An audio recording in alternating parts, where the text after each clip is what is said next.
Play is in our DNA. Whenever we let it out, it becomes our superpower. Now imagine an entire city being built to supercharge it. Qadir City, powered by Play.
Ladies and gentlemen, all those in between, hello and welcome to the Esports World Cup last chance qualifier for Fatal Fury City of the Wolves. I'm Lazarus. Joining me, of course, is Aru. Are you ready to find out who the final 4 players to join the main event will be? Yeah, man, absolutely. I've been looking forward to this basically all year. I mean, it's been such an insane tournament season for Fatal Fury City of the Wolves. We've got all sorts of strong players from all over the world. They've traveled here. They've converged to France for this last chance to see who gets to fight for this gigantic purse. Yeah, definitely. I mean, look, 28 of the players, the best players already qualified. So now this is probably your best opportunity if you're one of the players to qualify. As we're going to see the format for today's tournament coming up in a bit. Yeah, as we're going to see, we have 89 players signed up today. Some of the best players in the world are here who didn't quite manage to qualify. Of course, we'll narrow that down to the top 8 as we're used to here. That will be best of 5s as well when we get into that top 8. And the top 4 will manage to advance to that main event. How exciting. Yes, so a double elimination, as you guys can see, up until the top 8, where it shifts to... it's double elimination, best of 3 up until the top 8, where it shifts instead to a best of 5 format.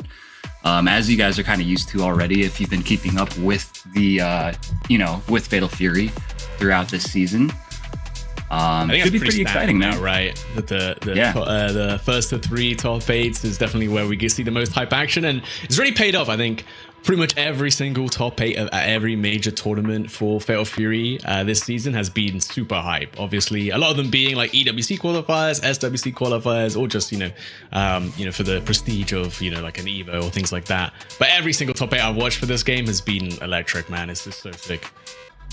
Yeah, agreed. I mean, it's really clear how much everybody's been practicing. It's been really kind of nice to see as the season goes on, and as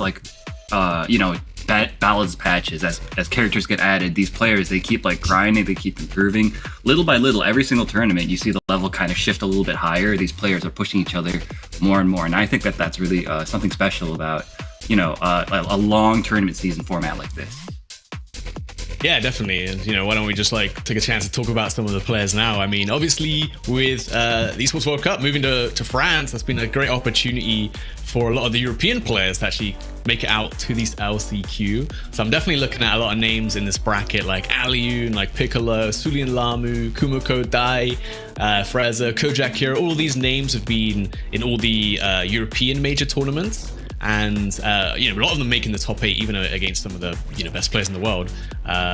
Shouts to Kumiko, of course. But yeah, I mean, we've obviously got a lot of other international players. I don't know if you can highlight a couple. Yeah, absolutely. So of course, from North America, we've got obviously North America includes both the United States and Mexico. So there's a ton of really strong players to mention here. We got Cientificov, we got Exolancer. We've got, let's see, Urez is here as well. Kula is here. I'm really excited to see how Kula does. Super Greñas, of course, super nice guy. And Kaiser from South America representing Argentina. Tamago as well. A lot of the usual suspects, the guys that you see that have been traveling all over the world up until this point, and they've come so close so many times, and now this is obviously their final chance to make it in, so all these guys are going to put all out on the line. Cientificov, lost the tiebreaker to Sonaru at Evo to make that last spot. I know. Pretty unfortunate. Is a final opportunity here for all these players. But top 4, the 4 places. If you get into that winner's side top 8, you only need to win one game when you qualify for EWC. Then the pressure's off. Of course, it'd be nice to win the LCQ. That would still be very nice for a lot of these players. But yeah, we also have a lot of Asian players coming across. A lot of Chinese players like Xiao Chai and Jing Chen. These players that generally don't travel too much. You don't see them participate that much outside of China. They usually stick and play in their home country league, SCS, I believe it's called. Yep. So I'm always excited to see how they do because, again, there's players that you don't really get to see travel internationally very much. Yeah, exactly. I think for me in particular, Yunwoo is a big standout. He's been an incredible player. At all the tournaments that he's gone to up until this point, he's been so and so good. I think also there's a number of Japanese players and a Korean guy as well, Pangma. So really, and of course all these Middle Eastern players as well. But we've got to move on to the next segment. I'm sure you guys will see as we progress throughout the tournament all these different guys that we've got gathered here. We are going to be kicking off, getting the players ready in the STC Contenders Arena where the LCQ is taking place. We'll be getting our first match, Jiwa versus Choco Botaiga, which 2 players I'm not familiar with, but obviously they've come here. Choco Botaiga repping the Fatal Fury t-shirt. That's how you know he's a fan. For sure, yeah. Jiwa is actually from China, but he was living here in the United States for quite some time. I'm not sure if he's still over here or not, but I remember actually quite fondly during the SF4 days, this guy would just appear at random tournaments and just do a ton of damage, always just a really strong contender in that game. And it's really no surprise to see him trying out Fatal Fury. I feel like this is a game that kind of speaks to that generation of players in a lot of ways, so really good to see him here. I think Fatal Fury also a whole generation of players, but also just players from loads of different genres, right? That's one thing that I really liked about watching Fatal Fury and watching all the major tournaments is that you really get to see a wide breadth of players from different backgrounds, right? We don't just have SNK veterans popping off. We got players like even Goichi himself, right? Coming from almost an anime game kind of background, doing well. Naru, who just qualified, is a Uni 2 world champ. We got Daniel Maza, who was effectively just a Guilty Gear Strive player who from Mexico, who was cleaning up domestically, picked up Fatal Fury and became one of the best players in the world. I feel like this game really rewards having a very wide skill set from playing lots of different fighting games. Yeah, dude, I agree 100%. I'm glad you brought that up, actually, because at first, the KOF players were kind of struggling. Oh, and I guess we're going right into it. We got Gio on Mr. Karate, it seems, Choco Tiger playing the Terry. We're probably going to see a lot of this guy, Mr. Karate, this weekend. I was about to say, we got to get used to that red mask. I think we're going to be seeing him quite a bit in this match. But already nice, Choco Tiger. A little bit of counterplay, mixing in a few more throws. That is a good option, especially on the frame trap situations where you know that Draco Supremo is going to come out and ruin your day. Absolutely, yeah. I mean, for those of you that might not be quite as familiar with this game, Draco Supremo, of course, is in reference to Mr. Karate's counter stance. He kind of puts one of his legs up, and if you attack him during that, he will hit you back. And so, I mean, obviously, it's a very good move because of the fact that he can actually he has different options out of it. He can like cancel it, or he can like attack you without even being attacked. It's very, it's kind of like a centralizing move, and a lot of the gameplay kind of revolves around will he or won't he use this move. Yeah, I think it's, we were talking about it yesterday, funny enough, but I think it's one of those moves that is especially powerful because even if you guess right, you're still in an RPS, right? Even though if you know they're going to do the counter, the various follow-ups can beat your counter play, and that is really tough. And of course, the reward on hit being so high, Draco Supremo gets the clean hit as well.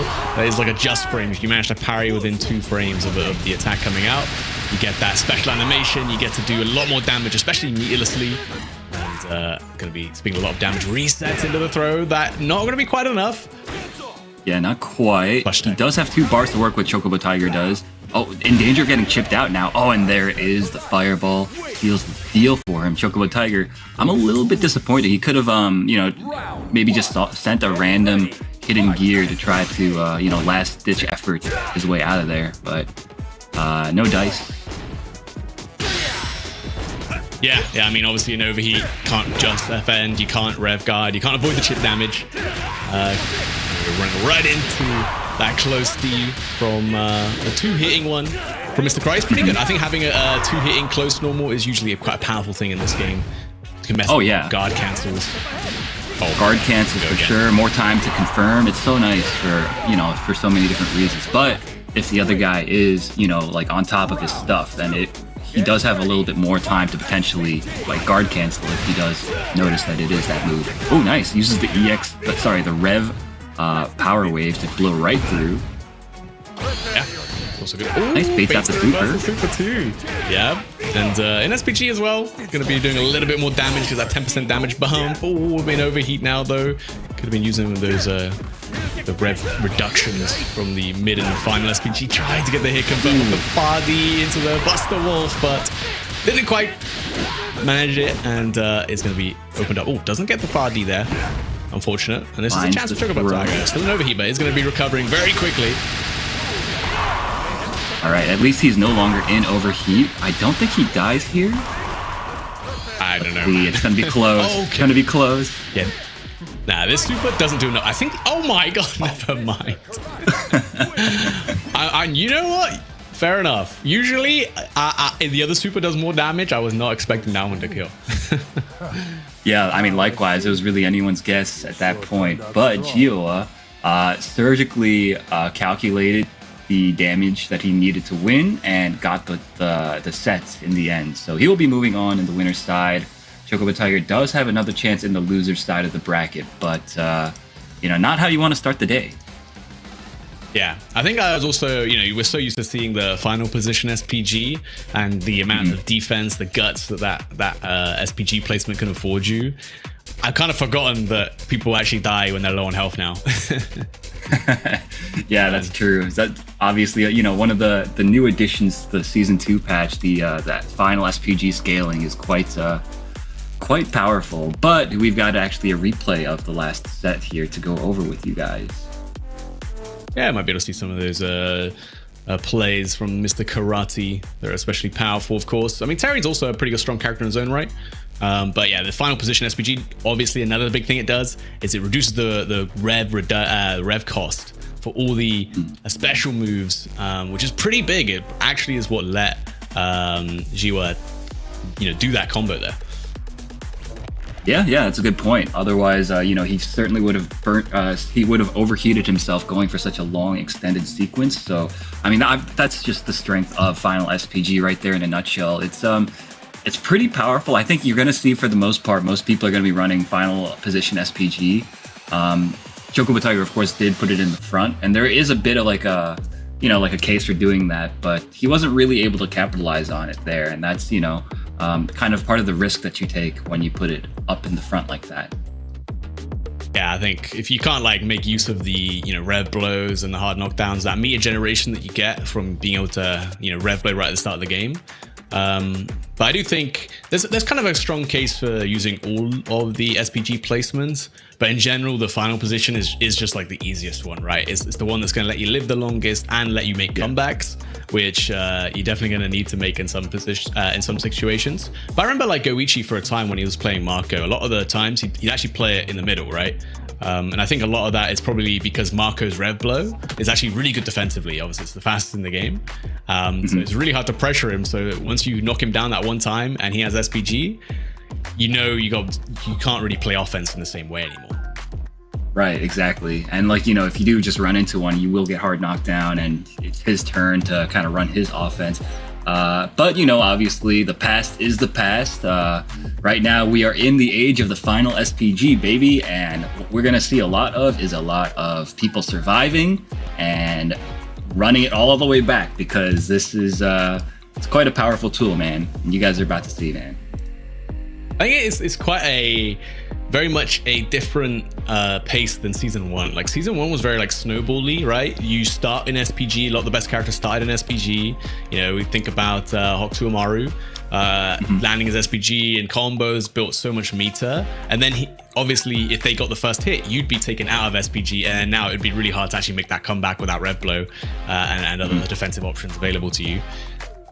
This is like the opposite this season, right? It's all about the comebacks. It's all about whether you can kill someone in that final position SPG. And I think that's what makes Mr. Karate actually quite powerful, is that because he's high damage and because a lot of his moves have a lot of multiple hits, he can actually get through the scaling of that final position SPG and kill other characters way before they could kill him.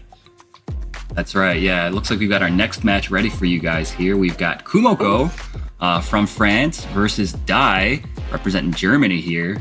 EU versus EU bloodbath here. What do you got to say about this, Lazarus? Well, all I'm going to say is we were speaking yesterday, Aru. Do you remember what I said about Kumoko? I do remember, yes. You mentioned he was a Vox player and that he plays in a very, I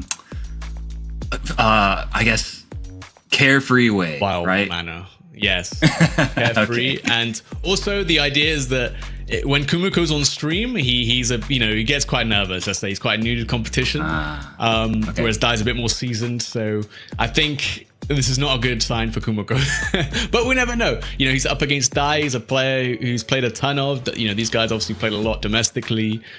Dai's generally always got the head up on the matchup, the head-to-head matchup. But today's a different day. Anything can happen. Kumoko not going to be picking Mr. Karate, so no Mr. Karate. Dai's going to be playing Mr. Big. It's going to be the Vox. I mean, this is a character you don't see very often, but I think in the right hands, definitely a very scary one. For sure, yeah. But I mean, you mentioned that he has some kind of stage nerves, right? I feel like the format of the STC Contenders Arena that they were showing just there might work to his advantage, because it doesn't seem like the stream setup is in any sort of special area. It seems like he might barely even notice that he's playing on stream. So maybe that will help him out here in this as we go into this match.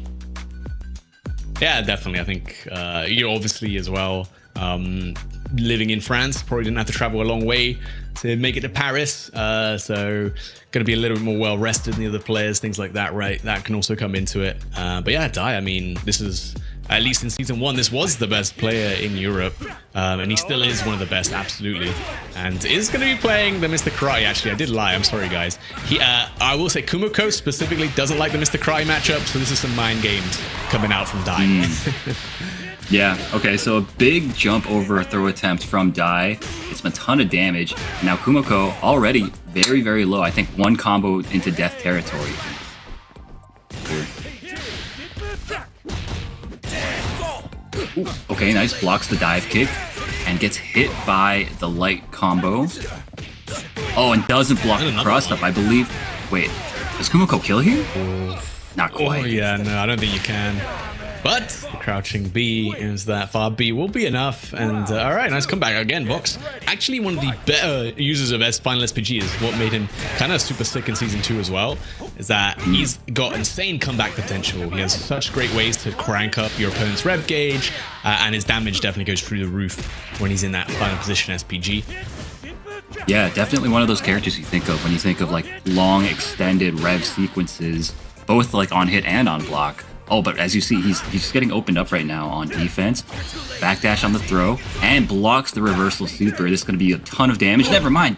Die drops the combo. Wow, 2C whiffed. That's rare. I don't know. He did close D. I think close D would have actually worked there, but yeah, I think so too. I think fire his way out. Die might just be a little bit like unfamiliar with this character still, right? Like obviously a newer character might not have had as much time practicing on it, and evens up the round count that Die does. Yeah, I'm pretty sure that's a Mr. Big combo. You know, you do the close C into 2C, so right, maybe, right. Some of that going on. I mean, definitely plays both characters quite a bit. I mean, everyone's got a pocket Mr. Karate at this point, but yeah, definitely more comfortable on the Mr. Big. Look at the damage though coming out from Kumiko. There's no SPG needed on that one, just one bar spent. Yeah, tell me about it. Okay, blocks the overhead. Very nicely done from Kumiko. Blocks it yet again, but gets scooped up. Another block on the overhead. All right. Trying to kind of open each other up. Finds the hit, does Kumiko, but overheats himself. Not going to be able to build the second bar in time. Here to be an overheat against Mr. Karate. The wake-up throw immediately, and Die's not ready. Nearly getting shipped out. The rev blow does land. Kumiko's still in overheat, but is recovering very, very quickly. I don't know if there's a guard break here. There is.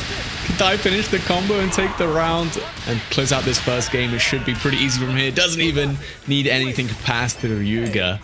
And that's the first game going to Die in a very tense last round there.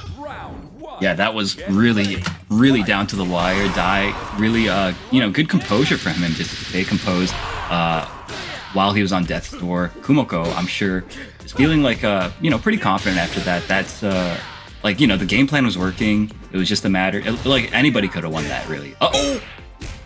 Oh, man. Missed the break timing. I think maybe thought he charged the DP. He was waiting for the multiple hits, but yikes. Big opportunity to Kumiko for free. Does get the jump D, but doesn't take the advantage of the hit advantage there. But small, nice check on the dash. Very important to do against Vox. His dash is very fast. Agreed. All right, and now he's in the corner, has to defend himself. And this is where Mr. Karate is so scary. He just stances up and, he just stands there menacing. Speaking of, the Drago Supremo, especially good against Vox, who likes to close the distance with a lot of, strikes like this. His lariats are very strong. His dive kick can be really good as well, but they all, look pretty weak in the hands of Mr. Karate with the Drago Supremo. Nice dash up throw, trying to get that restance bait. Yeah. Oh my goodness. Parrying the low with the stance. Die now cashing out. Has 2 bars to work with. Doesn't spend either of them, though. Big punish opportunity. Drops it, but finds a hit anyway. Die was trying to move around. Yep. Big scramble opportunity from Kumiko. Does get the wake-up reversal DP, though. Is Die, and the hyper defender that just defends. Are we going to get... Oh, no. I thought maybe a 0-frame super coming out from Kumiko. Just ends up getting hit by the overhead. Yeah, so unfortunate for him. Okay, finds the hit there with the reversal. And now anyone's game. Oh my gosh, surely this is enough here, Lazarus, right? Yes. Yeah. Wow, okay. Kumiko evening out the games. Of course, first and 2. Oh, no, that was just the final round. My bad. I was reading the thing wrong. All right, gets parried. Big damage combo here for Die. Bends the bar here, gets the hard knockdown. Ooh. Baits out the DP. Yeah. Oh, and just gets hit by the close D. It's going to be some big damage and the hard knockdown as well from the super, of course. Anjin gets Surin. Going to get the side swap here. Yeah. Hey, hey. Oh, nice. Trying to get off. Wow. Hobbies while punished. Kumiko. Oh, the cross cut is there. Might be able to kill. It's going to be close. No, this won't be enough. Imagine it gets through in. Not enough to kill. Die, though. Final position SPG and 2 bars, but oh. Yeah, I gotta think. Like, I feel like Dai should maybe switch. I mean, I don't. Yes, the karate. He can abuse the stance. He can abuse the counter really well. Oh, he just goes right back into it. I was gonna say though, the gameplay was looking a little bit less like polished than what I'm used to seeing from Dai. Yeah, definitely. I mean, he plays Mr. Karate how probably is intended, right? He's trying not to think too hard.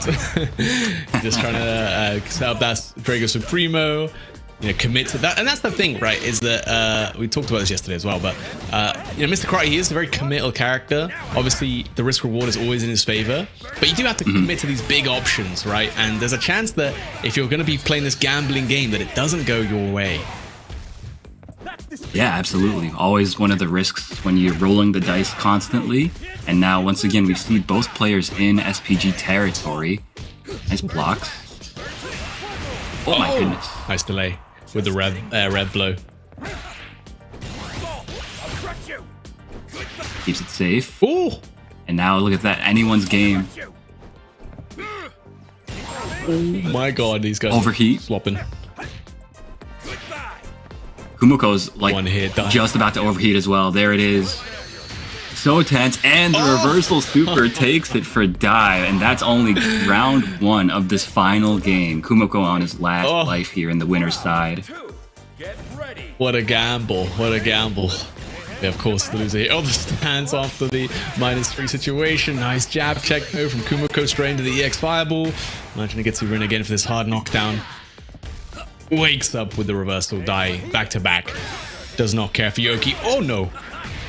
That's a big counter hit starter. Doesn't spend any of that rep gauge though. Still tons of damage. Alright, runs right into the Cadillac kick. Good blocks so far. Oh my goodness!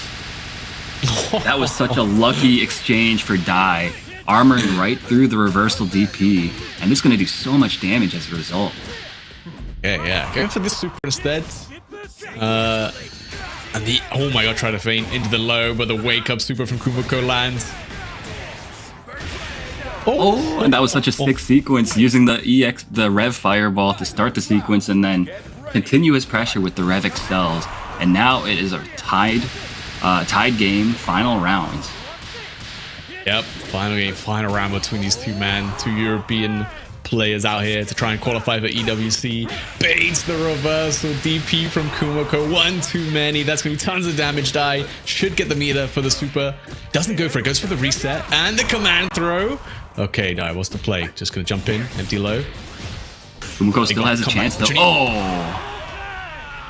Very nice. I love it. Using the lights there to check the offense, the aggression from Kumoko. And Dai is going to be moving on in the winner's side. Dai shaking his head to make sure everybody knows he's not a fan of Mr. Karai. He's like, no, sorry guys, had to do it to him. But again, it's good to have that character in the back because again, for some matchups, it's definitely going to be favorable, and especially for some players, like he knows that Kumoko doesn't like the matchup. It's hard for Vox. Actually pulling out Mr. Karate there is definitely the better play than your usual character. Yeah, and that makes sense. I like what you were saying during the set about how Vox kind of has to like put his body on the line when he's trying to try to approach you. He uses a lot of like those tackle moves, like the dive kick. All of that stuff is highly susceptible, like you said, to the counter, which makes it so that he has to really think twice about every single approach that he tries to make. Yeah, and I think that is already gonna, when you take away one of the character's strongest tools, like Vox's Lariat, it's checkable. You can press the button before it. You can high dodge attack it on reaction, things like that. But it's not reliable. It's not a reliable answer. Whereas the Drago Supremo is reliable. You can always do it, and it will always beat it out in neutral. And it's very low risk for throwing it out in neutral because it's not like Vox has like a projectile super or something he can launch at you if he sees you do the startup of the move. So he has to actually just run up at you and approach you normally, which is a lot harder in this game, especially when the opponent is Mr. Karai. Yeah, well said. I mean, this character, he's a bit of a problem. I think, you know, everybody that's here obviously is aware of it, and they're going to have different game plans that they've thought up to try to deal with all the different stuff that he's able to throw at you. But I don't know, like, we're just going to have to see who comes up with the best anti-Mr. Karate stuff at the end of this weekend. Or maybe they'll just play the character and win EWC with Or them. you do both. You do both. That's the solution. I think that's you know, we can maybe say who we got our favorites to take the LCQ or to qualify. But one of mine is Ali Yoon, who has come here from, obviously he lives in France, of course. Obviously, it's a name that many people will know, legendary fighting game player from Europe. And in See the Wolves, he hasn't quite had a good breakthrough performance just yet. His probably best shot was, I think it was at Hessen Crash, I believe. I think he got third or something. But he's a player who's very studious, and he has practiced this Mr. Karate matchup down to a T because he knows it's going to be everywhere. So if anyone's ready for Mr. Karate, it's him. And definitely look forward to see him later on in the bracket. Yeah. I mean, I remember we used to call him the Professor because he would always, you know, just kind of break everything down like that. It sounds like we've got our next match ready. So let's take a look who we've got coming up. Yes, okay, so we've got DCQ versus Fresco. Fresco, of course, from Saudi Arabia, DCQ from China, two, you know, very big players from their respective regions. DCQ, I remember him more for his Street Fighter gameplay, but he has been throwing his hat in the ring in Fatal Fury this tournament season. Yeah. And he's been putting in some decent work. I think we've been seeing that as well from a lot more players recently. It was, you know, great to see, of course, a little bit of cross-pollination. In the EWC main event, we already have like VX Bao qualified, right? Chinese player who's mostly known for Street Fighter, actually picking up Fatal Fury and doing extremely well, of course. Nemo, obviously a big one, recently announced his, you know, departure, or at least temporary departure from SFL Japan to focus on Fatal Fury State of the Wolves, and, you know, obviously it's paid off well for him, or in the EWC right now, waiting for who the final four players will be joining him. But yeah, I think for players who are really good at Street Fighter, this game's also going to be a game that you're going to succeed in, because there's a lot of things you can learn from that game that are applicable to this game. Obviously, you have like the wild punish mechanic in this game, which definitely wants you to play a little bit of footsies. You get very high reward off of that. And if you're really good at footsies, I mean, you can be like Punk and just, even though you don't play the game that much, you can still beat very, very strong players.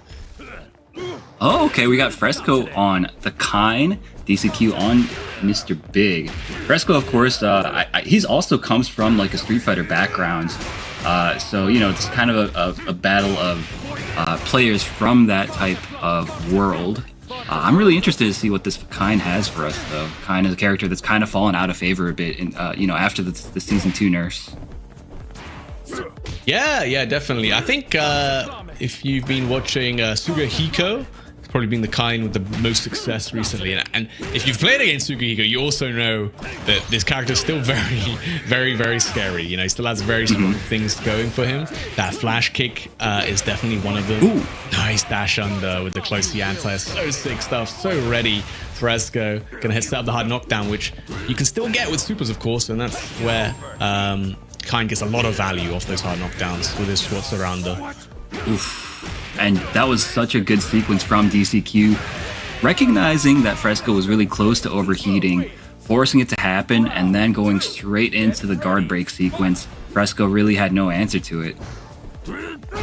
Yeah, and that's kind of like the risk, right? If you rev yourself up too much early on and your opponent manages to get you to block something while you're an SPG, like, you're going to be, you know, in that overheat state very, very quickly, of course. Like, rev blows, you know, you can't just defend those. That's guaranteed rev gauge damage that you can't really avoid. Yeah, definitely. Okay, DCQ gripping him up.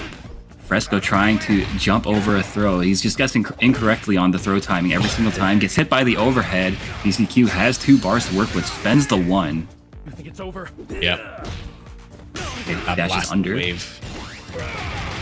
Oh, and is this enough? Oh. It might be. With the super on top, should be plenty, right? Blast away once again. And, okay. DCQ taking that first game with the Mr. Big. Yeah, really well played from both of these players. DCQ, of course, is kind of coming out on top. When he was putting the aggression on, it felt like he was just kind of able to assert himself a little bit more than Fresco was on the Kine. Kine, of course, is a character that used to be known for his like really suffocating offense, but now has to work a little bit harder for it. We're seeing kind of the effects of that right now. Yeah, definitely. Still has, you know, the Schwarzer Lancer, like Cadillac, to be able to close the distance in neutral. But now I think rev gauge is a little bit more important. You can't just spend it frivolously like that just to, you know, get a plus frame situation where it's kind of hard to make the most out of it. But yeah, I think especially once you've got Meter on this character, he becomes way better because as soon as you can set down those hard knockdowns, you can set up a couple mix-ups and very favorable offensive situations. But it's all about managing to find that hit for the hard knockdown first. Hard to do when you're in the corner. Absolutely. Blocking Ooh, nice. Oh, nice high dodge. Yeah, it goes right over the mid attack there. Fresco sets up the orb, and this should be it. Yes, sir. Taking one round here in this game 2. Clean little combination with the orb. I love the dash unders from Fresco. Yeah. It's so sick. It's definitely one of your best options, especially when you're playing a flash kick character. You might not have the charge for the flash kick, right? Getting really good at those dash unders is super important. Kine's dash, definitely one of the best at doing that. Very high acceleration, but it's still super hard to do. You know, if you've played the game, you know. Yeah, absolutely. And that's why, I mean, it's so impressive to see Fresco busting it out, you know, so consistently against a character like Mr. Big, who's putting on such like suffocating offense of his own. Okay. Yep. Oh, he tried to dash under there. But yeah, I mean, Mr. Big's jump seat is one of the hardest to get around. So reversal blaster wave hits the scramble into the EX throw. DCQ going to be on set point now. A command throw working out more than once. Don't see that too often. Definitely, yeah. Fresco though does have 2 super bars to work with here. Any you know, any like good poke, he can go right into the big orb super, do a lot of damage. Okay, goes into this instead. Gets a hard knockdown, sets up a big orb. Very valuable. Very nice extended combo there. Oh, the bust out Remblo catching the back dash. Little micro dash under, so clean again from Fresco. Locks him down the close C, but the 2A not far enough. Oh, unfortunate. So unfortunate, yeah, for Fresco. Okay, blocks out the pressure, but once again finds himself in the corner. You see, he's scheming. He wants... Oh, nice. Just rolls right out. Bit of a mistake for DCQ. Now DCQ in the corner. Oh, and the orb doing all the hard work for Fresco there. Had to just block the Remblo. Got the big punish. Nice sequence from Fresco, but yeah, I mean, very scary. Kind of unfortunate from DCQ. Especially when your opponent's so high on the rev gauge, you're basically just looking to make them block one thing and then put them in overheat, but couldn't quite find it. Yeah, definitely. That was such like a key roll forward from Fresco out of the knockdown. DCQ really didn't play around it at all. And as a result, Fresco was really able to take back the momentum of the match and win the game. And now it comes down to the final game between these 2 very evenly matched players, I gotta say. It feels like Fresco does have to work a little bit harder just as a result of the character that he's playing. Oh, finds a big hit there. What? Mr. Big, where are you going, man? I've never seen the close C not miss, especially like for a move with such a long duration. Like, geez, locked him down with the close C. Tried a fuzzy jump out. Ooh. Oh, the orb. Okay, not plus enough. Yeah, a bit unfortunate break there. Oh, runs right into the far C. DCQ gonna cash out quite a bit here. Has to look out for the command grab now. You know he's thinking about it. I think that's what he was trying to do. He's probably trying to jump there, and that's why he got clocked with the low follow-up. DCQ now on set point. Yep. Oh, nothing behind it though. Nice. Wow, punish Fonzie again. No cancel. Oh, missed it. I don't know what he tried there, but it didn't work out. So much damage left off the table. Oh. Nice overhead from DCQ. Putting on the pressure. Good patience from Fresco. He's just looking for a jump to dash under right now, it feels like. Okay, chooses to put on some offense of his own. Nice. Damn. Red blow, putting in work. Oh my god, the swing was not afraid of the orb. Both players in overheat now. It's such a scary situation. And Fresco definitely be cooling down way faster because he's in final position SPG, so just has to be moving forward though. Moving backwards gonna slow it down quite a lot.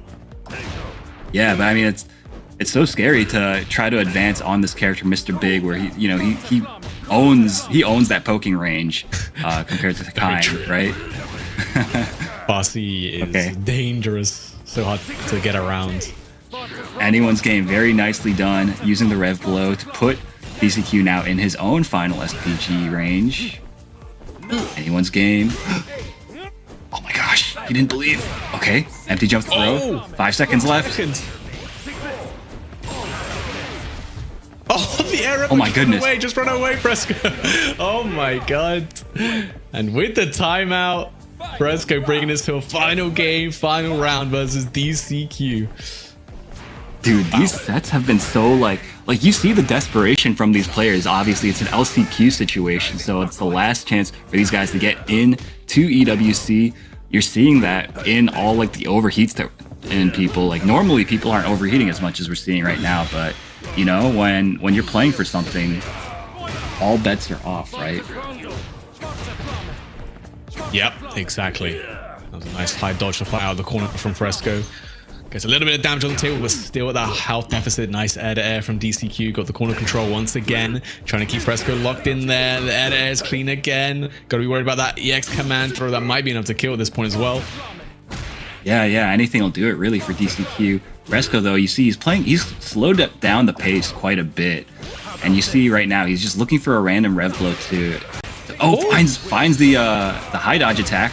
Gets a hard knockdown, sets up the orb. And then once again, just slows it down. Yoki, right? Doesn't want to get reversal level 2'd or anything like that. Oh, the 2C counter hit, but no orb super behind. Very nice air JD. Could have been round. Oh my gosh, it's so tense. 15 seconds remain. Fresco, though, just doesn't want to take any risks. And now in the corner, DCQ has him right where he wants him.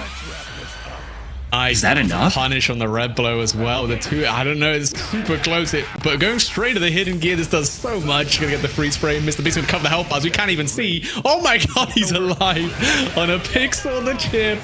So hard to avoid there. Nice stuff from DCQ to clutch out that set. Wow, what a way to end it. That was so tense. Both those players putting it all on the line there. I love kind of the adaptation that Fresco made near the end, trying to kind of just like slow down the pace, keep Mr. Big away and out of his effective ranges. But in the end, it kind of ended up costing him because he did get chased down into the corner. He had to eat like a mix-up and eventually got opened up. DCQ obviously keeping it calm and composed until the very end and walking away with this victory.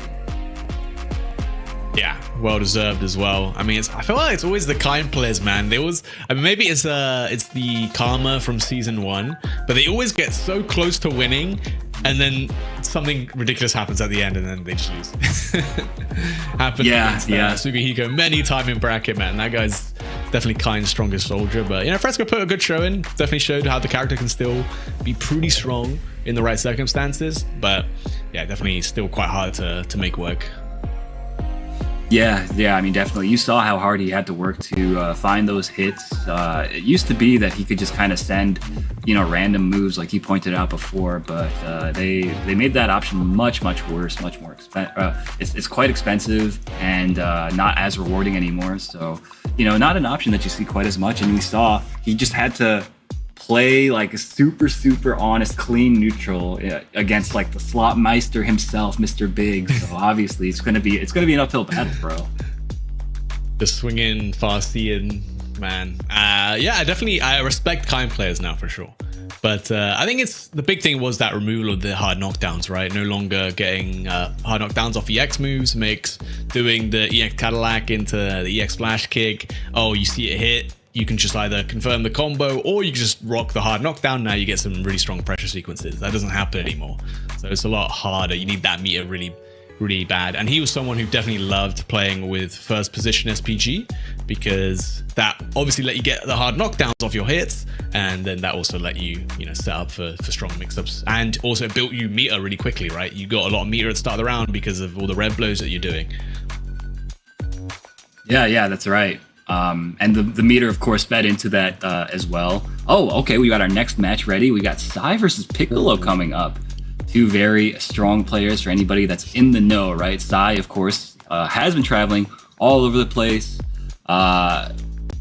very, very close to qualifying in a lot of situations, representing Team Falcons, if I'm not mistaken. And Piccolo, a player from France, very old school player as well, very strong competitor in this game. No surprise to anybody that's in the know. Tell me more about Piccolo, man. Yeah, I mean, like you said, a very strong player from France. I mean, I actually played him at Brussels Challenge. This guy was ridiculous. He was doing the things on me on Rock that I didn't even know were possible. But I think he's been playing Mr. Big. We saw him at the ENC qualifier, actually, for Europe West. Did very well there. Didn't quite manage to make the qualification. That was Sakon. But yeah, Piccolo, very strong player, fundamentally, you know, long-time SNK player, of course. Mm-hmm. Yeah. I mean, I remember last year when the game first came out, him and Frionel, they were kind of doing like a tour of the United States. They stayed over here for like a couple months, I want to say, and they were, you know, just training, entering a ton of online brackets, going all over the country to enter different tournaments, and you know, it really showed. They were very strong early on in the game's lifespan, the two of them. So it's really no surprise to see him here in this LCQ, still in the winner's side, going up against such a strong competitor like Sai. And Sai now we're seeing on the Wolfgang Krauser, no longer playing with Ken, that, you know, brought him to the dance, kind of, right? He was one of Ken's strongest soldiers for the longest time. Yeah, definitely. And Sai playing Krauser, though. This is going to be very, very fun to watch. Definitely a very strong character. We saw actually Nivek from Europe East qualify for the ENC with this character, beating out K-Top, who's also been kind of on a tear, getting that top 8 winner side at EVO, 5th place. Yeah. One of the brothers who's also qualified at EWC.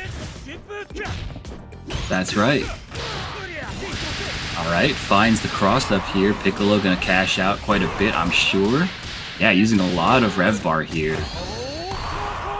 And gonna spend the bar to build back some of that rev meter. Oh, and finds the hit.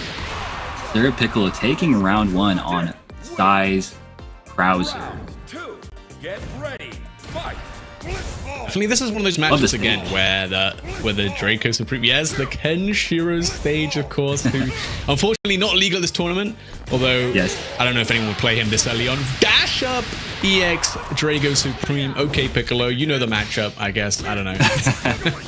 I mean, look, you may. It looked like he had like a bit of a wry smile on his face that when he did it. He knows what he did, right? This guy. Yeah. Oof. Not surprising. Jumps right over the fireball. Nice. There, JV. Oh, and again. Great jump. That jump. 2 bad fireballs back to back, costing Sai quite a bit of damage here. Piccolo does have 2 bars. He's probably going to spend the 1 here. Yes. It's a hard knockdown. Supposed to be overhead. Just danced up. Okay. Innovi though, so can't extend. But beyond that, the jab into the command throw. Cheeky little reset from Piccolo to take that first game. Hey, quit going for the mask, all right? Okay, Sai looks like he's getting some coaching. Is that Fresco, maybe? I can't see really face. But he's certainly getting coached. I know Sai also plays Andy, right? I think I saw him on Andy before. That's a good matchup. Well, can be a good matchup into Mr. Karate. You have ways around the Draco Supremo and neutral, things like that.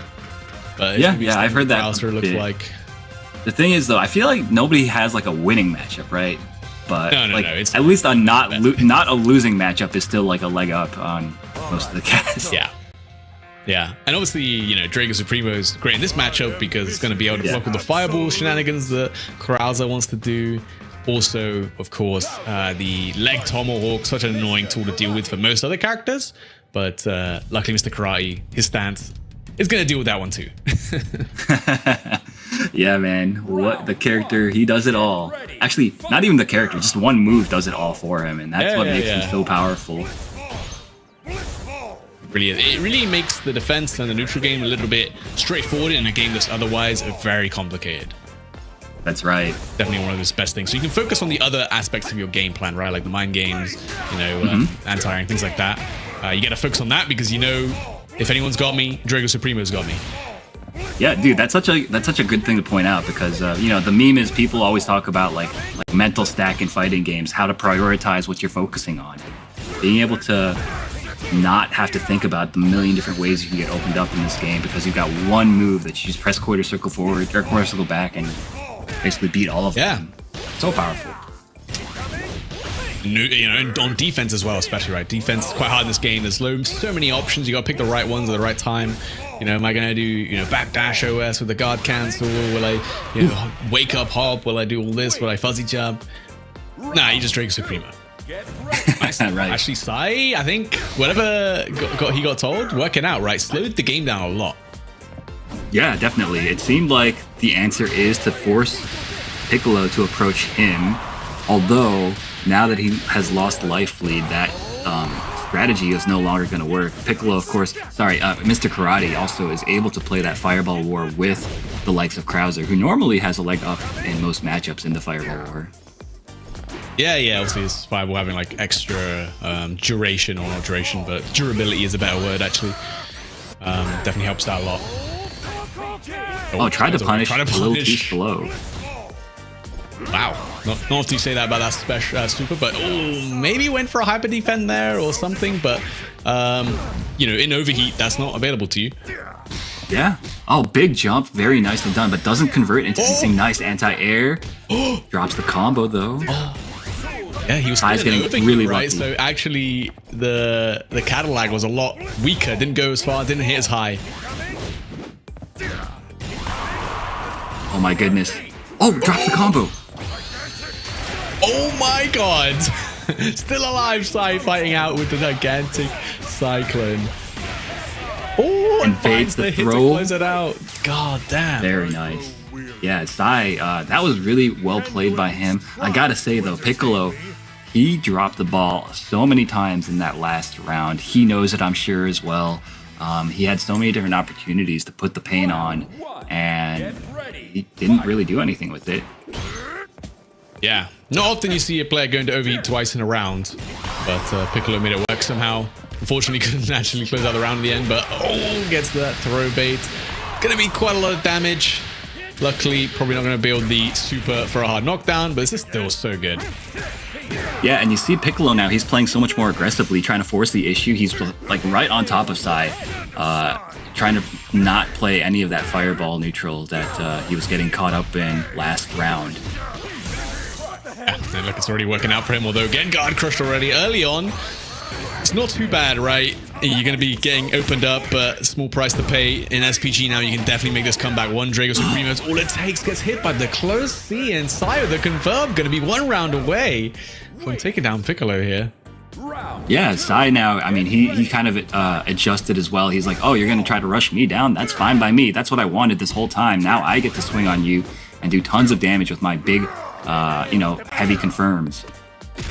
All right, gets thrown. Oh, counter hit Ryuga. It's going to be some good damage. Going to go straight into the super as well for the hard knockdown after all of this. Cashing a whole lot out here, actually. But you're going to get a lot of it back from that super anyway. Why not? Jumping in and just smashes the right side. Not afraid. That jumping was really high up. Misses the confirm, unfortunate. And that's a big punish. 2C, right? Punish, but no buffer. Oh my god. Both of these guys are dropping a lot of stuff. But yeah, Sai finds a huge hit here. And now is ahead. Goes for the overheat. I love it. Big punish, though, from Piccolo. Oh, and catches him. Oh, what? Nothing? Nothing? Oh, and the guard crushes there from Sai. And he is going to take down Piccolo. 2-1, man. Such a close set. I feel like every set we've had so far has been like 2-1, man. So sick. Dude, I can't believe it, bro. Like, Piccolo, he had that. He had that round. He was about to force the final round situation. But once again, a big drop costing him, and this time he is no longer in the winner's side of the bracket. Gonna need to really lock in and make this crazy loser's run if he wants, you know, a chance to win that top 4 position and qualify into the EWC. But it sounds like we've already got our next match ready for you guys. Let's take a look who we've got. Yeah, definitely. Man, it's good to see Krauser as well doing some work. One of the newer additions, of course, in Season 2. And he's a strong character, right? He's got a lot of tools working for him. We didn't really see it in that set, but his overhead, very menacing to deal with on Oki, things like that. But obviously his damage, his neutral game's all the way up there. And you can see how adaptable he is, right? He can play that fireball wall, he can play that rushdown game, and he can play like a kind of a strong defensive game too. Yeah, definitely. He's like a bully. He can kind of do everything a little bit. And kind of like better than you most of the time. Like his zoning game's quite good. His like brawling is quite good. Very ignorant character. But you know, he kind of got power crept like immediately by Mr. Karate, right? So very, very funny situation there. I'm just taking a peek at this bracket. It looks to me like we might have Shen going like against Freezer soon, as soon as those guys are ready. Yeah, so that's going to be really exciting, right? That's a great matchup. Jen obviously been traveling, trying to compete, trying to qualify for the EWC main event. This is his last chance to do it. Same as Freza as well. Kind of a world warrior, doing his best. Obviously fighting out of Morocco, one of the best players from the region. Really, really nice guy as well. Legend in KOF games, of course. SNK titles, very familiar face for a lot of people. And a very strong player in this game too. I wonder what he's going to be playing. Obviously been hooked to Amaru most of the season, but I wonder if he's donned the mask, as it were, and has swapped over to Mr. Karate. Yeah, so famously, he was sticking with Rock for a very, very long time in Season 1 when Rock was like, he was still pretty good, but he wasn't like one of the, he wasn't one of the big three. So I'd be a little bit surprised if he swapped already to Karate, but Karate really is that strong that like everybody kind of should probably try to pick him up if you can. Shen, I'm pretty sure, is playing Gato at the moment. Very strong believer in that character. I think East Asia in general has a very high opinion of the character. Like everywhere does, but they were pretty early in kind of picking up on his cheapness, right? Yeah, I think he's a really good contender for a strong character. I think the only thing is a lot of people who were playing Gato probably moved on to Mr. Karate now. Also, had like Fenridge in the main event, who was repping Gato for a time, qualified with him even. And he's a very strong character, like you said. He definitely is uniquely strong as well, right? He's very much heavily on the rushdown, but his rushdown is ridiculous. Oh yeah, absolutely. It's just it feels so ignorant. Like you just kind of you see him dashing around, pressing C buttons randomly, and there's like not that much you can do. You have to like kind of press buttons preemptively to check it, and you run the risk of getting push punished there. Pick up on it. But it is funny, like whenever you play, or if you played other characters and then you go to play Gato, he literally just feels like he's like 20% faster. Like everything he does is just that much quicker. Like his close D feint, his feints are really fast. You'll drop a lot of combos early on because the feints are so much quicker than everyone else's. Yeah, definitely. He's like he wants to like kind of overwhelm you with speed. But we're playing at like the elite world class levels, so these guys, I'm sure they're aware of what they're playing against. But Frezer, with the Mr. Karate, does get kind of swept up in Shen's pace, so he's going to need to slow it down a little bit here. Yeah, if you can versus Gato. Oh, mashing the Draco Supremo on hit. Now that's a karate player if I've seen one. Hell yeah. Okay. But this is one thing I think that makes Gato really strong. Okay, never mind. He's not very strong at all. With the Dragon Fang, that's going to be so much damage. It's a tight, these combos are tight for Gato. You have to do the dash super there. If you miss the dash input, like, oof, you're cooked. Absolutely. Oh, okay. Okay, blows right through with the rev blow. Shen has another chance, finds the cross up. It's going to do a pretty good amount of damage. Has one bar. Is he going to spend it? I think he does. No, he just goes for the hard knockdown here. Yeah, okay. Oof, that'll do it.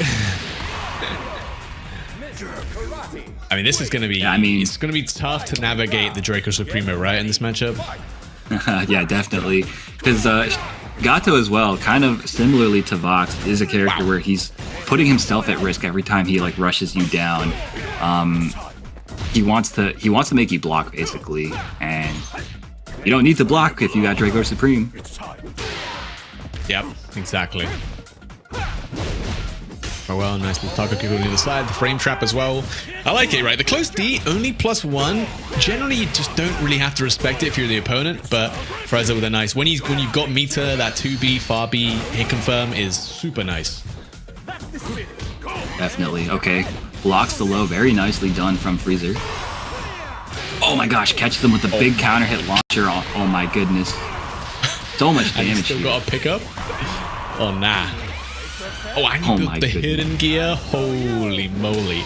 You're not going to die from this, but you're in dangerous territory. Very, very dangerous.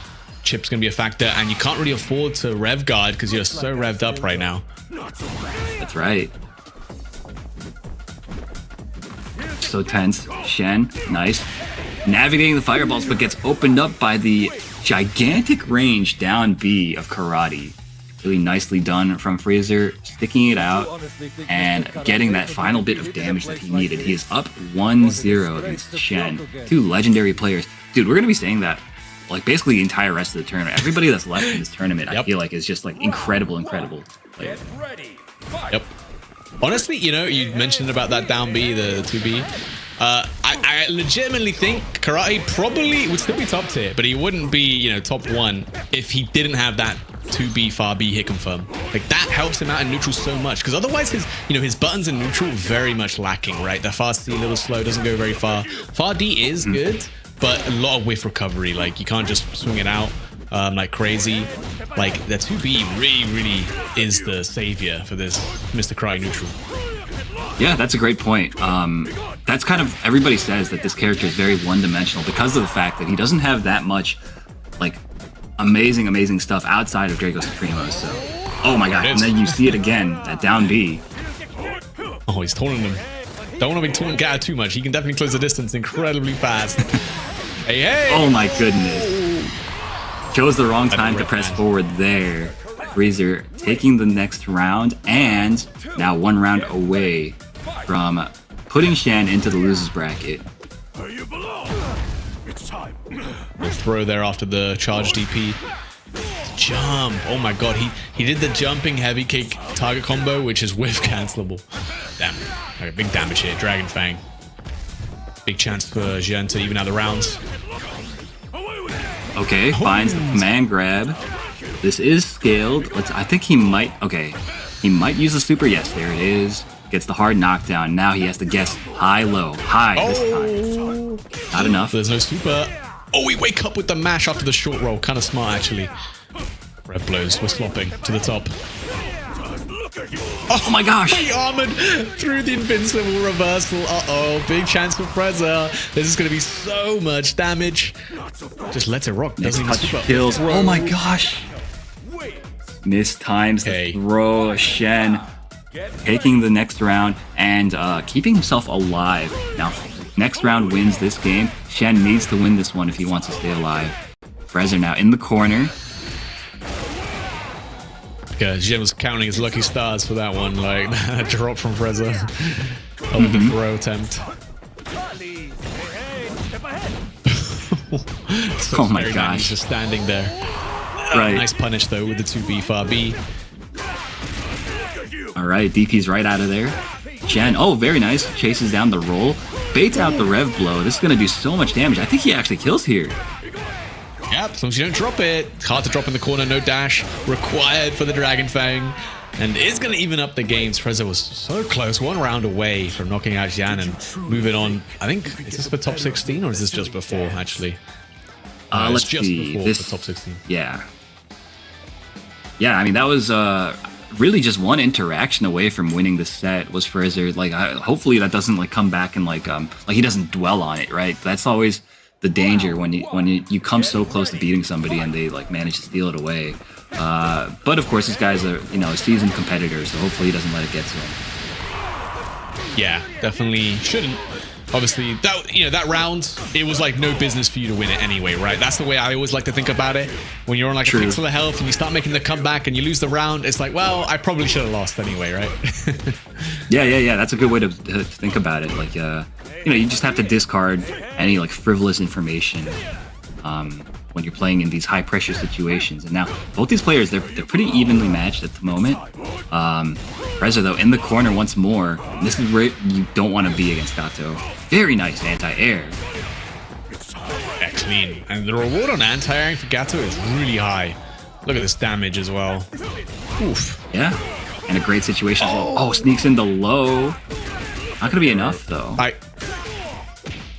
Close D though, that will be enough. You know what? I'm glad everyone gets hit by that. Gato doesn't have an overhead option out of that, out of the Wind Fang, but everyone still stands up. That's true. Yeah, I mean, it's muscle memory, like right? He's jumping, Yeah, definitely. Okay, and dude, Shen is looking, he is just kind of, he has all the momentum right now. Frezza, he needs to try something different, I think. Maybe try to like rush him down like first himself. I don't know. Ooh. Okay, defensive jab does work out, gets the hard knockdown. And here's a chance for Frezza. Spends a little on the EX stance. The DP is clean, but nice just defend from Jen. Was actually ready.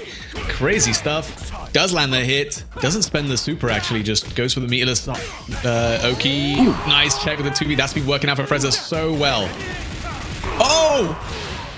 And this should be enough, right?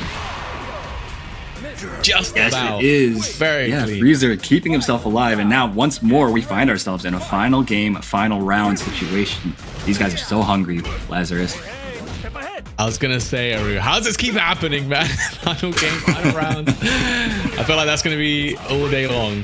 Okay. Oh yeah. And with an opening gambit, lands the hit, Dragon Fang for the hard knockdown. Frezza on the defense.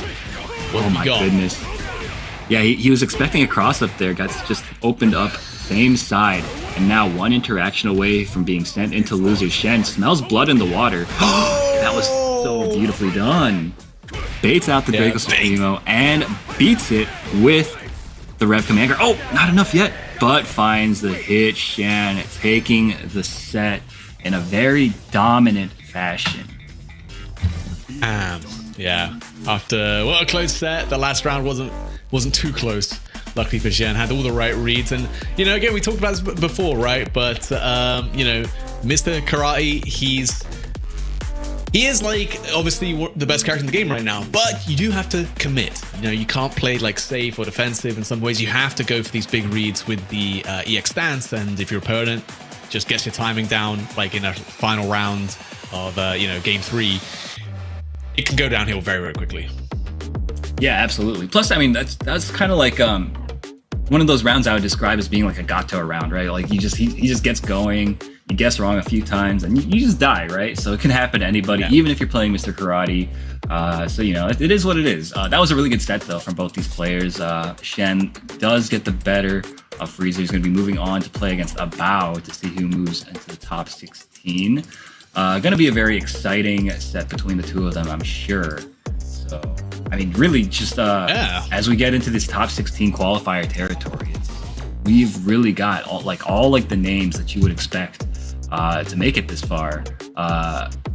So it's going to be really exciting, I think. Ooh, Kojak Kira. So I'm looking at the bracket now, taking down Tamago 2-1. Kojak Kira is insane. I think he's playing Joe Higashi. He's been playing Joe Higashi for some reason. This guy cannot play a strong character. I'm sure we'll see him on stream. Crazy. But he was playing Chun-Li, he was playing Ken, and now he's playing Joe Higashi. I don't know. I don't know what to tell this guy, but he's gonna be up against DCQ, so gonna be a pretty intense. More power to him, All right, so it sounds like these games are going to be coming up in just a moment. We're going to take a short 5-minute break, and then we'll be right back.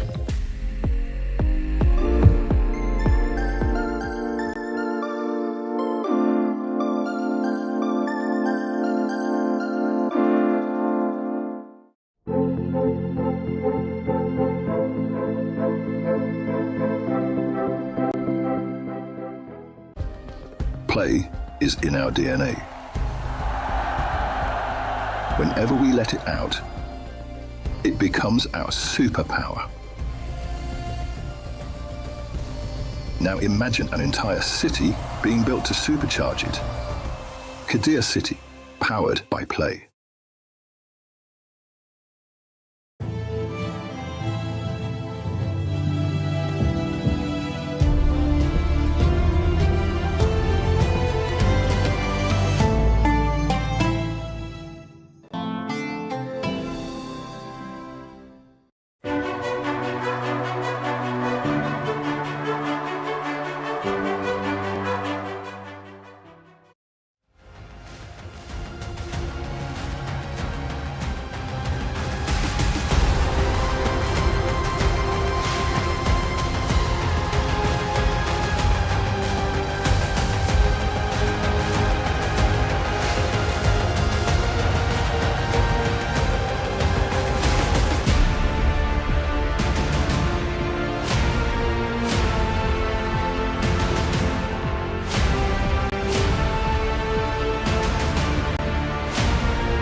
And welcome back, everybody. We are here in the Fatal Fury EWC LCQ. I'm Aru, and I am joined here by none other than Haseo. Haseo, how you doing? It's a pleasure to be able to commentate with you, Aru. This is a great opportunity because we are living now all the action of Fatal Fury City of the Wolves. Yeah. It's been quite an incredible show already. You said you've been keeping up with the stream. We had a lot of really great matches. Before leaving for the break, we actually just saw Shan versus Freezer. You know, a top 8 quality matchup in basically any tournament that you can think of. And we have it here in the winners quarterfinals of pools in this LCQ. So that just goes to show you how stacked the field is here today. And I can see it too because right now we are gonna have Ures versus Pagma, another great player from Mexico actually, the Billy main, like Daniel Massa. Ures hasn't changed his character at all. I know everyone is using Mr. Karate, but he says he believes in Billy, right? Yeah, Billy's definitely a character. Before Karate came out, he was one of the guys that everybody was talking about being one of the strongest characters in the game. And I think people are saying that he might have kind of like an evenish matchup against Karate at the moment. So that's definitely a good place to be in, and certainly a character worth considering if you're trying to make the big EWC run, as all these guys are, right? Pagma, of course, a Korean player. I'm actually not sure who he plays in Fatal Fury, but he is a really strong competitor. Pagma, in fact, at Evo Japan, he got 17th place. In Evo Vegas, he got 33rd place, right? So very strong player. But I mean, Urez, of course, actually outplaced Pagma at Evo. Got 17th at Evo. So coming off a bit of a stronger run here is Urez, but you know how these tournaments go. Anybody, can win on any given day depending on their condition, right? So it's gonna be a good match between the two of them. Definitely, because I want to see exactly which character does Pagma plays. So I don't know, maybe I think it's very popular Gato right now, like in Asia. Oh, but let's see, maybe Mr. Karate is like the overall option, but I think Gato, Mr. Big, I'm kind of surprised we haven't seen any Preacher at all. Yeah, I'm a little bit surprised too. I noticed in the bracket, Super Greñas was signed up, but it seems like he wasn't able to make it. He couldn't attend. Because I'm seeing, that's so unfortunate. I love that guy. I love watching. Oh, we got a Billy Mirror. Okay, this is looking like last patch, right? Yep. Urez, it looks like he's in the black, Pagma in the original colors, and these guys are playing very carefully right now. Okay, but Pagma taking initiative first, managed to close the distance, and now he's putting on the pressure, finds the counter hit there. Urez taking some damage now. Nice pogo. Okay, let's go for the grab. The air-to-air, of course. A little more pressure. I think Pagma has the perfect position to keep the pressure going. Oh, the air-to-air again. Oh, be careful with the jumping C. Oh, nice just defense. Oh, the side switch. And 60% of the rev meter ready, Aru. That's right, yeah. Urez, though, he did manage to finally get out of the corner. Oh, but he gets anti-aired, and now Pagma is going to drop the combo, I guess. All right. Kind of. Oh. Okay. Pagma taking the first round. Get ready. Fight. Okay. Well, it's the first match. It's the first round. So Ures have a great opportunity to adapt. So don't worry, we got you. And still 2 bars ready for Ures right now. Come on, he says. Come on, get over here. Oh, the hyper defense. Oh, nice. Oh, let's go for the counter hit and the hard knockdown. Time to guess. Okay, nice jump C. Wild punish. But no more damage, Aru. Yeah, no more. All right, Pagma, though. It felt like he's kind of been in control of the set this entire time. Urez, though, he's still fighting on the back foot. Pagma, as once again, he's got him in a combo, has a bar, spends it right here for the hard knockdown, and he's going to put on some pressure. Let's see if he goes for the overhead again. Woo! Oh, the SPG zone is activated right now. And nice confirmation. Yes, we want to get to the SPG zone for Pangma too. Nice. Okay. The close D. Oh, the counter hit. Get over here. Be careful. Don't press the buttons. It's yours time. Oh, yeah. Yes, that's right. Final round, of course. Yes, indeed. Evening it up in dramatic fashion, Rez. Bro. And almost the 2 bars for Pangma too. So be careful with the neutral. Oh, yes, of course. Well punished. The whole screen. Okay, I like it. Oh, the counter hit. Just a far C. Yeah, be careful with your rev meter. Oh, nice hyper defense, but no more options, Aru.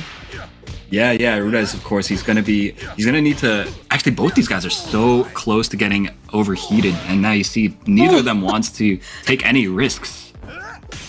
Of course, the Billy mirror match, yeah. Because we're trying to get into the range. Yes, just dancing in the neutral.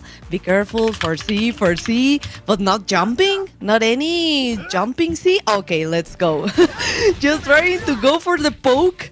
But I don't know, this is kind of complicated because of the 70% for Pangma. Yeah, but he does have 2 bars to work with. And yeah, he is going to be put into the SPG range. Really his out here is to find a hit and go into hitting gear, and then he'll be able to kind of put on some pressure of his own. 15 seconds remain, Haseo. Nice block on the overhead, but gets checked by the lights. Uda is taking game 1 in a very, very tense first game here. I love watching this mirror because these guys they have very similar approaches to this matchup, so it's just a matter of who executes better. Definitely, because Juris was like kind of nervous as the first round, but right now he is adapting really, really well. But let's go. Nice read on the roll, a grab, a punish. Yes, well punish again, but no more damage. Counter hit time. Into the corner. We're still there. More pressure going. Yes. Oh, wait again to do a read on the roll, Aru. Yeah, that was really good. Keeping Udaz really locked down in this corner. Udaz, though, does manage to find a hit and fight his way out. Though Pangma, again, he's closing the distance. He's forcing Udaz into overheat now, and this is going to be such a bad situation for him. Pangma, basically, I mean, this round is his to lose. It is, because, yes, it can happen, a trade, well punished. We can try to go for the guard crush, so be careful. Let's go. The next round is ready, and almost the 2 bars for both of them. So we're going into neutral again, trying to get in range. Yes, the jump in. Okay, and the wild punish, but we still need to do more damage in this entrance. Ooh. Oh, nice, confirmed. I like it. Oh, the close E, of course. And we got 1 bar. Let's go for the ignition, right? Because we don't want to have that remeter too high. That's right, yeah. Oh. Rev management has really been the story of this set so far. Oof. Oh, the counter hit again. Oh, yes. Get over here right now. Oh, the card knocked down. Nice jump. Oh, just defense. But just let's go straight into the hidden gear. Yeah, really good decision, I think, from Udez to just go straight into it. Doesn't want to give Pangma another chance to live, because the neutral has been so tense and so volatile, really, between the 2 of them. So yeah, good decision there. Totally. But let's go. Still the advantage for the resources to Pangma. 2 bars ready and 1 punish. Let's go. First hard knockdown. Let's go. The close D. Nice just defense, but I don't know, maybe in any moment. Oh, the well punish with the jumping C, but we need more damage. Yes. Oh, nice hyper defense, but yes. Still no answer. No follow-up. Nice. Oh, again, the counter hit. Yeah, very nicely done. Pangma putting on the pressure once again. It feels like he's on the aggression more often than Udez is in this set. Oh. Not like this. Oh my god, the wild punish. Yes, little drop. No, don't worry, we got you. Korean reset, right? Indeed. goes into the lights, combos into the super, and that ties it up. Final game between these two very evenly matched players. Has been a very, most people complain about mirror matches, right? But I really, truly think that this has been a very good one between these two guys. Oh, definitely. I think we can learn a lot from this, but okay, just be careful, Pressing buttons, the counter hit, of course. I won't let you jump so easily, at least not free. But we're into the corner again. Trying to read the rolls. Be careful with that, Juris. Oh, nice counter hit. But we need to get out of the corner, finally. Yeah, definitely. Udez, though, he's fighting on the back foot. Nice JDs from Pangma. Okay, yeah, and you don't want to waste bar in this matchup, right? It's been so important for these players to manage their resources, and Udez kind of gave up a lot of it there. And yeah, you see now he's overheated, but Pangma as well is very close to being overheated. One more chance. All right. Oh my god. Oh, he looks like he's going for... Oh, never mind. Almost, yes, he got it. He tried to escape with the jumping C, Juris, but I think Pangma was like, ready, I'm gonna do an enter, I'm gonna wait for you, so it was a really good call. Yeah, definitely. I like as well that he tried to bait out the super, like a reversal super from Udez. He left some gaps in his pressure, but Udez clearly wasn't really thinking about doing it at the time. But yeah, just a little thing that I noticed. And now Pangma one round away from putting Udez into the loser's side and moving on. It could be. But let's go. Still, we have 2 bars for Juris, so maybe 2 hard knockdowns. Yes, the jumping D. One grab. Oh, nice backdash. Oh, again with the jumping C. Oh, nice JD. Let's go. We need to spend the bar, of course. We want to cool down a little bit that rev meter. Oh, nice jump out of the grab. Oh, this is a critical situation for Pangma right now, Raru. Yeah, very, very nice. Finds the low, putting on the pressure. Usually it's Udez that's on the defensive, right? But right now he's kind of realized that he needs to go in. Okay, Pangma now overheated. Udez's chance. Put on some pressure here, but Pangma is not going to make it easy for him. Oh, nice. Nice answer, but yes, we got the reversal. We're still alive. One more. Time to guess. Okay, the 4C. Jumping C. 8 seconds. On the clock. Oh gosh, that was such a huge jump. Oh my god. The jumping. No. All Pangma needs to do is stop him from jumping on him. Yeah, and okay, that was honestly, that was a pretty smart gamble from Udez, hoping that Pangma was going to hold up back there and try to catch it, but Pangma, nice defense, kept it clean and composed at the end, and he's going to be the one to advance and put Udez into the loser's side. Very close, honestly. Even if this was the true Billy mirror match, I think Juris was taking some risk. But yeah, indeed, it was wise to try to do something there with just 2 seconds on the clock, right? Yeah, definitely. That was, like I said, I mean, that was really an interesting mirror match. I think it's so cool when two people have very similar game plans and a similar level of skill with a character, especially like Billy, who has such a strange game plan to begin with, and they're playing against each other at a level like this, so much on the line. I thought that was a really great set, and I hope you guys at home agree and enjoyed it as much as we did here. I hope, because I think the moment Billy really shines is when the player has a really good neutral. So that's why this works really, really good for Daniel Massa, for example. Oh yeah, for sure. Yeah, the neutral was really, really good between these two players. So they really had to wait when to do the Farsi, when when to try to enter with the jumping C. So it was a really good match indeed, Aru. Yeah. Speaking of good matches, though, I mean, obviously, we've only got good matches remaining. So the way this works, during me and Haseo's this block that we're commentating right now, the rest of the matches that we're about to see are all going to be top 16 qualifier matches. So this is basically everybody, like the best of the best in the pool that are remaining. We're going to be seeing basically all of these guys going at it. Going to be really exciting. So I think up next, it's hard to tell just from looking at the bracket. Okay, so here we've got, yes, indeed, we've got DCQ versus CotW coming up. So DCQ, of course, from China, very, very strong player. We saw him actually earlier on the stream. That's true. Yeah, and he was playing Mr. Big.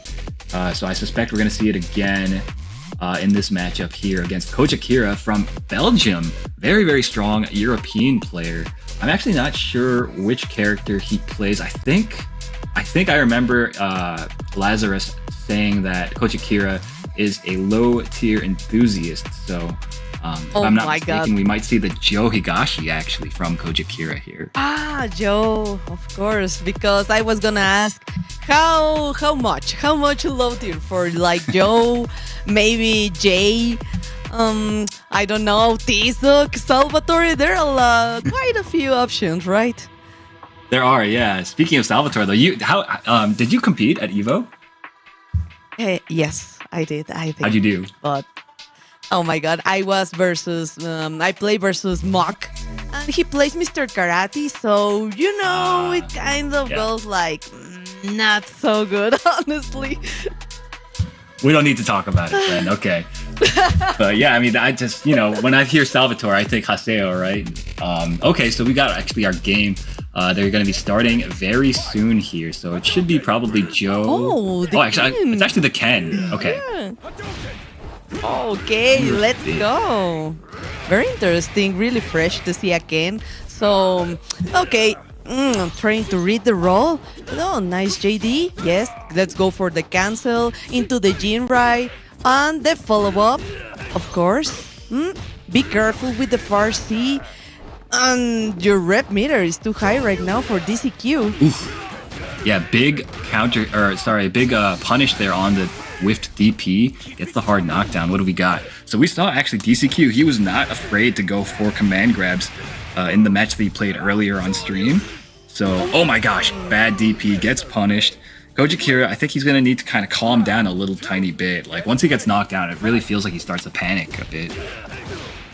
Yes, indeed, we can see it right now because Mr. Big is gonna make you panic. Oh, the counter hit, okay, nice. A lot of cancels, but still we need a little more damage on this entrance. Oh, okay, let's go. Not gonna capitalize a lot here. Oh, the just defense, yes. RC, let's go. We're into the corner, Aru. That's right, yeah. So that's one of the things in this matchup. It feels like Ken doesn't have great ways to kind of box in this like neutral, this poking range against a character like Mr. Big. Was some of the best mid-range pokes in the game, leading to huge damage. Oh my gosh, and a huge counter hit launch there. CotW going to take a ton of damage. Not going to be enough to kill though, I don't think. Wait. Yes. Okay, yeah, he built the second bar just in time. Unbelievable. Great calculation from DCQ, taking game one just like that. And you see CotW, he's going back to the character select screen. He does have a number of characters that he plays. Lazarus was telling me he also played the Chun-Li for a bit, and also obviously the Joe as well. So let's see which one he goes with here. I'm thinking maybe Joe, right? Yes, Joe. Yes. This is gonna be really interesting. I don't see a lot of Joes. Like, yeah, neither do just I. online for Chef Poetry, and that's the only one I remember right now. Haregoro too, Japanese player, right? That's right. So yeah, one of the legendary Joe players from the old days. Exactly. So those are the only two players I know. They play like they specialize in Joe, right? Right. So yeah, I think the reason he picked Joe, maybe his plan is to use the fireball and not have to fight in the mid range quite so frequently against Mr. Big. And then he can also try to poke with the slash kicks whenever he feels like Mr. Big might try to close the distance, right? And I like the offense that he's putting on right now. Very nice. I love it. We need a DP break. So, okay, but exactly. Be careful with the wild punish. Oh, trying to bait something. Just the one bar that still keeps DCQ. Oh, okay. Nice rep low. Just be patient. Oh, the counter hit and the reversal. Let's go for the grab. Okay, he tried to make a read. Oh, and the jump. No. Delayed jump. Like that was incredible. DCQ though. Oh, and goes for the EX command grab when everything was on the line. Koja Kira now 1 round away from being put into the loser side by DCQ. Oh, I can't believe it. He started so well, but let's go. We still have an opportunity. Oh, be careful with all the parries. Yes. Oh, nice backdash into the wild punish, of course. Let's go. We spend 1 bar. Hard knockdown. Again with the delayed jump. No. But doesn't have super bar to cash out, so Koja Kira, okay, he went for EX command grab yet again, but gets thrown out of it, and now one last chance at life here for Koja Kira. Oh, and gets his jump punished. That was a very poorly spaced jump, and he is going to pay for it with his winner's side tournament run. Doesn't matter though, he's still got another life, so hopefully he makes a big run on the loser's side here, but it's going to be really tough. There's only killers left in this tournament, both on the winners and on the loser's side, so you know, a bit of a heartbreaking loss here for Koja Kira. Yeah, because we wanted to see more Joe. Honestly, I wanted to see more Joe, but first we saw Ken and it wasn't so bad. But I think Joe had like more options, so I wanted to see like the first option for Koji, but it's like that sometimes, Aru. Yeah, definitely. You know, maybe he thought that he's more like comfortable on the Ken, so he wanted to go with that against a player like DCQ, so obviously so strong with the Mr. Big, but it really did seem like you said, like Haseo, like the Mr. Big, or sorry, that the Joe was like way stronger in that matchup, just because of the fact that it seemed like DCQ didn't really, he seemed a little bit like unprepared for that matchup, right? I think that's kind of a thing in like East Asia in general, is that there's not that many people putting a lot of time and effort into playing these lower tier characters at like a high level, right? Oh, totally. But let's see, the command grabs, I think they were key. Like to please respect me, I'm gonna do a command grab, and that happened like 2-3 times, and that stopped perfectly going in many occasions. So, and here you can see like he finished even with another command grab, right? Yeah. Like I said, he does go for the command grab quite frequently. I think he's good at conditioning people to stand still.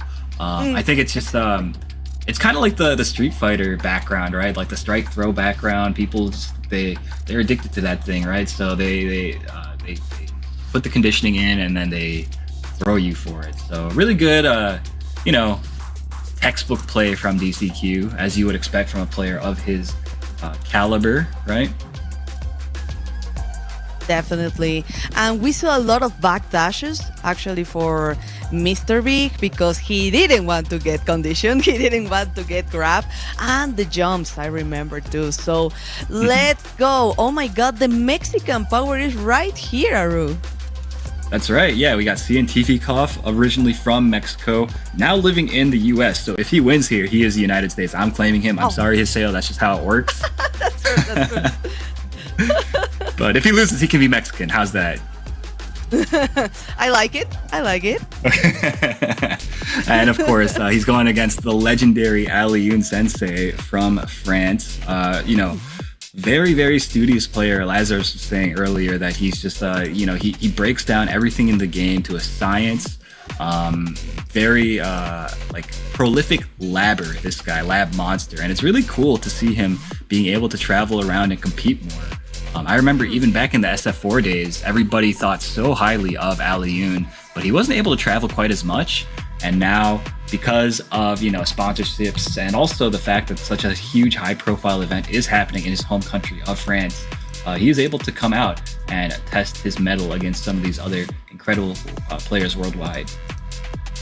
I just saw Cientificov and Aliun at Evo, actually. So I don't remember which character does Aliun plays. Does it was Mr. Karate? But of course, for Cientificov, he plays Gato. That's right, yeah. Cientifikov's Gato, I think, he had really, really strong performances very recently. I think he got 9th at Evo. Yes, he got 9th at Evo. He got 9th at Combo Breaker. And he also got 1st in the Esports Nation Cup qualifier as well. But there was a bit of a... yes, he plays karate. Okay. So you know what we're gonna see. A lot of Dragos, DPs, and Sheep Puken. So be careful. Oh, nice there to air the side switch. Okay, again the DP was ready. Nice grab. Oh. Aliun is playing very aggressively right now against the character like Gato, who normally is the one that wants to rush you down. So I think this is his game plan right now, is to make it so... Oh my goodness, the movement gets underneath the rev blow. Oh, straight into the command grab. Nice. So we try to make more pressure, and 1 bar still. So we have rev blow. Oh, nice. Waiting for the Drago, of course, and the overhead. Let's go for the punish. And that would be it, actually. So, yes. Oh, my God. Really good for Cientificov. Yeah, that's kind of how Gato functions, right? He, once he gets the momentum, you really need to make some space against him. Otherwise, he's just going to run you over like that. And this is, again, a very dangerous situation here for Aliun. Oh, this was really sneaky from Cientificov, doing the cancel, the feint, and let's go for the close D. Oh, be careful. We tried to punish that Shipuken, actually. So, let's go. Close C. And the confirm, of course. And yes, Mr. Karate has the damage too. So, in critical situation right now. You're kidding me, Arun. That's just how it goes, you know? So, even DP is not the answer in situations like that. And I know for a fact that Aliun must have labbed that particular interaction already. He knew exactly what was going to happen there. Oh my God, the Drago. Oh, the Drago. Oh, nice. Yes, of course. The standing C into the counter hit. And let's go for the first hard knockdown. Spend that bar. And yes, waiting, baiting, and punishing. I don't know if I like that he went for the super there. I feel like you just go for the regular DP if you want an invincible reversal, right? I think it would have been safer, actually. Yeah. All right, but that's neither here nor there. Cientificov taking game 1 fairly convincingly. Aliun, of course, did put up a very good fight, but let's see if he makes any adjustments here going into this next game. Okay. You have to be really, really careful with the Drago, but with the standing C and all the Gato dashes, okay, but let's go. Punish time. And yes, of course, into the corner. Wait, exactly. And that's the problem, Aru, because you want to take your turn back, but you keep pressing buttons and you get the Drago in your face, right? That's right, yeah. You kind of have to think about it where it's like, it's never really your turn in this matchup. And it's such like a strange thing to wrap your head around, but that's just how it is. You just have to you basically have to outplay him the entire time, which is really hard to do, but these guys are up for the challenge. Cientificov as well, especially. He's a world-class player, and he's going to prove it here today against Aliun, I'm sure. Definitely. Oh, nice punish. I'm waiting for the crouching C patiently. Yes, let's go. Guess time.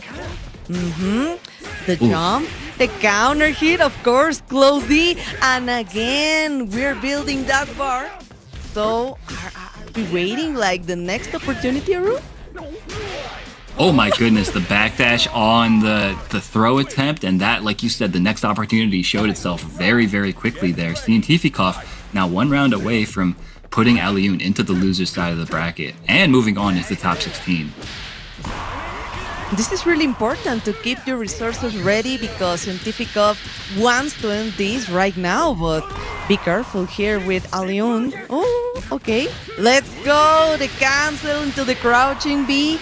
Yes, of course. SPG zone right now. Red blow, 2 bars, and maybe a hidden.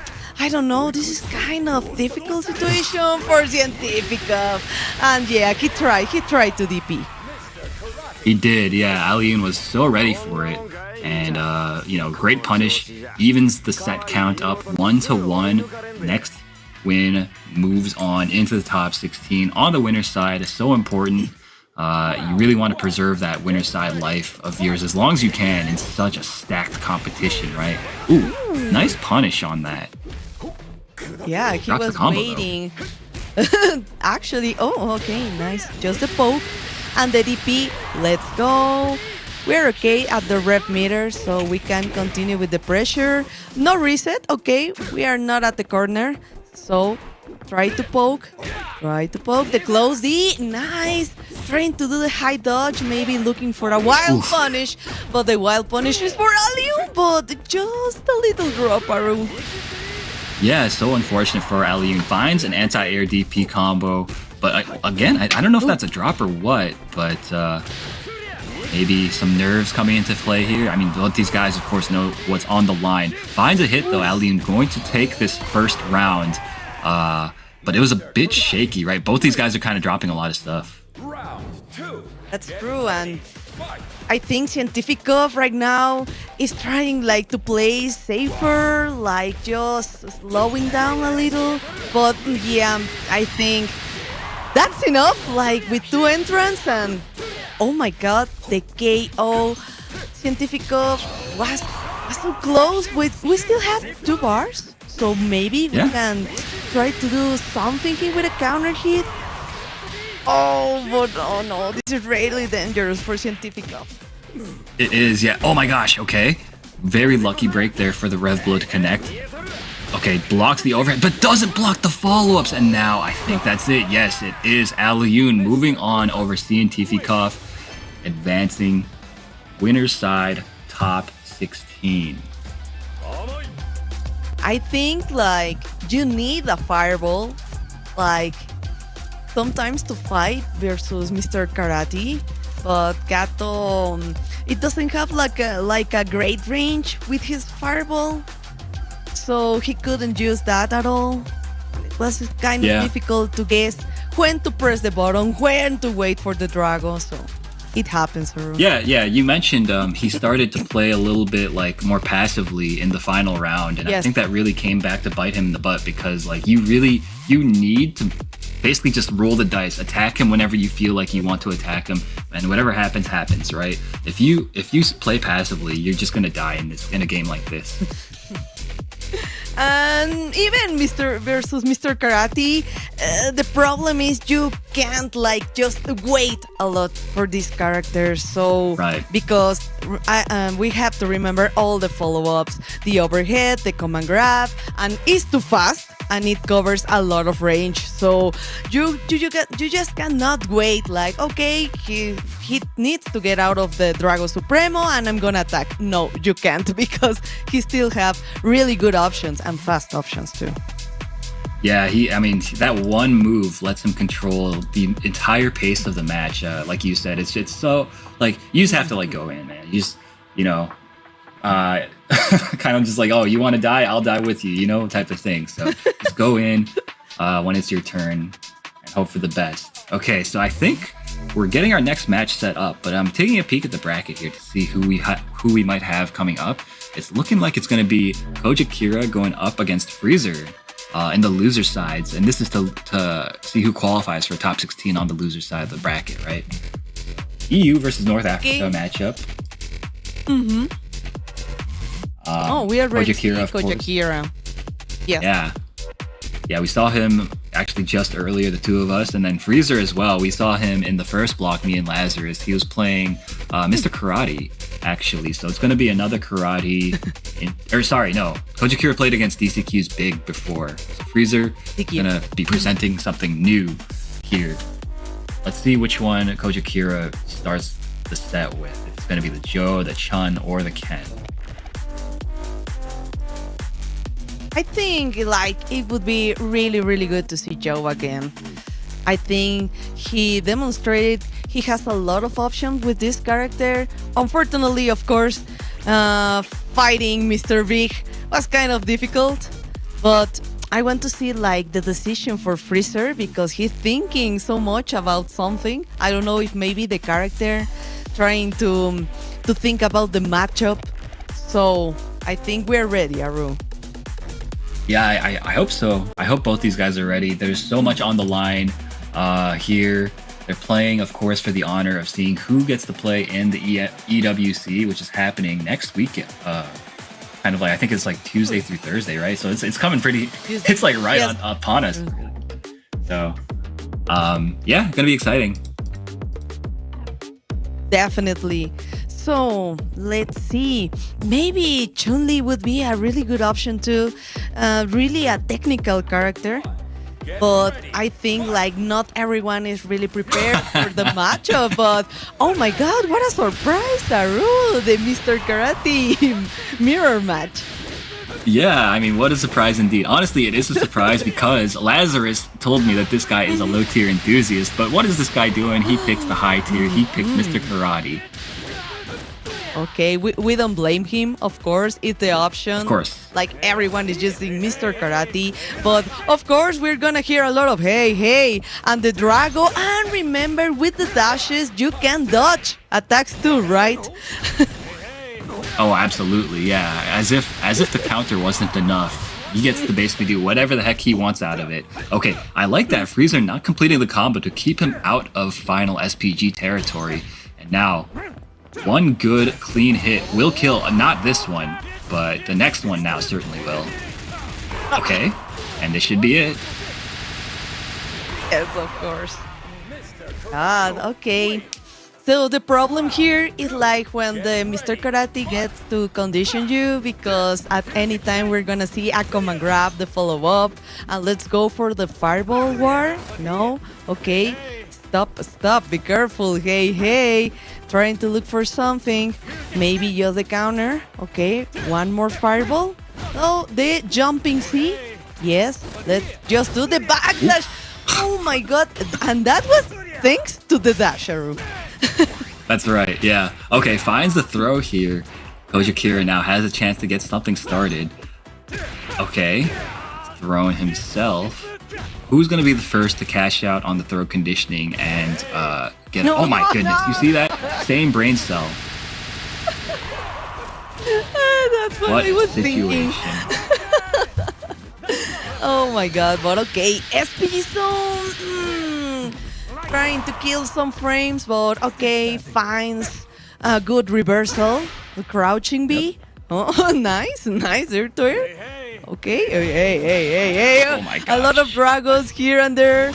No problem. Oh, what a way to interrupt the Shippuden. Oh my gosh. Wait a minute. Finds the command grab here. Is he gonna... I don't know if he has enough. Okay, goes for the reset. Oh no! That's so unfortunate. Coach Akira found the hit that he needed, but he was too far for the DP to connect. I think he needed to go straight into super in that situation, right? Definitely, but okay, don't worry, we still got it. We have the opportunity, but yes, we tried the DP break, we tried the DP, and really good patience from Freezer.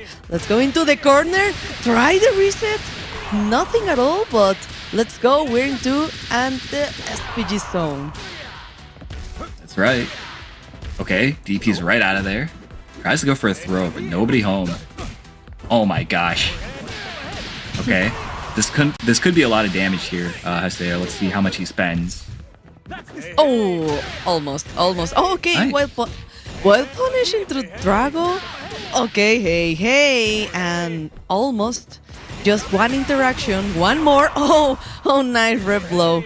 The iron rep blow. Yes. It's just... Okay, but he's very close to overheating. Yeah, he doesn't spend any bar. Oh my gosh. Oh, Beautifully done. no, wait. Yo, Koja Kira, that was such an incredible round from him. Freezer, he was so thirsty to find some offense with like the random rev Cadillac kicks, right? But Koja Kira played around it beautifully every single time. He was playing with Freezer's mind, so be careful. Oh, well, still 2 bars ready for Kojakira. A lot of cancels waiting into the jump. Yes, of course. Who's gonna make the first Drago Supremo? And we need to spend the bar, of course. We need to cool down a little the rev meter. Double hey. Wild punish with the cross-up. Nice. That's right. Oh, okay. Too far for the DP to connect there. Koja Kira, though, in final SPG territory. He's so dangerous here. Freezer, and you see he's respecting it. Hey. Oh my gosh. Counter hit with the fireball. Okay, no damage, but let's go. Drago into Drago, and of course, overhead. And ready, okay. Final round is ready, Aru. Potential final round. Yeah, if Freezer wins this one, he moves on into the loser side of top 16. Loser of this does go home. So there's a lot on the line here, Haseo. Oh, totally. So let's see. We still have like good resources. 1 hard knockdown. Okay, trying to bait the ignition, maybe a DP, but let's go. Don't tell me. Oh, maybe he tried to go for the reset. Hey. A lot of cancel, backdashes, and 1 rev low. Ooh, nice neutral jump over the Cadillac. Koja Kira taking game 2, evening the set count, forcing that final game. So important for him to stay alive there. 1-1. We're ready. So I think the moment they do at the same time the Drago, like who's the first one to get a little angsty, is the one who loses. So be careful. Oh, nice, well punished. Crouching B. Yes. Hey. But just baiting, Garu. That's right, yeah. All right. Ooh, I like that. Using the taunt to build up Freezer's rev meter there.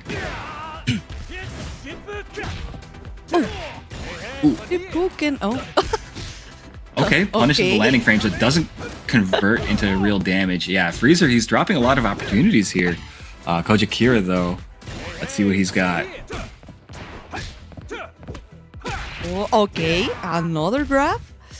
So almost got the first bar. Yes, ready for the ignition at any time. Oh my god, the Drago into enter. Yeah, so we have the resources, of course, and let's go for the next round. Yeah, very nice from Koja Kira. I really like his anti-air DPs. I feel like he's been better with the anti-airs than Freezer has in this set. So if I'm Freezer, I kind of want to stay on the ground a little tiny bit more. Very nice, finds the hit, goes into full damage. Oh, gets thrown into the corner. Not good. Yeah, nice ways to use the Drago. Don't jump. Okay, SPG, but I don't know. This is like a critical situation for Koja Kira. Yes, the cross up. You need to jump to wait for the Drago, right? That's right. Yeah, cross up is of course one of the answers to that to the counter, but you know, the good karate players, they're not going to let you get it for free all the time. So that was a really good time for Freezer to bust it out there on a read. Oh, totally agree, because like here the distance is like key for Mr. Karate. So let's go. Hey, and 1 fireball. Be careful. Nice answer from Koja Kira. Oh, but wait! Too fast to get out of the Drago. Punish just with a crouching. Oh, nice throw tech. Yeah, very nice. Bit of a lucky break for Freezer. Okay, Freezer has him in the corner. Okay, goes into the super, builds back some of that rev meter. Anyone's game still. Koja Kira gets the air to air. Oh, but gets the throw jumped over. No super. Still alive, Koja Kira. Oh! That's so These funny. are the mental games, Aru. Yeah, definitely. So I mean, he saw Freezer was holding the the parry stance, right? And he has decided, like, I think that you're gonna let go right now. And he pressed the Cadillac kick. Ended up just going right into the counter and dying for it, looking very silly while doing so. But it was not a stupid decision at all. It was very calculated. It just didn't end up being the right decision, that's all. I'm really surprised with the Drago in general because you can use it at any time, in any moment, that if you're just in neutral, just waiting, doing nothing at all, just stays in the Drago and then you're gonna fall into the counter, right? So I'm really surprised about this because I hope other characters have something like this, but no, just Mr. Karate. Yeah, you want other characters to have moves as strong as Drago Supreme? Are you crazy, Haseo? You might be a little I crazy. need it for Salvatore. I need it for Salvatore, please. I don't have fireballs. I don't have DP, but please. Understandable. Okay, I'll give you that. Okay, so I think that I think I heard that we might be going on a break soon, right? So, yeah, all right. So don't go anywhere, guys. We'll be right back with some more matches very, very soon. But first, we gotta take this break. Right back.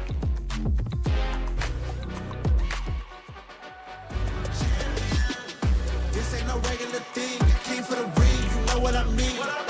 You see my name in the lights, better get right, I'm champion.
right, and welcome back, guys, of course, for the LCQ of Fatal Fury City of the Wolves.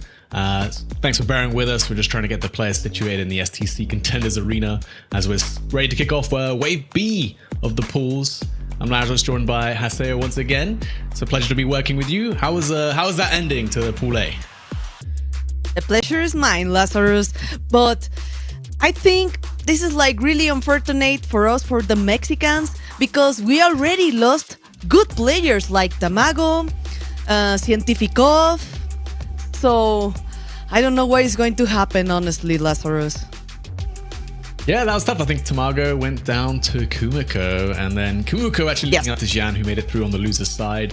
Still hope for EU, though. Alioun on the winner's side of top 16. Just needs to win one game, and he's in the winners semi-finals of top 8. So pretty big opportunity for him and other players like Sai, Abao, and DCQ all still on the winner's side. But of course, we've got Wave B coming through, which has a lot of very strong players as well. A couple from EU, but yeah, especially from Mexico. Exactly, because we have Lokov from Mexico and Kupa TJ. So yeah, they're really popular and really good players from Mexico. So we're gonna have a lot of surprises, because here is Shizi 2 in this bracket, in this pool. Oh, and some of those players, I'm looking right now at the strategy, I don't know them, honestly. For me, they're very new players. But, oh, of course, we have Pida and Falcons ET, of course. Yeah, a lot of strong players in this one. I think when we saw the players getting ready, I think I saw the Wolves jersey, the team that he's sponsored by. Obviously, for people who don't know, Hurricane was one of the strongest Street Fighter players, Street Fighter 5 for a long time, Street Fighter 6 as well. Recently moved out of the UK. And yeah, it's here for the LCQ for See the Wolves. Super sick to see. I think he will be the first game on stream. There you go. Just waiting for his opponent somewhere around here. But yeah, there's also Kula in this same pool around, who should be exciting to watch, of course. Just actually qualified to the ENC, right, to represent Mexico with Cristiano Ronaldo, which is at least it's going to be a nice change of pace from Mr. Karate, that's for sure.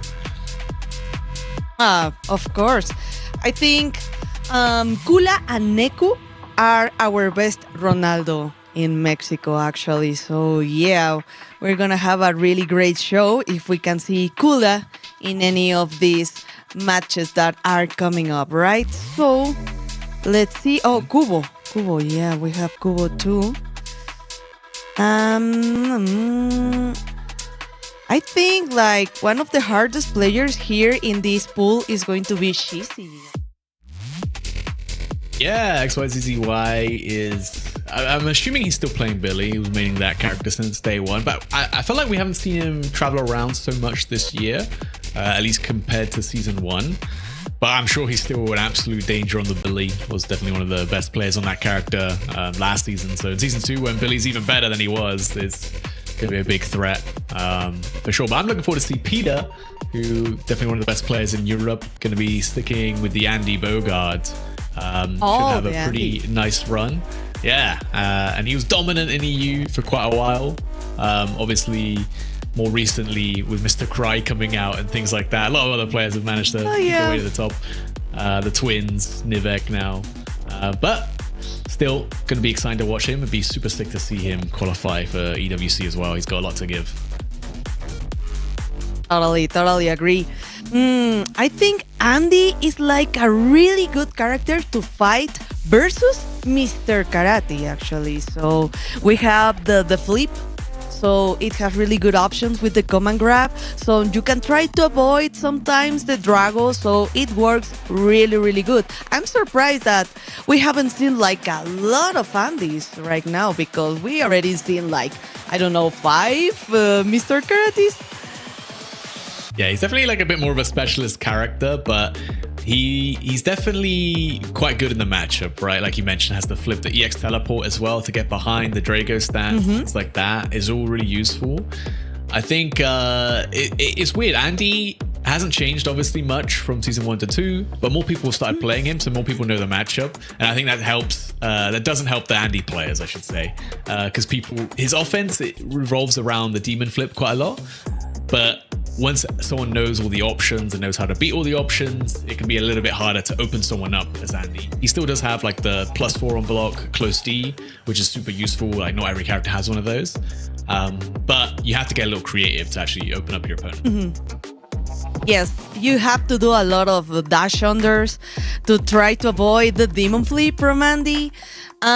Yes, you can try to guess and go for a high dodge. You can try, but it's kind of a risky option, but it could work. It could work. You need to know specifically how to fight against Andy. So right now, we are ready. We are ready for the next match because we're gonna have Xingchen versus AD and KOF.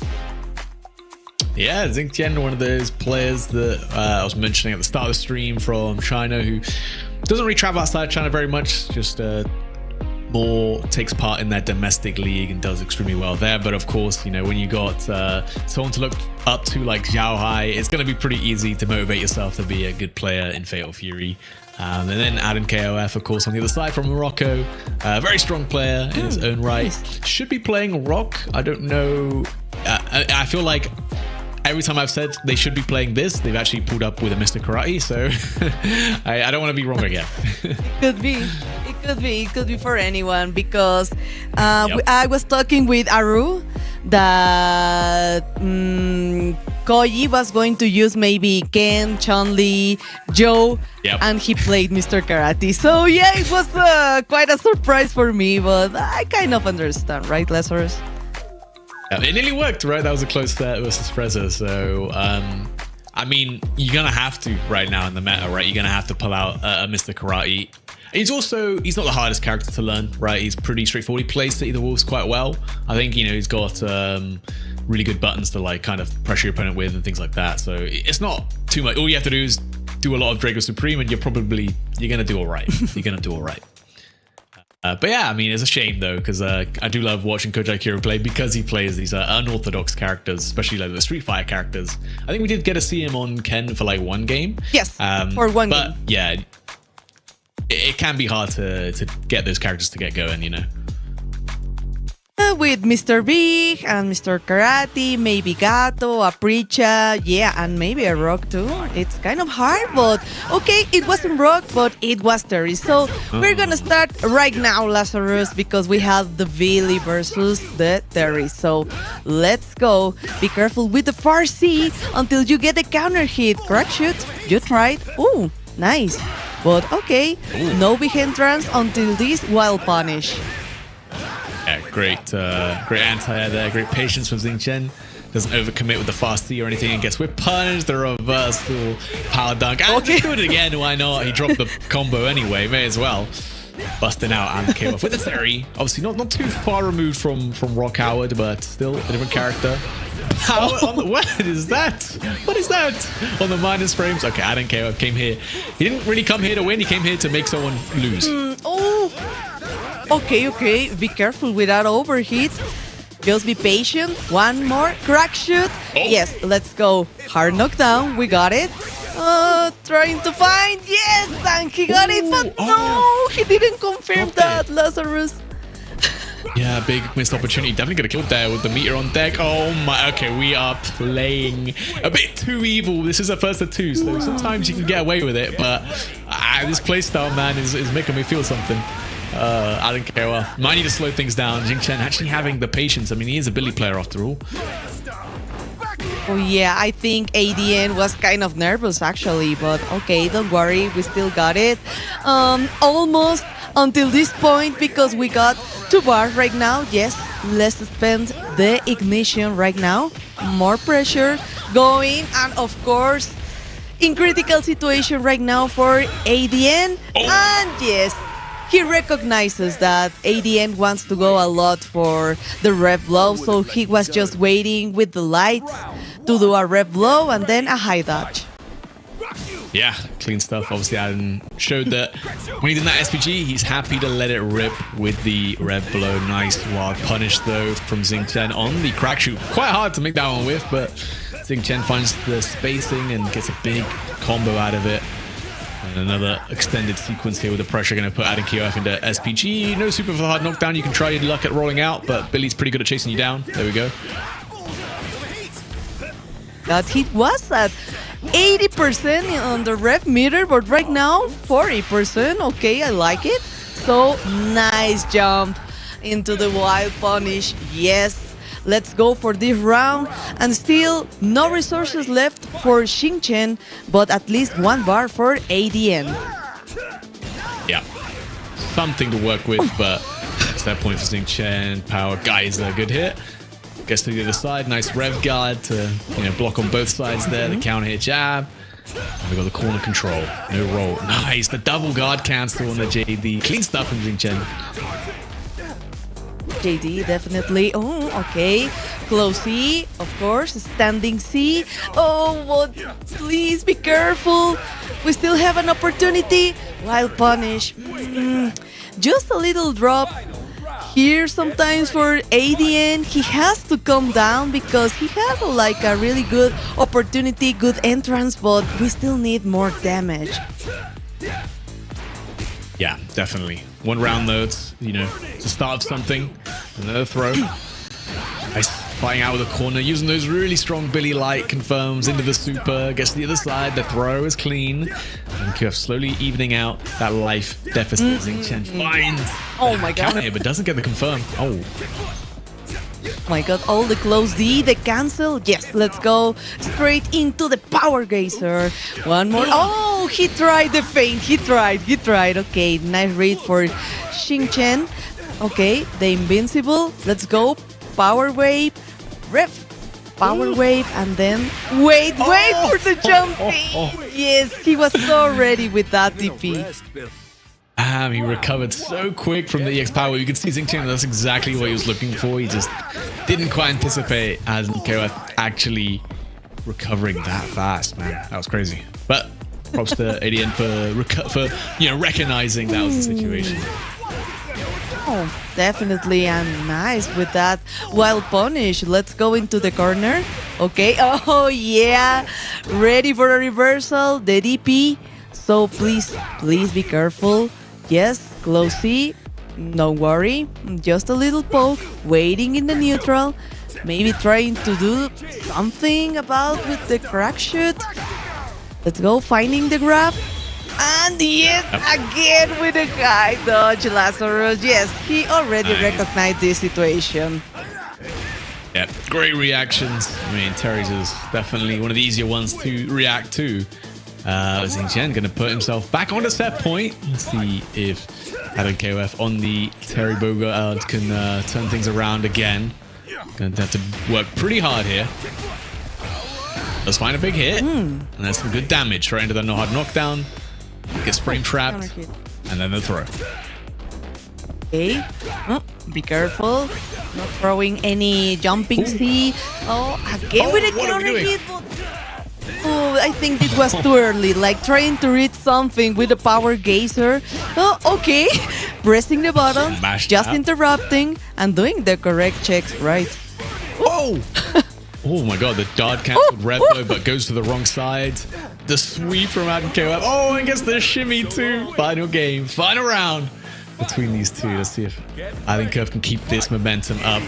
Definitely a big meter advantage for Xingqian. Trying to swing heavy with the rev gauge, but look at that, 50-60% already. Gotta be careful. That's a punish though, and easy confirm into the super for Billy. Oh, the delay. Oh no, we're playing in the mud. These guys are playing very hustle. Oh, that's crazy. Oh, he tried to go for a counter hit with a crack shoot. Whoa. Okay, waiting for the rev blow. This time, no high dodge. Grab. Chasing down right now Xingqian. 78. He got a counter hit. Yes, but no bar. Oh, right now. Oh, but he couldn't spend it. Oh, come here. So close to over. Oh yeah. My god. I would not fist bump Adam KOF after that one, personally. Xing Chen's a better man than me. He's a better than man than me. I think, yeah, that was an insane ending. The minus frames, this far D on block into Power Geyser afterwards. I mean, clean stuff. No, not clean stuff, but effective gameplay. It worked out, and yeah, exactly. That's the important thing. It worked. Xing Chen, though, going to be still alive, just in the loser side, of course. Yeah, nice play. And the first of two, especially, good stuff. I wasn't so convinced at first with this Power Geyser, like trying to do like really good reads, like he's gonna press a button after this, and then he got like too wild punish. So I think he won like maybe tried to stop doing the Power Geysers, but okay, he said no, I'm going to stick to my game plan and it's gonna work. There's no way you guess right like the fourth time, right? You've guessed right 3 times, you're not expecting it the fourth, it's gonna work. I'm gonna do my minus frames into the Power Geyser, and it worked out, right? I mean, it does do a ton of damage. That super really is painful. And in that situation as well, like you are in overheat, you kind of need to do something. If you just sit and block, eventually you're gonna get guard broken, right? So you kind of were forced. But and this crouching C, ouch. Yep. Ooh. Look at this. Pulls him in. They come here. D whiff. Oh my god. It wasn't even on block. It whiffed. But you know what? It kind of if it whiffs, you may as well, because they're either going to whiff punish you or they're pressing and they've missed the timing for it. So hey, you know what? Effective. So it was a good challenge, actually. So it worked. And yeah, I think like maybe Shin wasn't expecting another Power Geyser, because it was like really, really risky to do that in that moment, because that would have been it for, I think for that round, it was final round, right? In that moment. Yep. So I think it would have been really risky for ADN. Yeah, you gotta be built different to make decisions like that in final game, final rounds of like the Esports World Cup last chance qualifier, right? Yeah, that's a dangerous individual there. Going to be moving on the winner's side. Don't know who he's going to be up against. Have to check out his pool as we're going to get ready with the next game. We got Hurricane now up against Sid, who Sid is he's a great guy. He comes to a lot of European events. He creates his own fight sticks. Really awesome designs as well. He pretty much, if you go to any European event, this guy will be there, and he has some of the sickest merch ever. Let's see how he does in Fatal Fury. I don't know. I have not seen him play personally, and up against Hurricane will be a tough challenge. But do you know their characters by any chance? Hurricane, I mean, he was playing Preacher like a long time ago. Oh, okay. I imagine he's on like Mr. Karate now, if I had to guess, you know. But we'll find out. Sid, I'm not sure personally. Yeah, could be anyone. It would be interesting to see a Preacher right now, because she's really a pretty solid character. But okay, T-Suck is like one of the offsets for me right now, Lazarus. Yep. I can't believe how wrong I was. Hurricane playing Vox, that's crazy, man. Sid playing T-Zog, look, he's here to have fun, man. He's here to have fun. Oh, we're getting drops. Oh, this is a button check. Actually, no, I don't, no, this is the game. For a second. Oh my god. Checking buttons, I can't lie. Oh, I was really surprised, because when do you see a T-Zog like at this moment in this kind of tournament, right? Yeah, it's tough. I mean, there's a reason why we don't see him, Hastel, and that's he's a bit of a bad character, and he's hard to play too. You know, it's the combination of two things that is not fun for most people. No, not at all. But yeah, okay, don't worry. But I think, oh my god, yes, of course, the counter hit. I think Box has really, really good frame trap, so you have to be careful with the dive kicks too. Yeah, especially his DP break is probably second best in the game behind Preachers.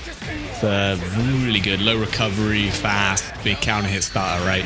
And Hurricane making quick work of that first round. Sid couldn't really find a way out of that corner, but that's kind of like the downside of the Griffin mask right there. T-Zog, of course. is that if you do get in the corner, it's super hard to get out. You have to work really hard to try to get in with the EX command grab.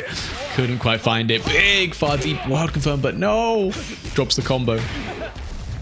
Oh, nice confirm. Trying to get the target combo again with the slide. Oh, nice counter hit. Trying to try to stop all the pressure Hurricane is doing right now, but I think it's not enough because, you know, when you have in the first position the SPG and you lose it, it's really hard to survive. Yeah, it makes some sense right there for first position SPG, for T-Zog. You can get those hard knockdowns rolling, you can get some of that command throw pressure, but yeah, I mean, it's going to be tough against Vox. Like, he's going to be able to rush you down so quick, and you got kind of slow buttons to check. Oh, Hurricanes! Bro, why does he know the matchup? He keeps jumping on reaction to the demon flip. Like, I don't know, man. Okay. Oh my god. There we go. Sid, yeah. Not putting up the best fight ever with the T-Zog. Shame we didn't get to see more of the character, but yeah, Hurricane, he's come here for one reason. That's to qualify for the Esports World Cup. Sid's come here because he looks to have fun, you know? He likes to come to all these events and see his friends and people from Europe and around the world as well. I think he's very close with the Chinese. He's also Chinese, so probably travels a lot with them. Yeah, it's really difficult to get in the game with a character like T-Zog because you need to use your JDs perfectly enough to answer with a command grab. So in this moment, I think there wasn't like any opportunity to even defend himself when he was into the corner. So it happened, Lazarus. Yeah, exactly. Like you mentioned, like the just defending is like you kind of have to get good at it if you're going to play T-Zog, because that's where he gets scary, right? If you got good defense as T-Zog, you can kind of make him work, right? But the defense is like the hardest part about this game. So, and you're already playing like a hard character, so yeah, the combination of those two is really difficult. But you know, glad we got to see some screen time for T-Zog, even though it was short. And hey, Hurricane playing Vox, wasn't expecting that either.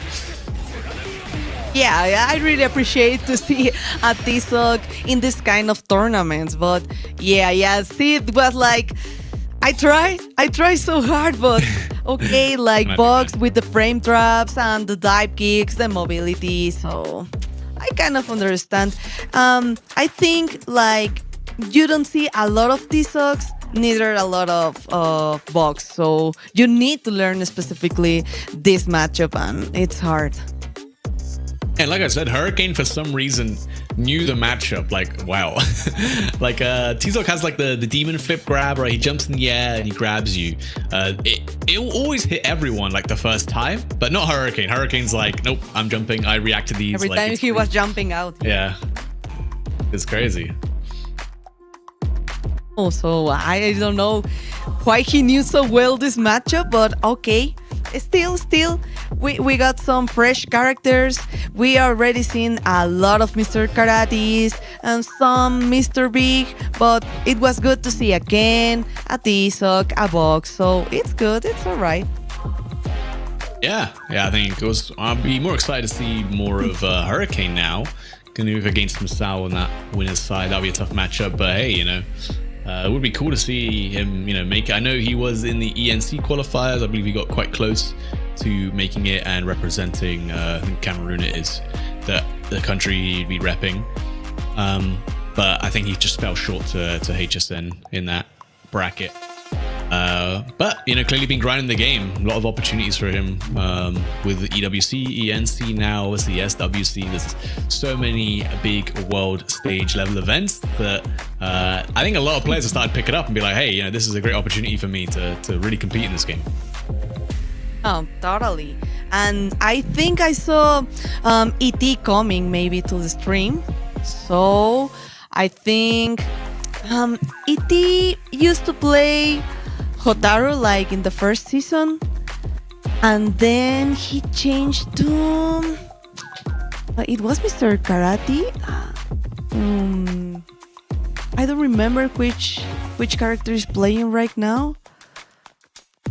Yeah, I don't know. Maybe Hokutomaru. I saw him on Hokutomaru a little bit, But you know, it's always tough to judge now that everyone wants to pick up Mr. Karate. But he's going to be up against Nivek, who just recently qualified to represent Greece from the Europe East qualifiers, beating out K-Top, of course, which was very impressive. And he was on Krauser as well. Oh, Krauser. Yeah. I'm kind of surprised we haven't seen like any Rock or Preacher, because like I think like if we have like a top 5 for the best characters in the game, maybe Rock or maybe Preacher are in there. So even with a T-Sock is like a really big surprise for me, but no Preacher and no Rock. Yeah, I know what you mean. I think it's tough, right? Because I do believe a lot of other players who were playing those characters, they probably just think that Mr. Karate is doing what they were doing just about as good, but they also have the Draco Supreme, right? So that makes like a hard sell. I think Preacher still has a lot of merit. Obviously, her Fireball 50-50 is really strong, and her Farsi is like something that Mr. Karate doesn't have, right? He doesn't have like this dashing Farsi that can go very far and be really high reward on hit. And her close range pressure is way better than Mr. Karati's too. So there is still merit to pick these characters, but I think for long-term investment, people were just thinking, oh, I'll just play Mr. Karate, right? Yeah, and it makes sense. If you want to throw some standing C randomly into the screen, we can use Gato. Gato has like a really good dash.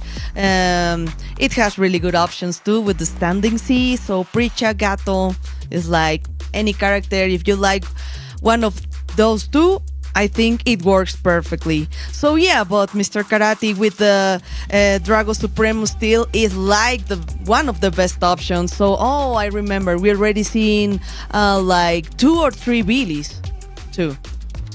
Yeah, Billy, of course, probably the second best character I've said. And speaking of, I think we're gonna get like the Billy XYZZY up against Shinky. Should be interesting. Oh yeah, I wonder if XYZZY stuck with the Billy. Probably. I felt like if you were playing Billy before, you're probably pretty happy playing him now. I think he's a good character into Mr. Karate as well. So it's like there's no reason to go for like that mirror matchup, right? Yeah, but I think it's the first time I'm going to see Shinky play. Actually, I didn't know about this player before, but yeah, now that you mention it. XY plays used to play Billy. I don't know if he has any change at all right now. So I think this would be interesting to figure out which character did he decided to stay with. Maybe like many players change to Mr. Karate right now. So let's see. Okay, I feel like Shinky is a name I recognize. I think when I was going through some of the ENC brackets, so definitely is playing the game. We'll see how well they can perform against XYZZY. But yeah, I mean, we will be getting to the game very, very shortly. Of course, we're just getting the players ready at the STC Contenders Arena, where the LCQ is taking place. And of course, just a quick reminder for you guys, the top 4 who are placed in the LCQ will make it to the main event. I think starts on Wednesday next week. So yeah, brilliant opportunity for the players. And here we go. Yeah, we go. Mr. Karate, but XYZZY on that patented Billy. Big wild punish with the Fasty to kick things off. Shinky actually also playing with the mid position SPG. Interesting.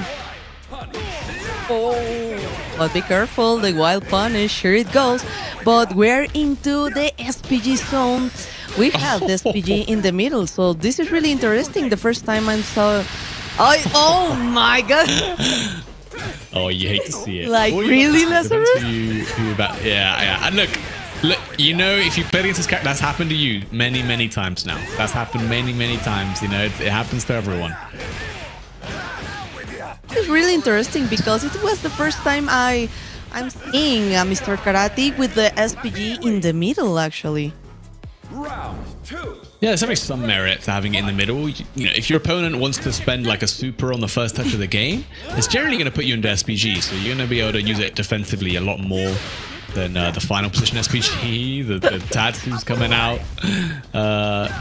effectively from Shinky in the corner now, has to defend, gets caught trying to backdash there maybe. Oh, again, like with a counter hit. big Be punish. careful, you have to punish that. Shipuken. So let's go. 1 bar. We need to spend it, right? So, no. Yes, let's go for the hard knockdown. You have to guess right now. Okay, I don't know if Shinky actually was trying to do the red line, but it worked.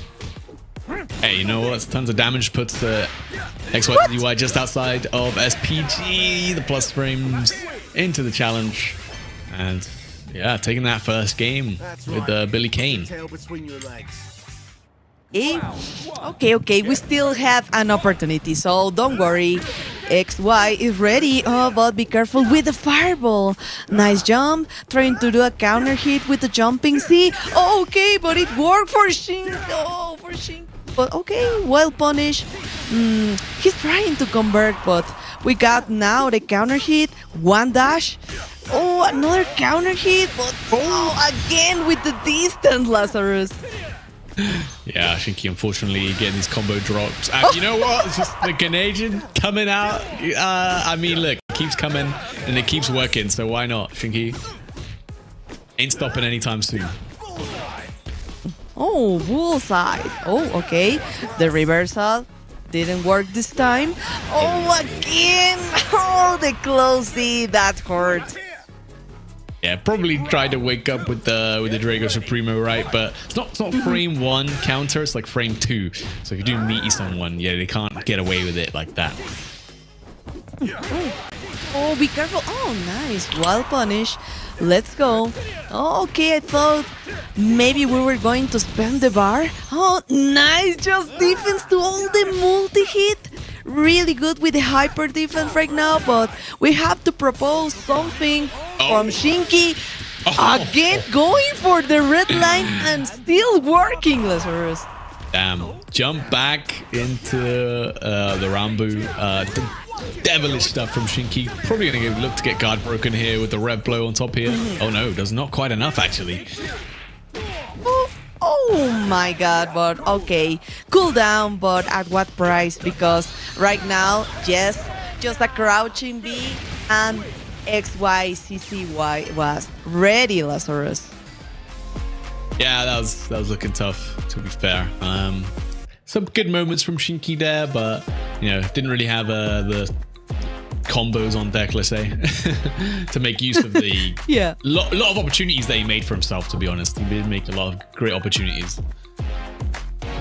Yeah, I know. Like, XY was really playing aggressively, right? Yeah, I mean, I don't think I've seen that many wild punish Farsees from a karate player yet. Somehow you're whiff punishing Billy Kane like 5 times in one set. Like, all right, I see you. Yeah, and I don't think like I already watched I don't know, maybe 5 different Mr. Karates, but they don't use a lot these multi-hit kicks because, you know, it can get a little risky, but this time it worked out perfectly for Shinky. Yeah, I think it's one of those multi-hits that is, if your opponent knows, it's like a free 0 frame super punish, because you can basically just input your super input while you're blocking it, and it will just come out as a 0 frame, because the multi-hits are happening so fast that it's like the game doesn't let you miss a hyper defend, like, because it you know, they are just that fast. So the super just always comes out, which again it's not something you always want to do, because obviously when you do use a 0 frame super, it costs you meter, it costs you rev gauge, so, and the reward can be kind of, you know, hit or miss, but it worked pretty well for Shinky there, to be honest. Yeah, because I saw the hyper defense for this multi-hit many times with XY, so I know he's ready for this matchup. He's going to see a lot this character, so yeah, I think he's really well prepared.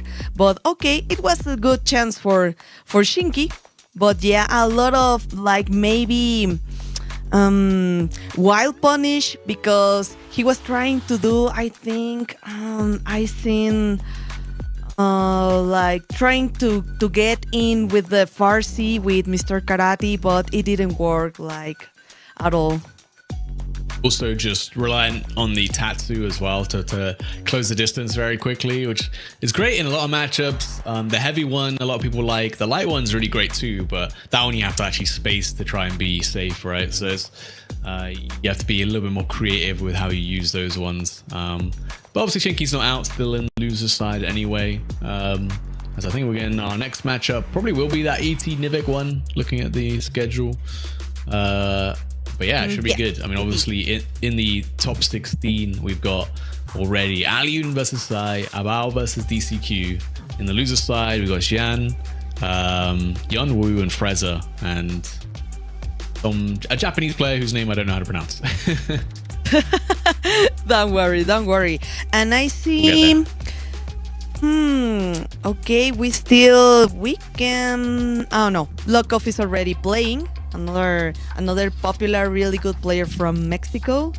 And yes, of course, we're gonna have next ET versus Nivek. Yes, but I'm not sure which character is playing right now Nivek. Should be Krauser, but he also does have a Billy Kane. Billy Kane is also very good, but he will want to probably play the Krauser. Depends on the matchup, I suppose. For ET, depends on what character he wants to pick. But yeah, Nivek's been doing really, really well. He's definitely probably one of the most improved players in Europe this year. Like, we have like a league that we run in Europe called Lead the Pack. And Nivek, at the start of the season, he was playing T-Zoc. And he did okay, you know. He maybe squeezed into like the loser side of top 8 a couple of times. But in general, his T-Zoc was not looking great. Then he picked up Billy Kane and he started winning a lot more. Like, it got a little scary how much he was winning. And then he started playing Krauser, and I was like, oh, he was just getting carried by Billy. Like, he's not going to do as well on Krauser. But no, he's also pretty dominant on this character too. So I think as a player, Nivek's has gotten so much better. And we are very happy that he's not playing T-Zoc anymore. That character was not doing him any favors, I don't think. Yeah, and I think Krauser is like a really pretty solid character, but I think he's not like too popular. We got the Tomahawk, we got the Fireballs, so maybe this would be, oh yes, the perfect time to see right now Krauser versus Mr. Karate Lazarus. Yeah, and we did see this matchup already, right? Sai on the Krauser did manage to beat up, let's have a quick look who's he against now. But Mr. Karate player, right? So actually did figure out that in this matchup, you know, Krauser's got some good stuff. The fireball zoning can work quite well. And obviously damage output, the hard knockdowns here. He has a great cross-up button, right? His JC is able to hit behind very, very far, which makes it a great counter to Drago Supreme. Specifically in this matchup, you have to look out for the Tomahawk and for the Drago. So, okay, jumping out of the corner and trying to side change. Yes, wild punish time. One crouching B. Let's go. Oh, nice read on the command grab. Yeah, that should be the round. There it is, Nivek. Man, didn't even need to spend the super, bro. What is this damage from the big man on the right? Krauser. This guy hurts when he gets his hands on you, man. Nice counter hit. Hey, and just defense, yes, of course. The fireball war. Well, trying to do the cancel. He was already spending one bar, the close C, the Tomahawk, and of course the Drago Supremo. Ooh. Yeah, but ET couldn't really spend any more rev gauge, right? He was already at like 70%. The rev cancel would have put him up. Really, what did Ed just defend on the DP? Unfortunate, too far to get a bigger confirm than that. But oh my god, Nivek actually playing this matchup really well right now. And you got the life lead, just defend these fireballs and you're chilling, right?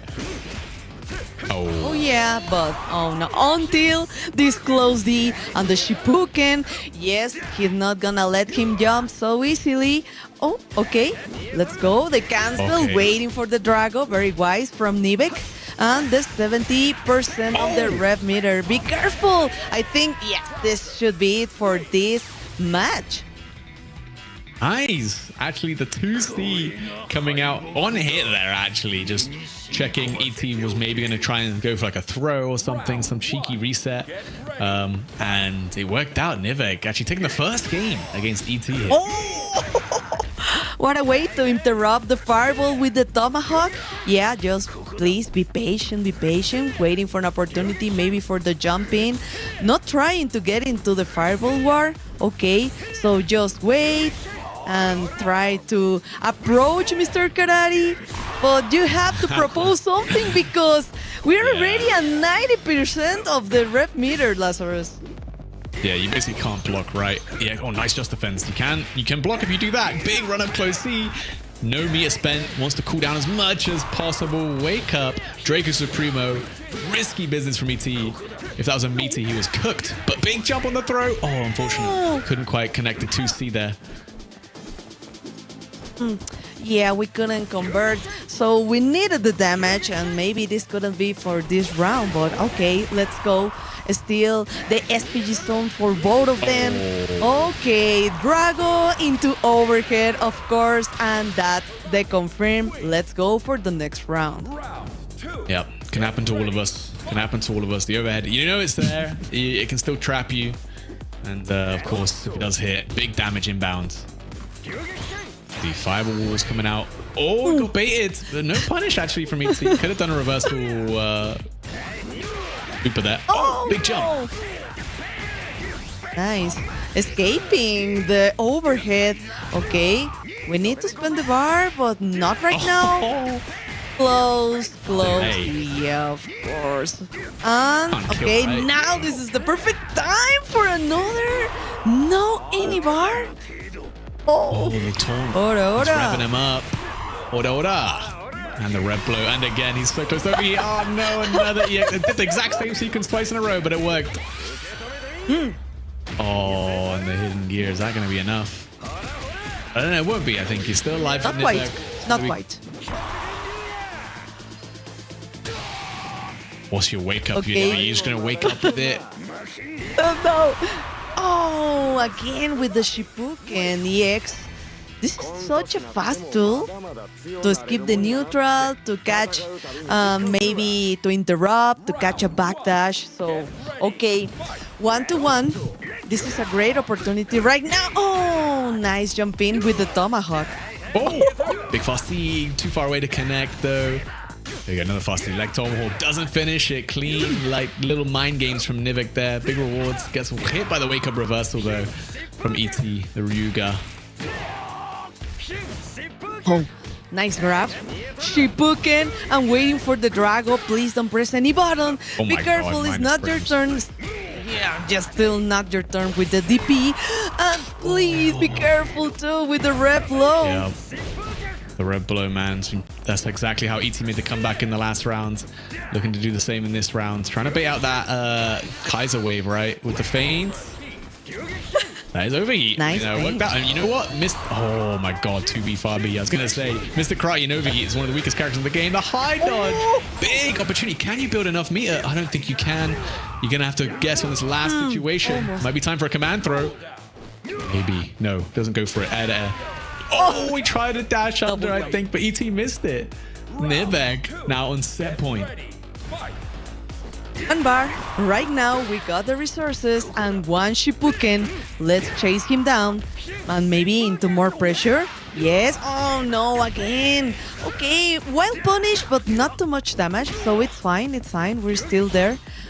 Let's go. Fireball time. Yes, you just have to duck, so don't worry. Nice jump. Maybe trying to get again with a tomahawk. Oh, nice counter hit. This is gonna be a lot of damage. Yeah, Kaiser wave, hard knockdown here. Over me head. I don't know if that was me or not, but it doesn't connect. Big air to air. Last hit potentially for Nivek. Just needs to find it. One hit confirm into the super will do it. Even. Okay, nice answer from Nivek. Well, answer, honestly. Whoa. Keeping that bar just in case, Lazarus.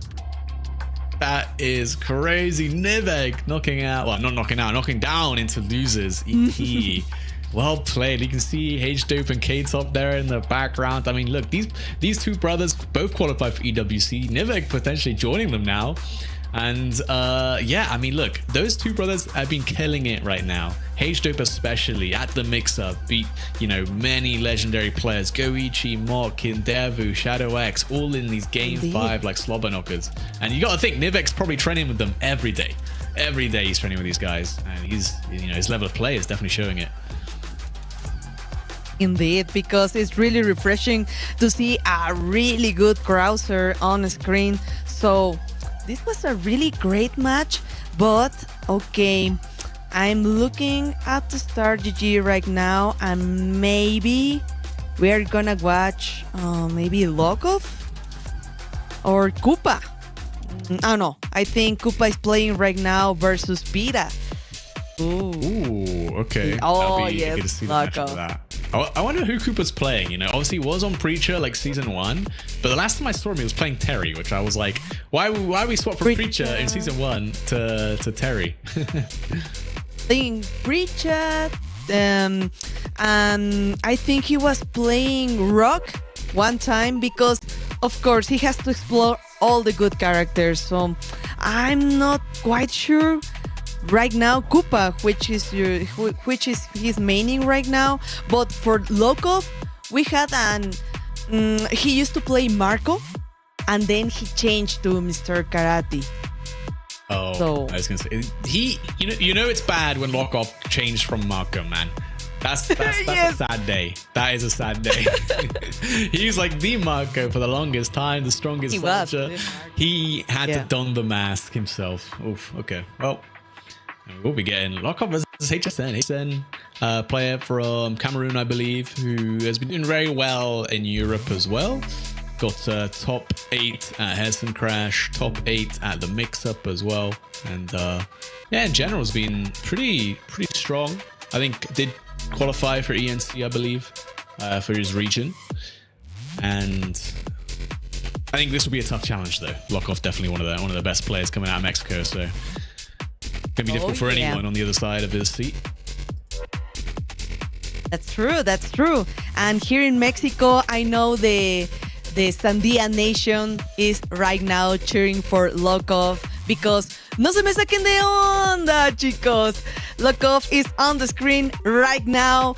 He's very popular in the community. Everyone loves Lokov. So we have the Sandia Nation. So I think everyone would be really hyped for this match, Lazarus. Yeah, it should be interesting. I think HSN plays Rock, so you're finally gonna get your wish, Hasta. We're gonna see a Rock on stream, I think. A Rock. Gonna be up against Mr. Karate, which I think Rock can do quite okay versus Mr. Karate. I think his EX Fireball does quite a lot of work in the neutral, and yeah, we'll have to see. How HSN wants to play it.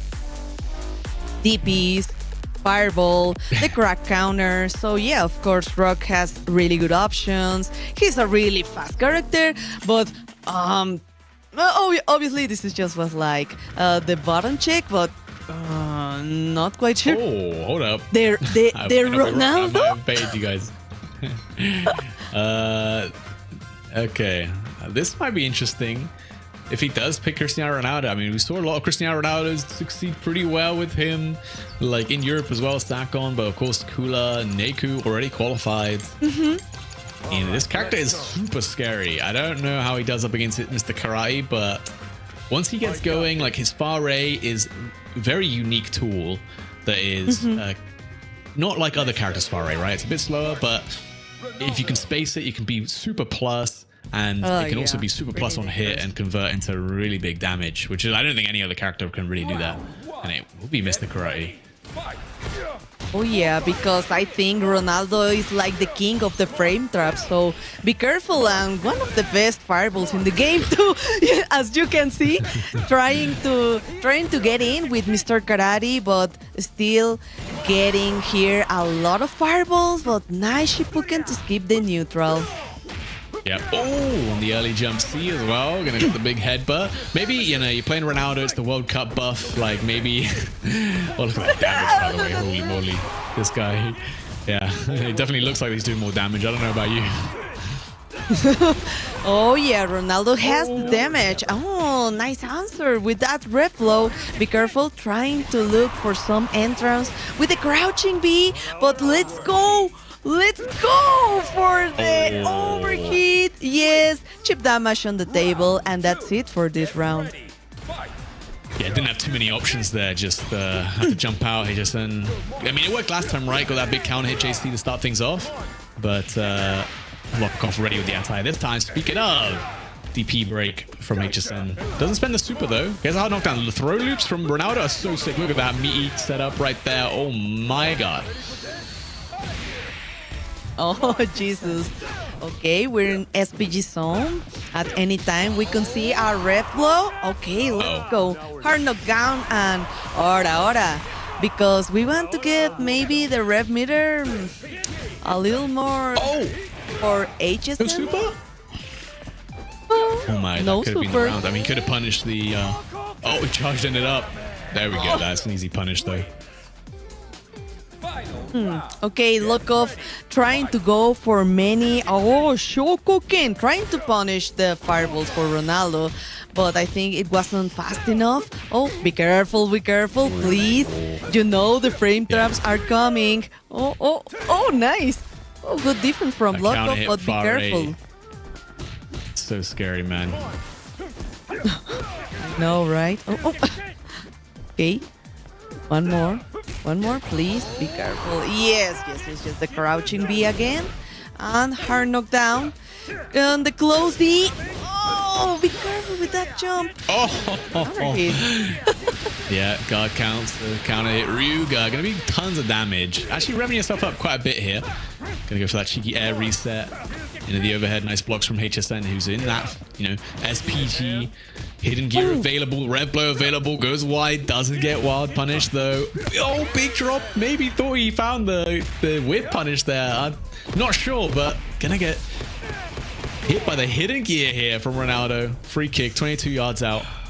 This is it. Hey, but what's going to happen right now? Because we got one bar. Shoo! Here for Lokov.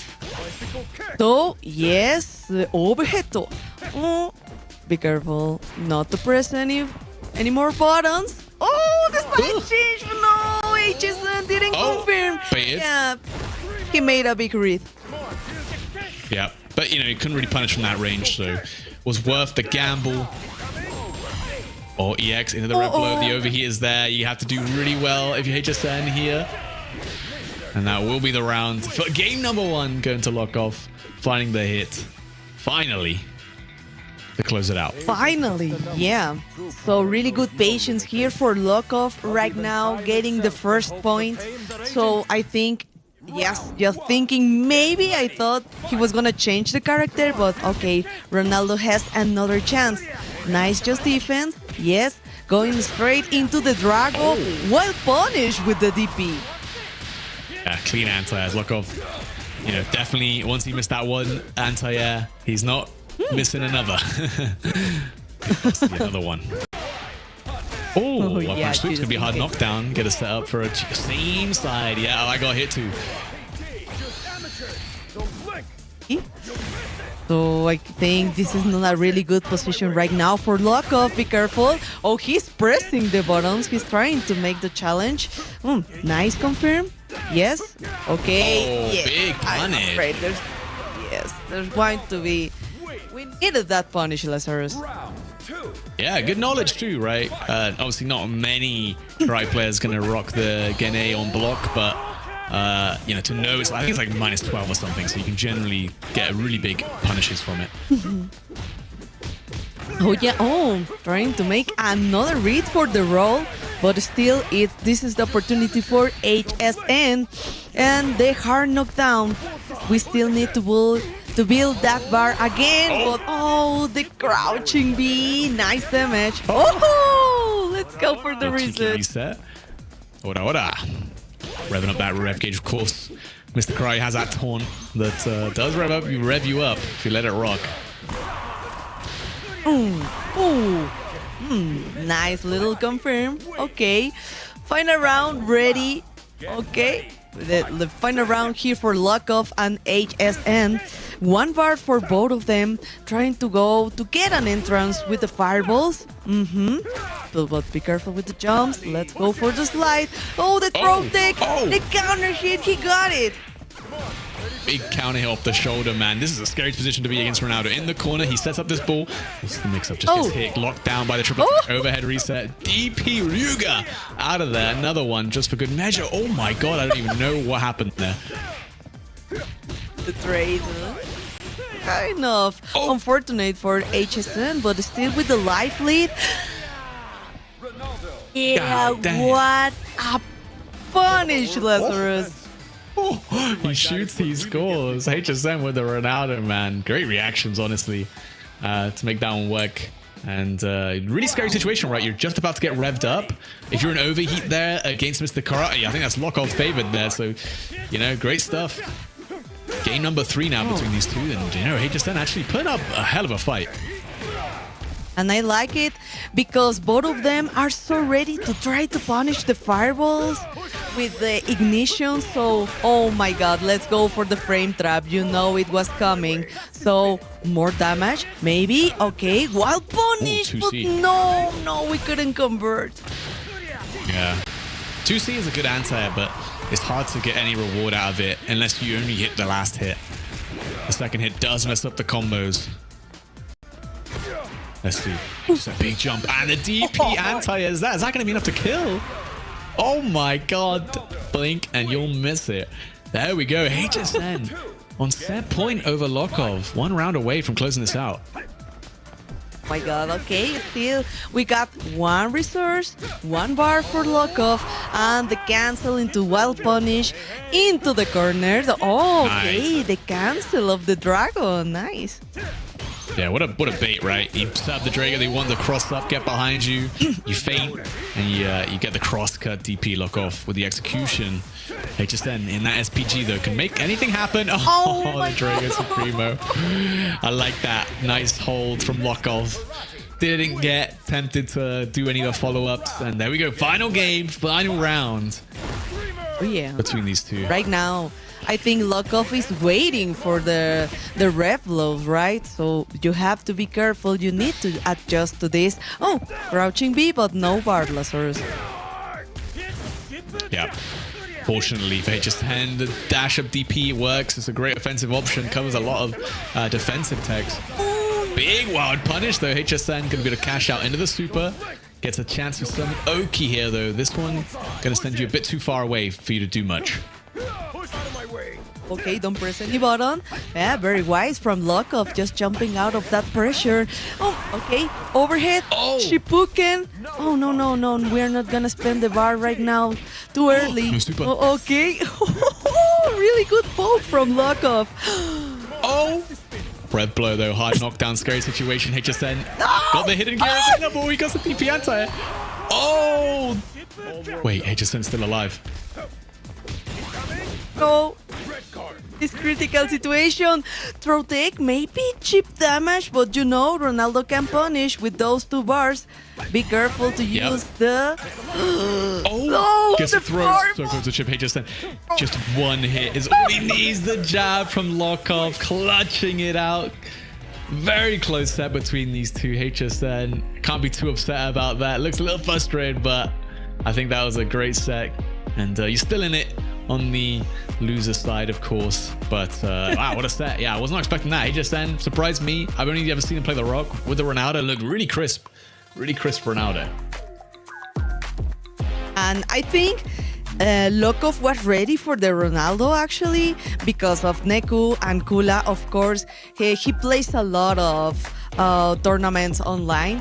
So he gets to practice a lot with Kula and Neku. So I think it was very wise for Lockoff in that last moment just to play safer, wait, and just do the crouching jab. Not to do anything risky at all. So it was a really, really good match indeed. Yeah, it was really close, honestly. I couldn't call it until right at the end, even though, you know, at some point Lockoff had a pretty big health advantage, but, you know, we know how the game goes. You're an SPG, 1 counter hit red blow, and, you know, you kind of won the set already. And yeah, I mean, that looked really good. Like you said, I think it really helps having such strong Ronaldo players. It's a very specialist character, right? We don't really see him very often. Yeah. He just said it looked like, I think when he got like the DP anti at some point, maybe he wanted like the super and it didn't come out, but yeah, very unfortunate. But yeah, I think at least for now, that's going to be all the action for the pool 1, and we're going to be hopping into pool 2 just after this short 5-minute break. See you guys in a bit. Be right back. Play is in our DNA. Whenever we let it out, it becomes our superpower. Now imagine an entire city being built to supercharge it. Qiddiya City, powered by Play. We were there. For every click, every clutch, every respawn. We were there for the years of grind. And we're here. Now. The proud founding partner of EWC. Powering the biggest event in gaming. Shoulder to shoulder with the world's best. Making history. Greatness deserves a stage. Lenovo Legion. Reach your impossible.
welcome back, everybody. It is me. I am back as Rue, here with Lazarus to guide you through the tail end of the second wave of pools.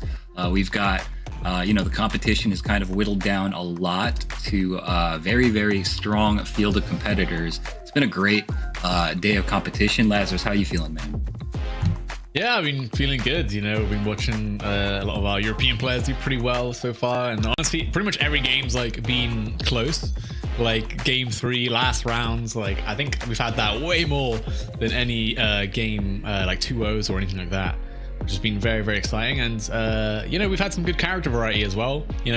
Obviously in the advent of Mr. Karate, a lot of people are playing him, but we still see people being the character specialists and still playing the Krausers, the Kinds and things like that, right, that we've seen throughout today. Ronaldo. Yeah, it's been a very surprising amount of variety. We're about to get some more, in fact, as well. We've got sitting down to play, we've got Alex Smith representing Ultra Arcade, and he's going to be playing against Good 8 Squad's Sugahiko. So two underrepresented characters in the current meta. It's going to be B Jenny from Alex Smith going up against the Kine from Sugahiko. Can you tell me about Sugahiko's Kine a bit? Yeah, sure. I mean, he was at Brussels Challenge and I did play him and I sat down and was like, oh, it's a Kind player, season 2 Kind, whatever, man. I'll smoke this guy. And it was in fact me that got the smoking. This guy was super clean. It's if you told a robot to play Kind, it would be exactly how Sugahiko plays. This guy, he does not give you room to breathe. Every setup he has is, frame tight, covers a lot of options, a lot of OSs. He is just extremely dialed in, and it shows. I think he's had extremely close results against some of the best players in the world consistently as he's been traveling around, but he's always fell short of the final hurdle. He's always lost in that final round, so hopefully, today at the LCQ for Esports World Cup is a different day.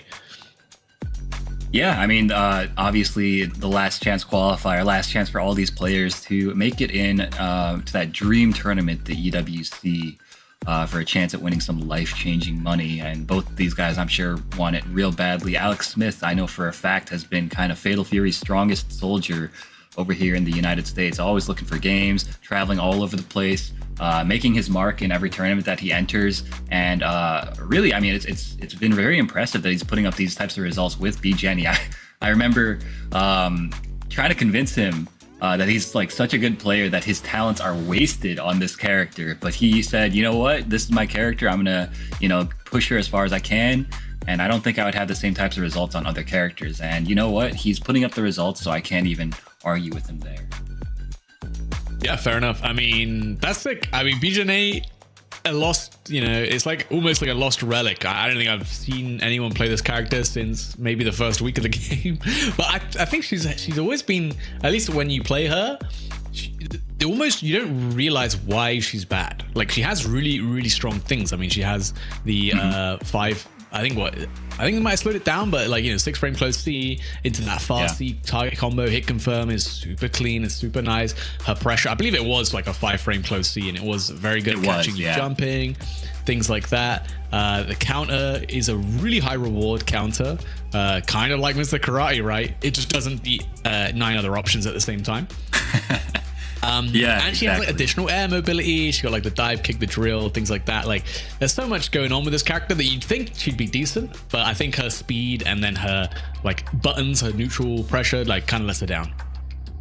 Yeah, I think she's a very complete character on offense, but a little bit less complete than before, but she's still got a wide plethora of options that she has available to her. Defensively, her anti-air game is it's serviceable, but it's not super rewarding. And obviously she does have access to the best rev blow in the game, which does come into, it becomes a factor when she's put into that final SPG territory. So always something that you have to be aware of. Yeah, definitely. And Kine, obviously did lose a lot in season 2, gained some things, but yeah, ultimately, I think the big thing that's lacking for him is his damage is not where it used to be, right? So he needs to win a bit more interactions. We're gonna go dash, EX, flash, kick, Sugahiko. How does he do it? The movement is already just so clean, very different from most other kind players. Yep. Air. Okay, lucky break here for Alex Smith. Nice flash kick out. Oh, okay. Great matchup knowledge. Weirdly for Sugahiga knowing the flash kick break there. Yeah, well, obviously, this is one of the better red blows defensively, right? That's the scary thing about Jujiane. This red blow is incredibly fast.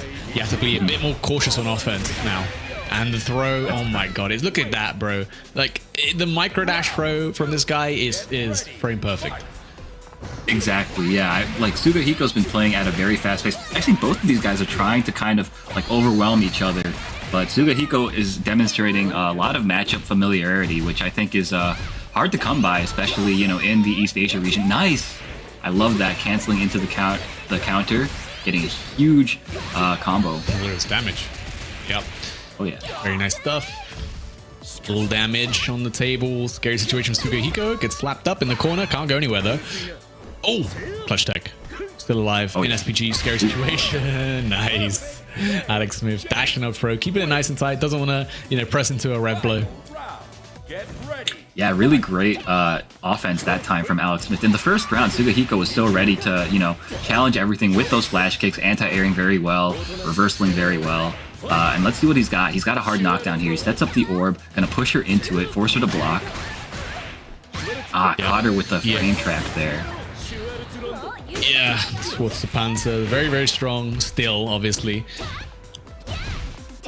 Definitely, yeah. Okay, nice. Catch them. Alex Smith gonna get the hard knockdown, gonna build back some of that rev gauge, and put on some pressure. Nice tech though from Sugahiko. Oh my goodness! Oh my god, shimmied his soul out. Sugahiko caught Tekken live 4K. Holy moly. Can you build enough super here? Oh, you do? Just about build it. Alex Smith with the clean combination. Taken game 1. Holy.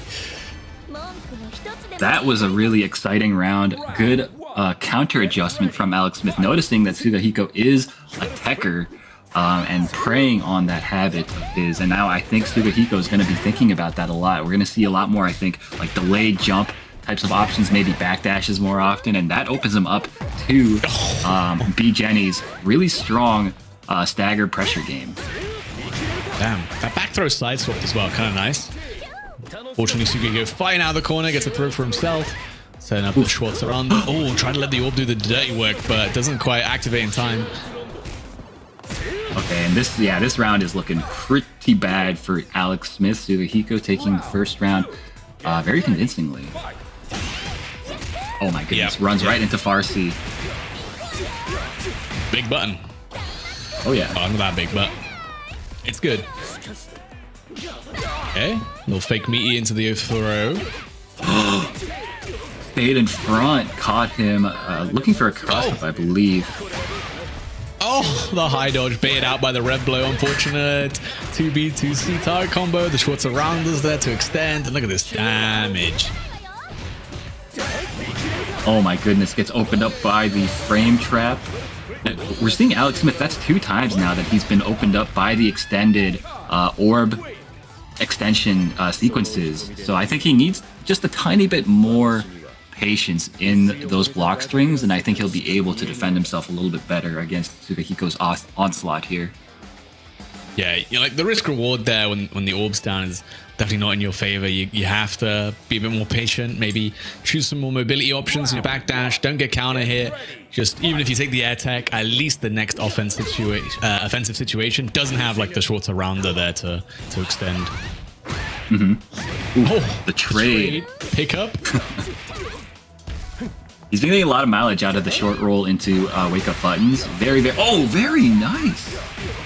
Using the whip punish. Yeah, using the I think the upper body invincibility kind of saved him there. Oh my gosh, and a bait, beautiful punish as well. This should be enough. Nice counter hit combo.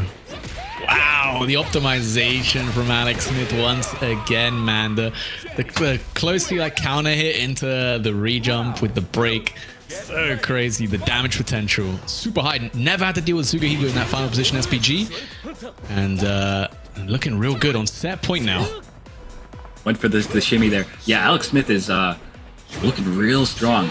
You know, I'm a big Alex Smith fan personally, so I'm gonna be a little bit biased. Unfortunately, oh my goodness, Sugahiko making a huge mistake there.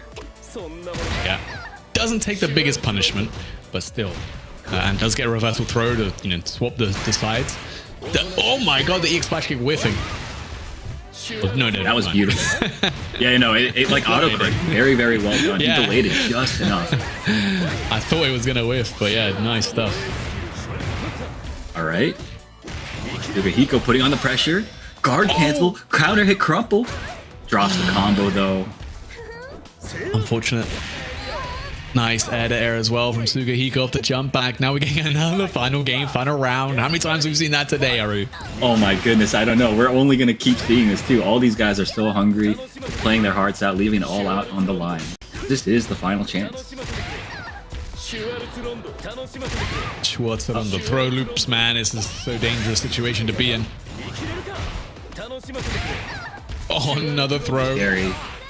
Okay. Okay, we're out. The bait! Oh my god, huge damage potential here. You're an SPG, Jesus. Do you spend He's gonna you cash have out. to spend the hidden gear now. Yeah, you're an overheat. That's gonna cool you right off. Look at the damage. And is gonna get that refund on the meter. Sugahiko, though, still has a lot of life to work with and final position SPG himself.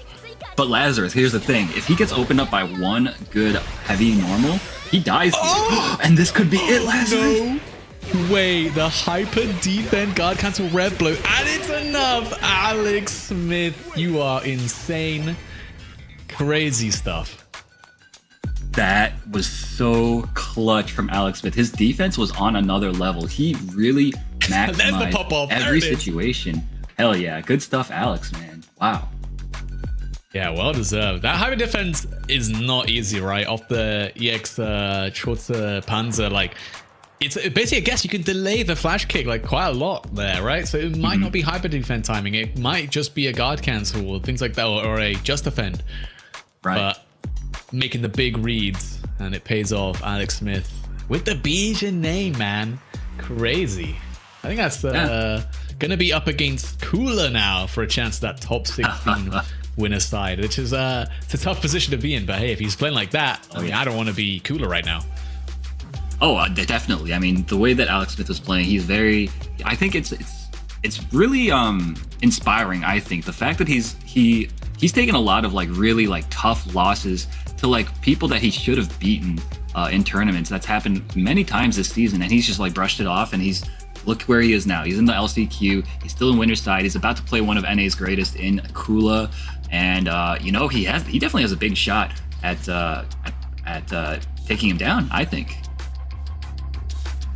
Yeah, I mean, definitely. I think it's a matchup that you're not going to see very often either. So, I mean, Ronaldo, a little bit more common, but BJNA, I mean, yeah, the combo at the end there to clutch it out, it was almost frame perfect to be able to kill there. It was so close. But yeah, well deserved. Unfortunate for Sugahiko, obviously. Also on the kind, doing Lord's work, of course. Yeah. But still in the tournament, still going to be on the loser side. I'd be surprised if he doesn't make it into that top 16. Yeah, I would also be pretty surprised, especially looking at this bracket path. I mean, assuming he wins this next one, he's going to have to play Adnan KOF next, which very, very volatile player, right? I was watching that match that you guys were commentating before. Very exciting player to watch, certainly. So that I love probably the not going to phrase see that. Exciting player. That is a great way to put it. Unpredictable player. But we have our next matchup getting ready. Lockoff versus Xiao Chai. Which, I don't know. Lockoff, obviously, we saw him on the Mr. Cry. You have a very close set versus HSN. Xiao Kai on the other side. We, again, don't really see a lot of some of these Chinese players. So, but did beat XYZZY to be in this position where the winner makes it at top 16. So Xiao Tsai, he actually he went to Brussels this year, and he got 13th there, losing to Yunwoo, and can't see who the other one is, but losing to Yunwoo 2-1, that is there's no shame in that, right? I mean, Yunwoo is a serious player. He's already actually in the top 16 himself, so we know that Xiao Tsai, he is a serious competitor in his own right as well. But that's to say nothing of his opponent here. in Lokov. I mean, what more can you say about Virtus Pro Lokov? He is one of NA's greatest. Very nice guy. Like Haseo kept saying, he's a very popular player in that community, and in the United States community as well. And he's been able to travel more. Oh, here we go. I swear they must have had some like Chinese Billy training camp, man. All these Chinese players playing Billy, and they're all super elite with him. I need to know what they were cooking. These guys, the Chinese players in particular, are they are tier enthusiasts. One way to put them. So, no surprise to see, a wealth of Billy experience, a wealth of karate now as well. Mr. Big as well. You're only going to see them play good characters. They used to all play like Hotar, remember those days? Yeah, that is true. That is true. It looks like they all just decide like, we're all going to play this character and we're all going to be like the best of this character, and we're going to piece up everyone who doesn't know the matchup. Oh, well, doesn't know the matchup as well as us. Oh, exactly. What a bait. Oh, man. I wonder. Interesting. I mean, maybe it was looking for the hyper defense timing and then the buffer still came out. That'd be my guess. Yeah, that was my guess as well. That was a great call out. Shoutside, though, taking round 1 against Lokov. Lokov looking a little bit like he needed to find a way in. He was getting a little bit desperate to do so. Yeah. I think it's an interesting matchup, right? Like, you'd think the Drago Supremo, this counter stance from Mr. Cry, put in a lot of work versus Billy, but it's hard to use because the follow-ups will actually whiff. The follows will just whiff if you counter the fast C at like max range, right? But you have to try and approach instead. And Mr. Cry does have some great approach tools, has the EX Cadillac, and has a lot of other great tools. But it is still a little bit of a work, a little bit of a challenge. Yeah, definitely. Ooh, finds a big jump in outside, taking damage really for no reason there. And this is really dangerous. Nice air JD on the anti-air, and a great challenge using those lights and confirming into super. Yep. In SPG now, the EX Tatsu becomes way better when you can do the red blow at the end of it. Dashes up, gets a big counter hit. Shao Kokoken coming in. There's the red blow spaces. And another one. He's Why just not? going in. Anything will do it. Wow. And the mash. Great red blows from Xiao Chai. Oh my gosh. And he just runs right into it. what a move, the EX Cadillac. Yeah, Tatsu's very good. I mean, look, he tries to warn you, right? Incoming, and if you get hit, that's on you, man. Exactly, yeah. The problem with that move is that it also has quite a deceptively large vertical hitbox. So even if you think like, oh, I could neutral jump it and punish it, it is tough. It is actually, yeah, you have to time your jump to get anti by it. Right. Exactly. Lokov, though, looking really good. He's got outside, going corner to corner. Something crazy about stance, unstance, dash up DP. But hey, that's the Mr. Karate way. Oh, yeah.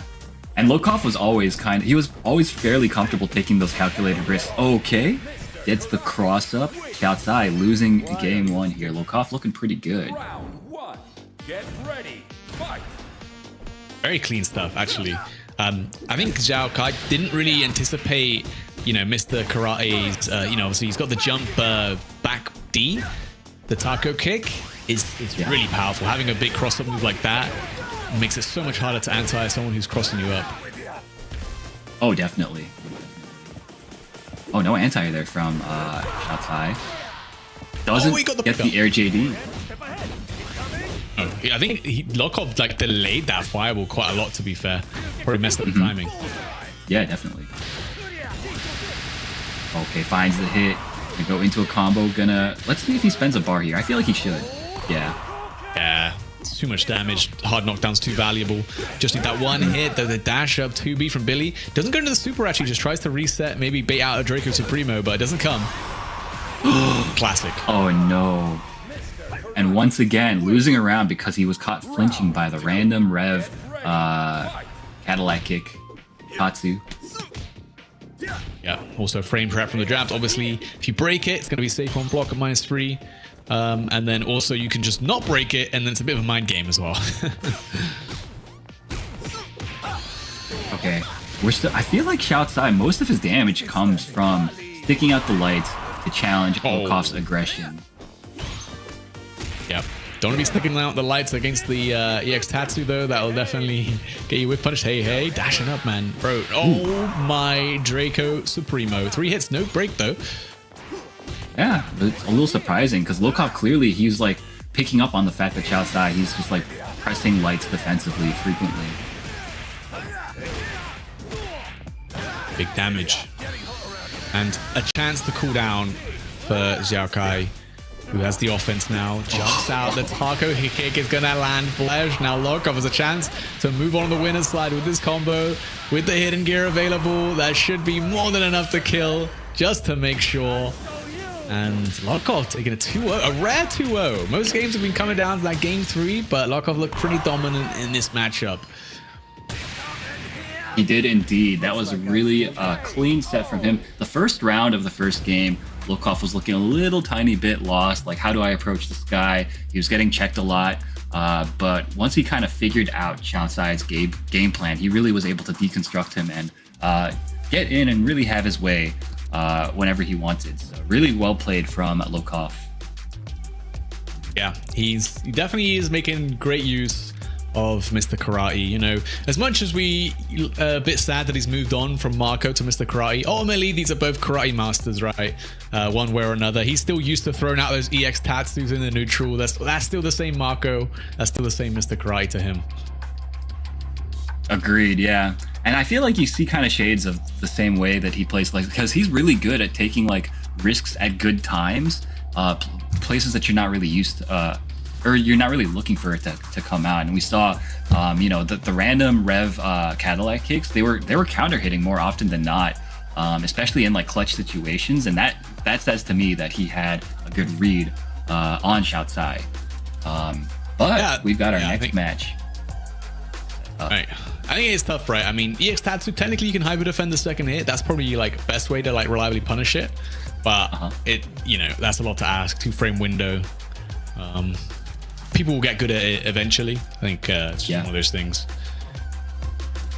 Yeah, it'll take time like everything else. But if there's anything that we've learned from watching these players for the past couple of years, it's that they will rise to the challenge, you know? Speaking of rising to the challenge, though, we've got our next match.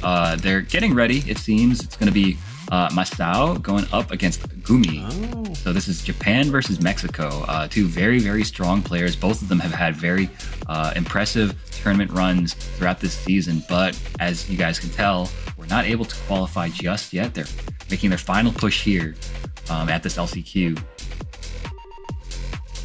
Yeah, I think be interesting to see. I saw Gummy at Brussels Challenge. I think he was playing like Andy and Mr. Big at the time. Hard to judge what people have done and moving to since the advent of Mr. Karate, but should be good. Masao beating out Jack and Jack, who's one of France's strongest warriors in Fatal Fury, has a pretty mean Dong Huang. Oh, Dong Huang. Okay, interesting. Yeah, I would have liked to see that, but yeah. But he has a chance. He's still in the loser side. He's going to have to play against Xingchen next, and then the winner of that has to play against Arachikus. I'm not sure if you're familiar with them. No, I'm not, actually. Okay, well, he beat Punisher, who's a pretty strong competitor out of South Asia. I want to say Pakistan, if I'm not mistaken. Let me just double check here. Oh, no, he's actually Saudi Arabia, so Middle Eastern. Looking like but yeah, anyways, pretty diabolical. Sugihiko versus Adam KOF as well. That'd be tough, but I think we get in on the other side of the pool, some close matchups. Obviously, Lokov being out Xiao Kai, and then you got Peter versus Nivek. The winner will be up against Lokov there. Exciting. Well, that's gotta be a heartbreaker for you. You know, EU versus EU, but it is winter side at least. That was a grand finals of like our weekly tournament literally last week. So Peter did win. So we'll see what happens today. Nivek's been playing super clean though, so it's hard to say. I know if Peter wins, he'll get a chance for that run back against Lokov, which he desperately wants. And Gummy, I guess he is going to be sticking with the Andy, or I'm not sure who's who now right now. Yeah, we'll see in a moment. Next time somebody takes damage here, right? Yeah. So far, though, both these guys are playing very respectfully. Okay, we've got Masao on the Andy, it seems. Gumi on Big. The player cam and the name is. I think we are. Yeah. Yeah. I'm pretty sure it could be the other way around. So yeah, I would think so too. Is Masao then? Okay, nearly an SPG here. Andy doing his usual tricks. Yeah, this character. Oh, very nice cross under. Yeah. Now looking really good. Damn. And that was enough to kill as well with the blaster wave on top. Round 2. Now taking that first round. Really well played from him, demonstrating obviously a high degree of matchup experience. No surprise, I mean, Japan is pretty high on this character, Andy Bogard. Score obviously stands out as one of the, big representatives of that character early on too. Yeah.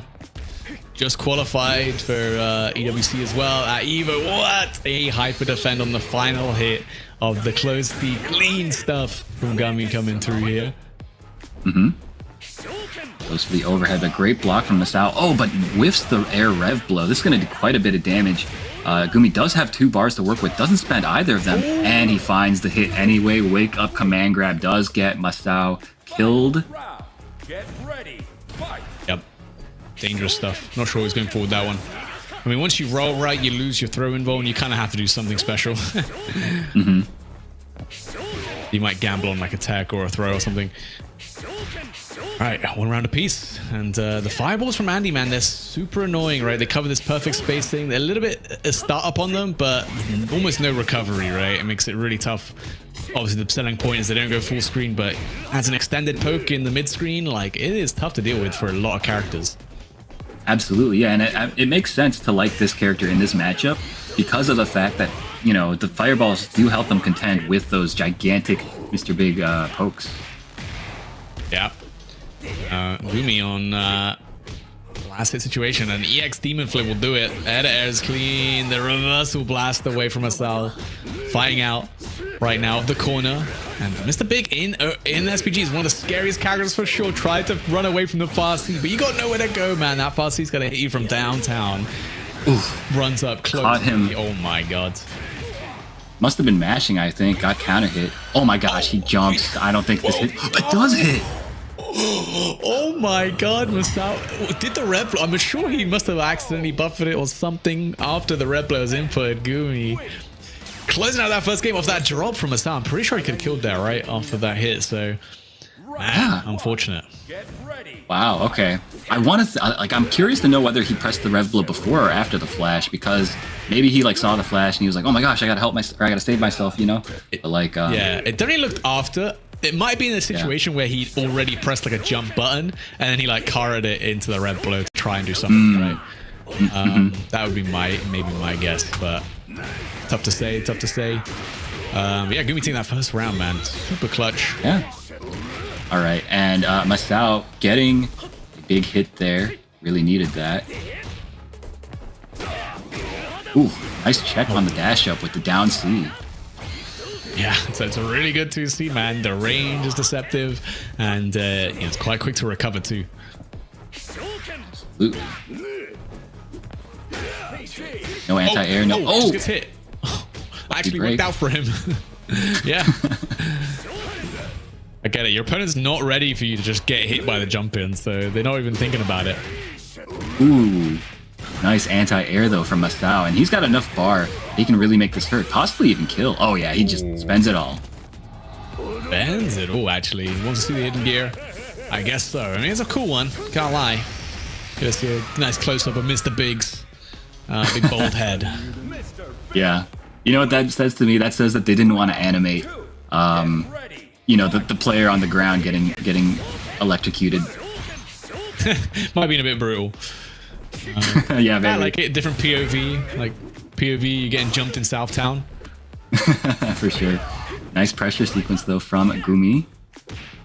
Yep. Trying to get a close C, but fast C. It's still pretty good. One of the best things about Andy is definitely that fast C. Honestly, his ground buttons are all super clean, super nice. Yeah. Far D has great use as well. 2C to check the forward approach. That's what's so funny about this character is the fact that he's he does have like decent, like serviceable neutral tools, but he's also built to just like completely ignore neutral if he so chooses. Yep. Oh, speaking of, oh my. Wake up, Red Blow gets bitten the other way, just as you're saying, Aru. That EX teleport. Yeah, no more neutral for me, thanks. I've had enough. I'm full. Right on cue. Any players all want one thing, and it's disgusting. Yeah, it's like a bar that fills up above their heads, and like once it's full, it's like I have to do it. Yeah, it's the frustration meter. Yeah. Oh, catching the backdash again. Fasty. No one does it like Mr. Big, man. No one does it like Mr. Big. That Fasty, so good. Absolutely, yeah. Okay. Nice. Big conversion for Gumi, I think, off of the down C. Gonna get a hard knockdown. Gonna get some of his rev bar back as well. Yep. Little patience. Doesn't want to get reversaled like last time. Masao with the hidden gear and approaching SPG. Gonna be very, very dangerous if he can get the conditions to activate it. Gumi going to be the first one though, now has Red Blow.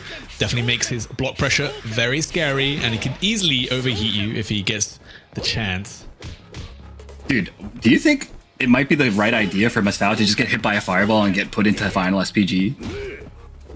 Actually, yes. I'm a big advocate for something like that. Oh, the Gumi though, gonna find the hit. Should be building enough bar here to be able to finish off with the super. Actually, maybe not. It's gonna be close. Oh, and just 2-0. Makes it, yeah, 2-0 for Gumi. Making quick work, really, of Masao. Masao, one of the guys that you really expect to make it super far. He still has a chance, of course, from the loser side, but the loser side does, put some more pressure on you mentally, knowing that your next loss, you will be out, and also adds more matches for you to have to play against other similarly strong players. So, not a place you want to be. Yeah, not really, right? I mean, it will be tough, but and it also just makes your road a lot longer. Obviously, even if you make it to the loser side in top 8, you still have to win like 2 more games for you to qualify. Whereas if you're on the winner side, it's like so many less games, and less games potentially against Mr. Karate, which is going to be very important, I think. Yeah, definitely, because like it's so funny because that character.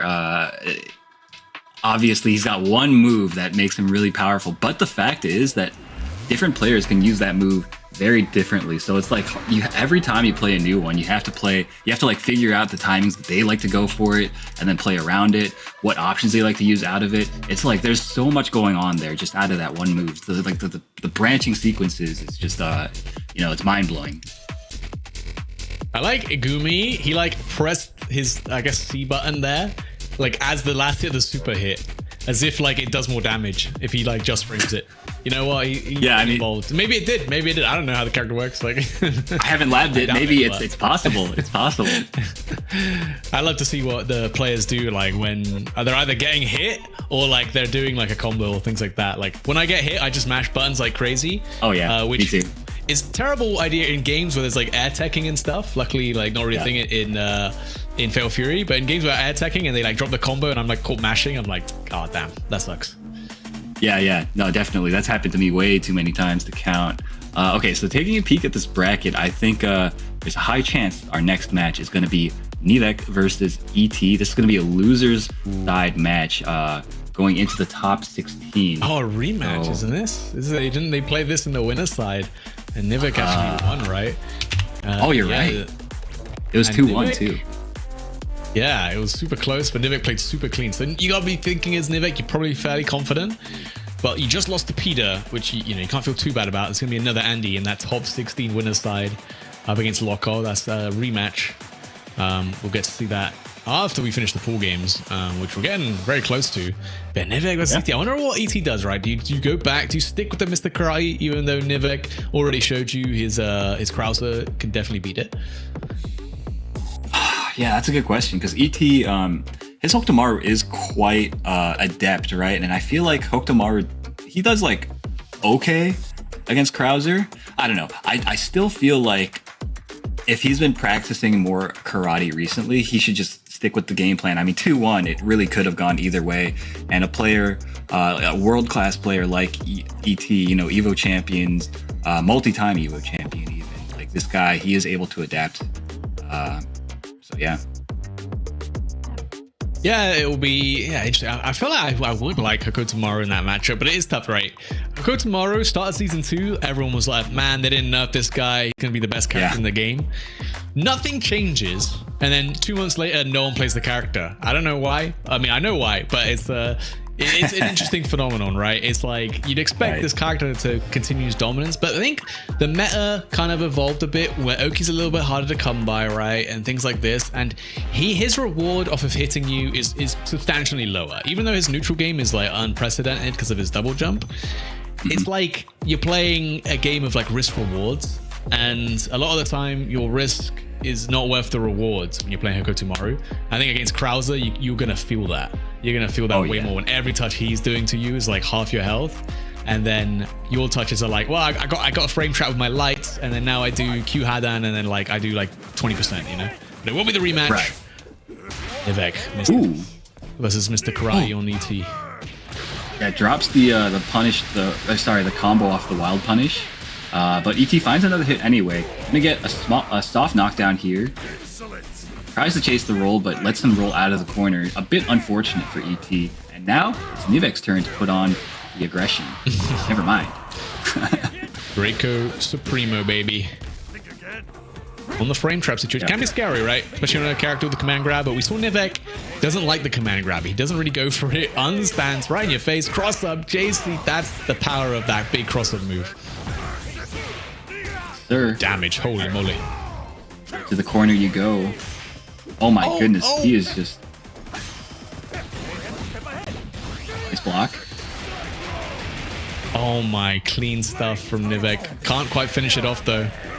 And does get the jab at the end of the first round, going the way to Nivek. Very nice. Could have gone either way. See what adjustments come out from both these players. Wait a minute, drops the combo. Yeah, I wanted like the soft reset, but didn't really pay off. He was trying to play around something there, but ended up just like standing still a bit too long. And again, dude, these stances are not great from ET. He's gonna really need to take a look at the timings that he goes for it. Yep. Missed opportunity there for Nivek. Gets hit by the EX command throw from the Draco Supremo. 2 bars spent from ET, but he does close out the round before it got a little bit too scary with your opponent in SPG. That's right. Nivek, though, does enter this final round with 2 super bar. Oh my gosh. Too slow. Okay.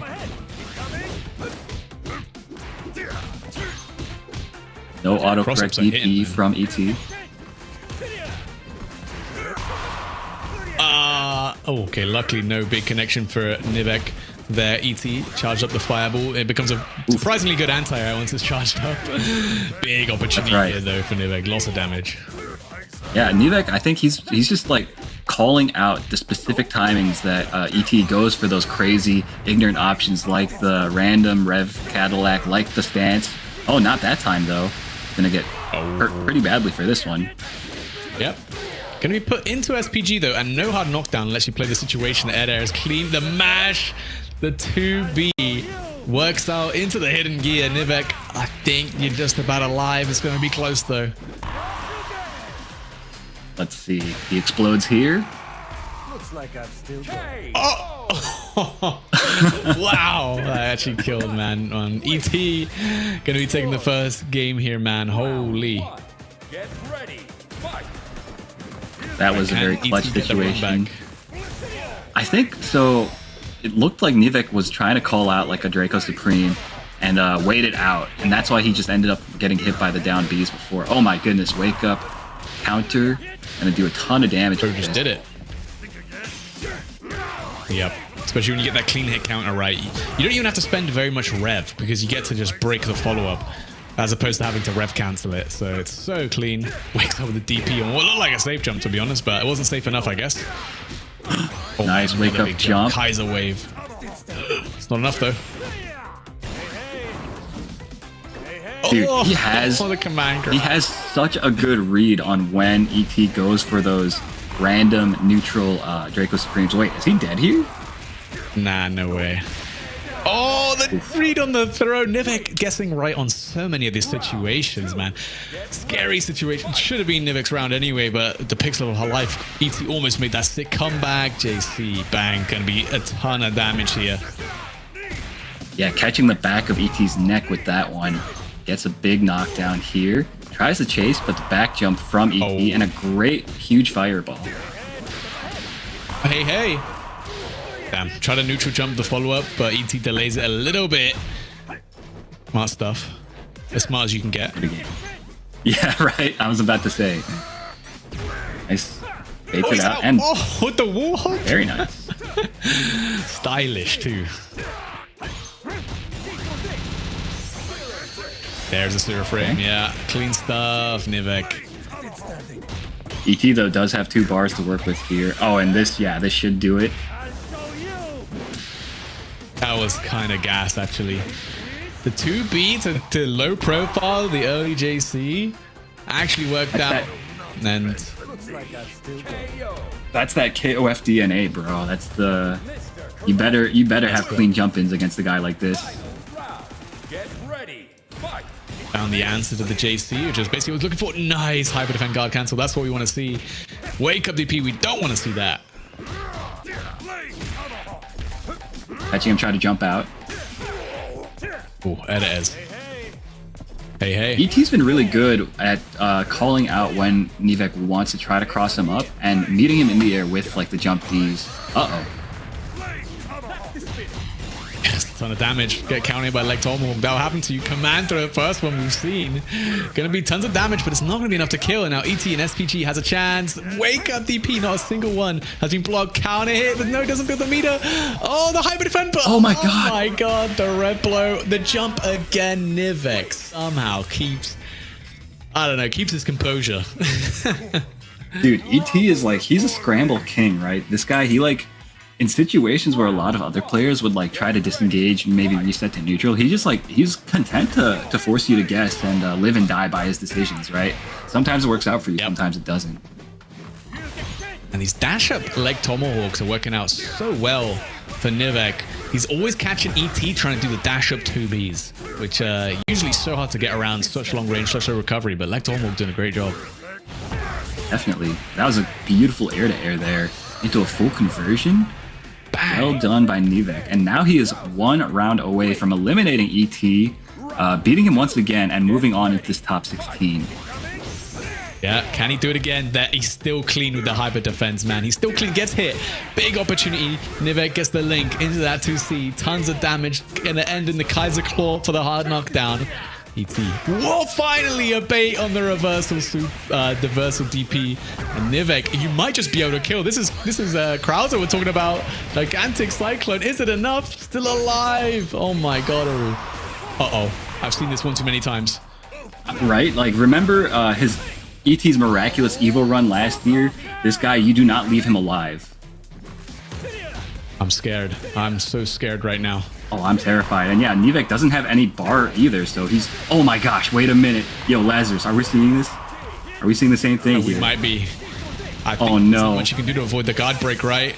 It's just gonna come. It, yeah. And then ET gonna be able to close out the round, bring us to a final game. Final round once again. Oh man, Nivek was so close. That combo didn't kill. There's nothing more he could have done. No more damage on the table there. He put everything he could into it and it wasn't enough. ET has that he has that X factor. Some of these players, they just want to win more than most people. You know what I mean? This guy, he just never gives up. He waited for it. Yeah, he's getting all the reads right now. ET coming in. Okay, the knee halberd coming through, the checks with the far B, and Nivek just trying to get out of here, man. DP is clean, gonna convert into tons of damage. Gonna put Nivek on an SPG, but you have to make it count. You have to do something if you're Nivek here. Maybe you can make a miraculous comeback. It's your chance. He gets the Kaiser wave on the counter hit. You are one Drake Supremo away from losing. That's right. Oh, that was so risky right there. And a huge anti-air. Is this going to be enough, Lazarus? It might not be. Oh, it is enough. Yes, yeah. Oh, builds the super just in time. And ET gonna get the run back versus Nivek in a close set that was decided by about 5 HP, about 5 points of health was the difference between Nivek winning and losing that set, man. Crazy stuff. Insane. Absolutely bonkers set. Really a treat to have been able to watch that and call that with you, Lazarus. Really, really great set between these guys.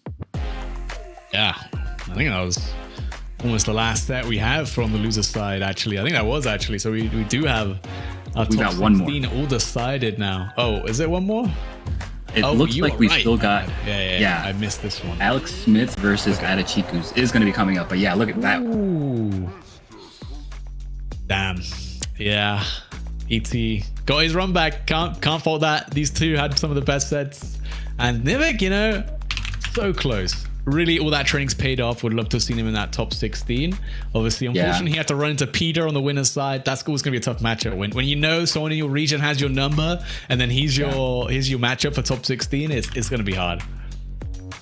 Yeah, definitely. Okay, so I'm hearing word actually that that was in fact the last match. So a good one to end on, honestly. Like I said, that was such like an exciting one. That means that our top 16 is decided. So let's just real quick. Okay, so actually, we'll be going to a break very soon. But before we go, real quick, I wanted to kind of point out some of the matchups that we have coming up. We got Aliun versus Sai on the winner's side, Kula versus Gumi, Bao versus DCQ, and Lokov versus Pita on the winners. Yeah, and then on the loser side, we've got Suguhiko did manage to make it through up against Jan. And then I think it's Aru. Not Aru. Arisu, that's it, yeah. Yep. Versus Xiao Tai in the loser side. ET versus Yan Wu. And then Freza will be up against whoever ends up winning this set between Alex Smith and Adachikus. So, yeah, I mean, super close games I'm sure we're going to get in the top 16, of course. Once we get into that top 8, that'll be best of 5 sets, first of 3s, where we're going to be seeing a lot more intense gameplay for sure.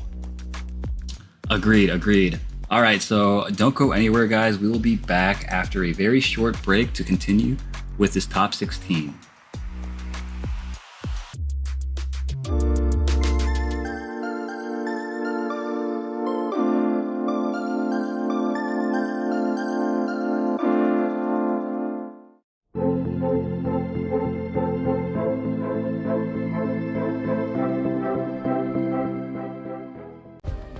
Play is in our DNA. Whenever we let it out, it becomes our superpower. Now imagine an entire city being built to supercharge it. Kadir City, powered by play.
Hello, hello.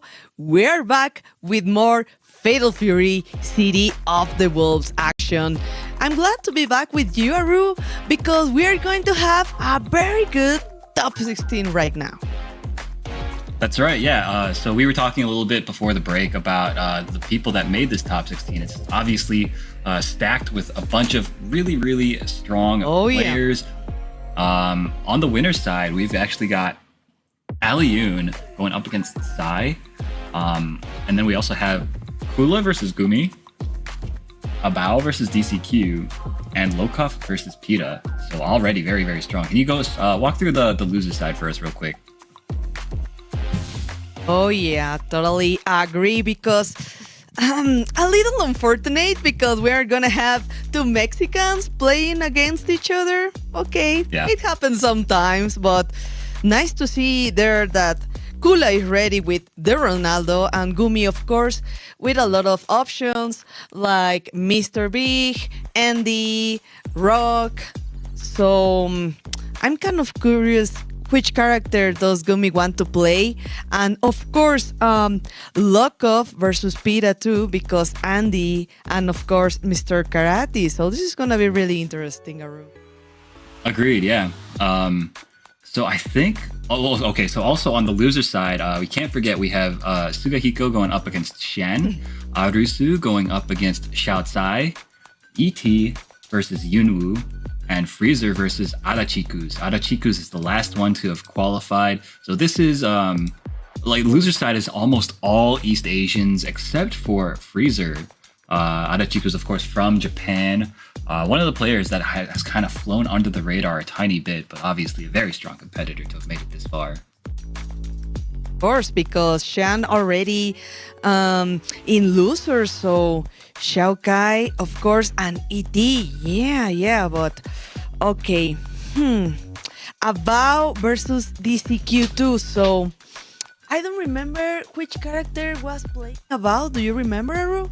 Yeah, so he used to play Hokutomaru, but I don't know if he's still playing Hokutomaru. You know, a lot has changed since those days. Well, that's true. Maybe we can see a Karate or Mr. Big, right? But yeah, I didn't want to say it, but yeah, you're right. Yes. You know it's coming. But let's go. We can see here the winner quarters final. We already said that Alioun and Sai, we're going to see this match. Maybe, no, I think we're going to watch first Kula and Gumi, right? Yeah, your favorite, the Mexico versus Mexico, most likely. Oh, it's actually going to be Abao versus DCQ first. Oh, Abao is what I'm hearing. Yeah, so it's going to be a Japan versus China affair. DCQ, we've already seen him a couple times, plays a very strong Mr. Big. Abao, no clue who he's going to bring to the table. Possible Hokutomaru appearance, but we'll see. Very interesting that we haven't seen like really a lot of Hokutomarus. You know, he was the popular character in season 1 with Hotaru and Kain. So I still think that Hokutomaru is a really good option, like overall against any character in the cast. So let's see which is going to be right now. Yeah, we'll see. I mean, that's the thing with Hokutomaru, right? Like, his neutral hasn't changed, like, almost at all. It's just the fact that reward-wise, he's not quite as good. And Lazarus was making this point earlier when we were doing commentary together that, you don't have to fear that much with Hokutomaru. Like, at worst, you're going to get, like, frame trapped by a light and maybe take a little bit of damage. Maybe he'll convert into a super big whoop, you know? Not that big of a deal anymore. In this current day and age, these characters are doing so much damage for so little resources. And on top of that, they also have their own like crazy unique gimmicks like the Drago Supremo stance, like Krauser with his like gigantic Kaiser waves. There's all sorts of crazy stuff happening nowadays. Oh, I know. It's really hard to jump all the fireball because of Mr. Karate and Krauser, of course. But okay, right now we're gonna figure out which character for Abao, and maybe we can see don't know. I was waiting for any moment to see a preacher maybe, but not.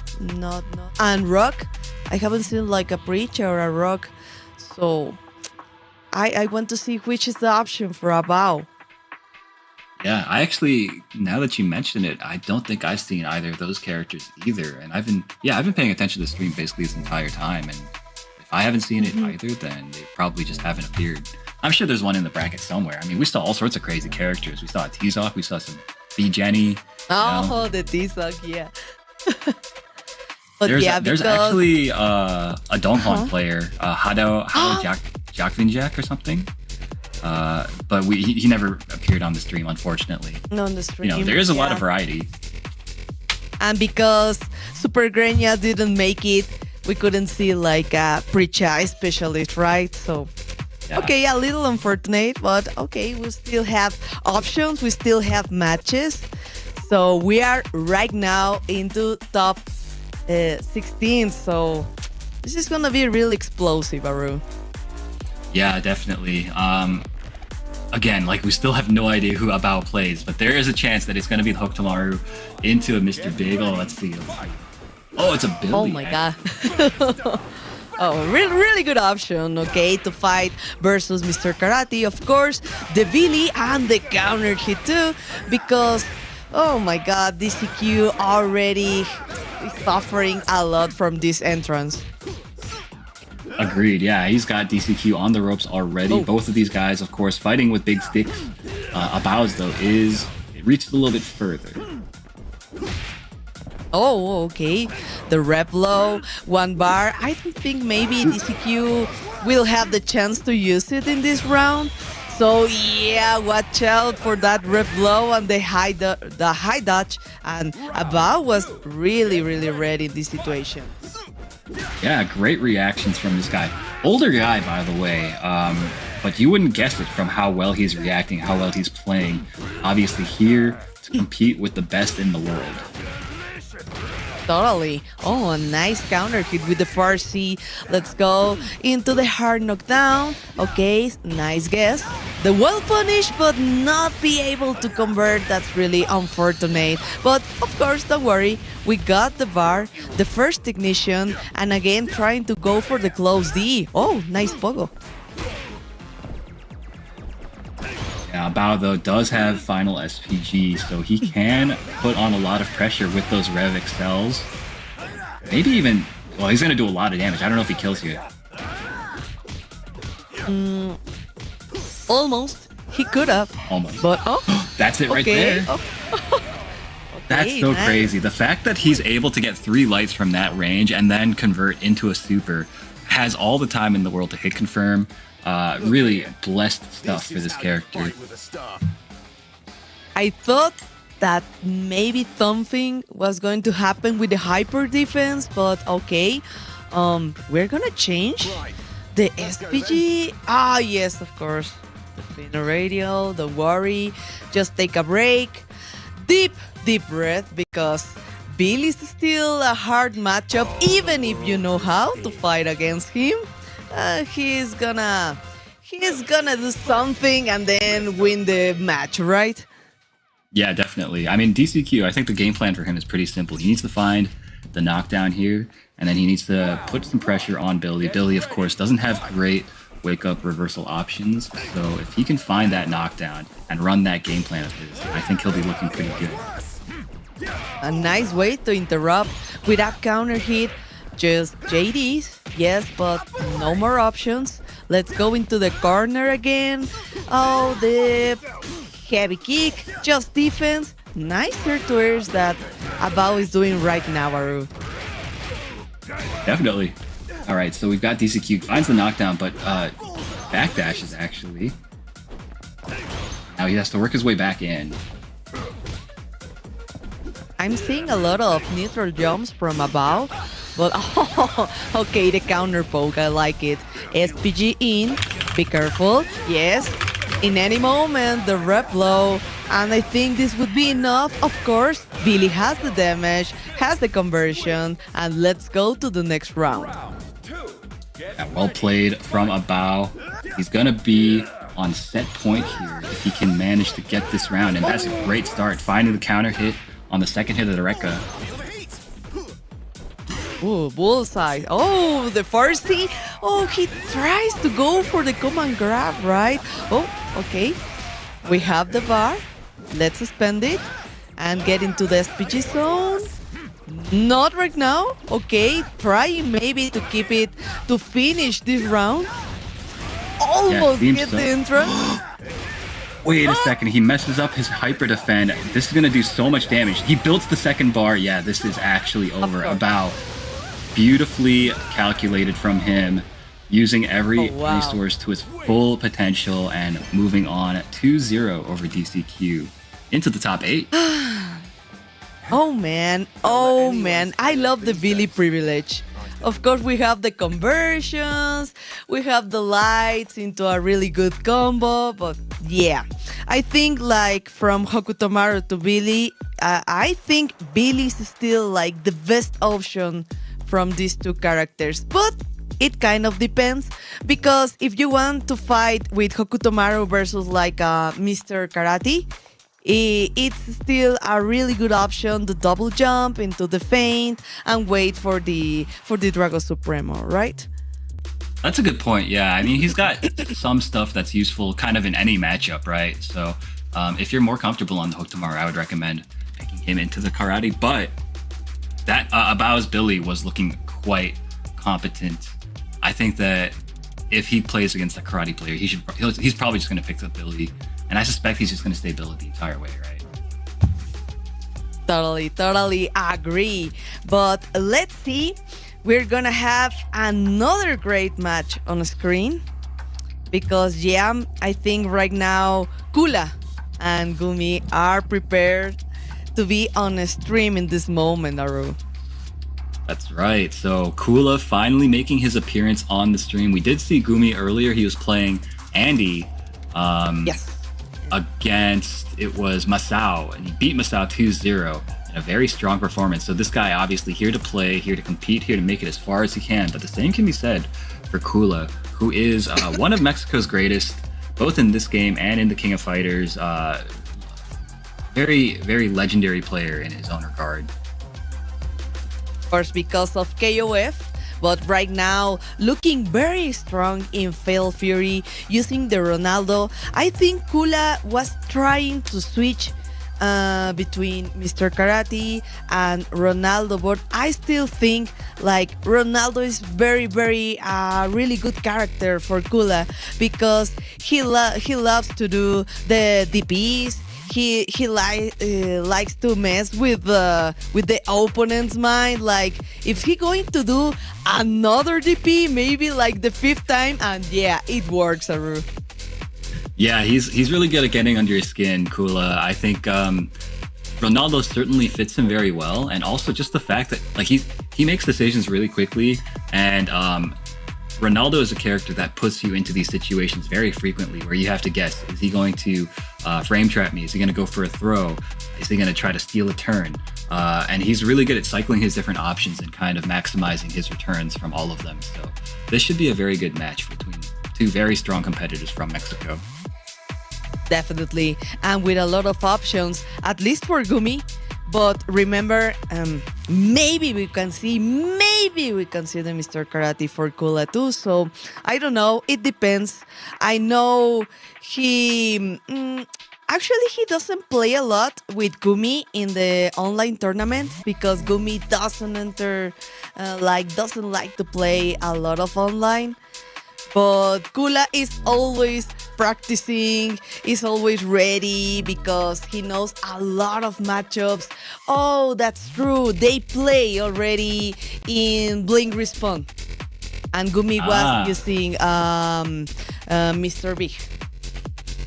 Oh, okay. So I wonder if he's going to go with the Mr. Big again.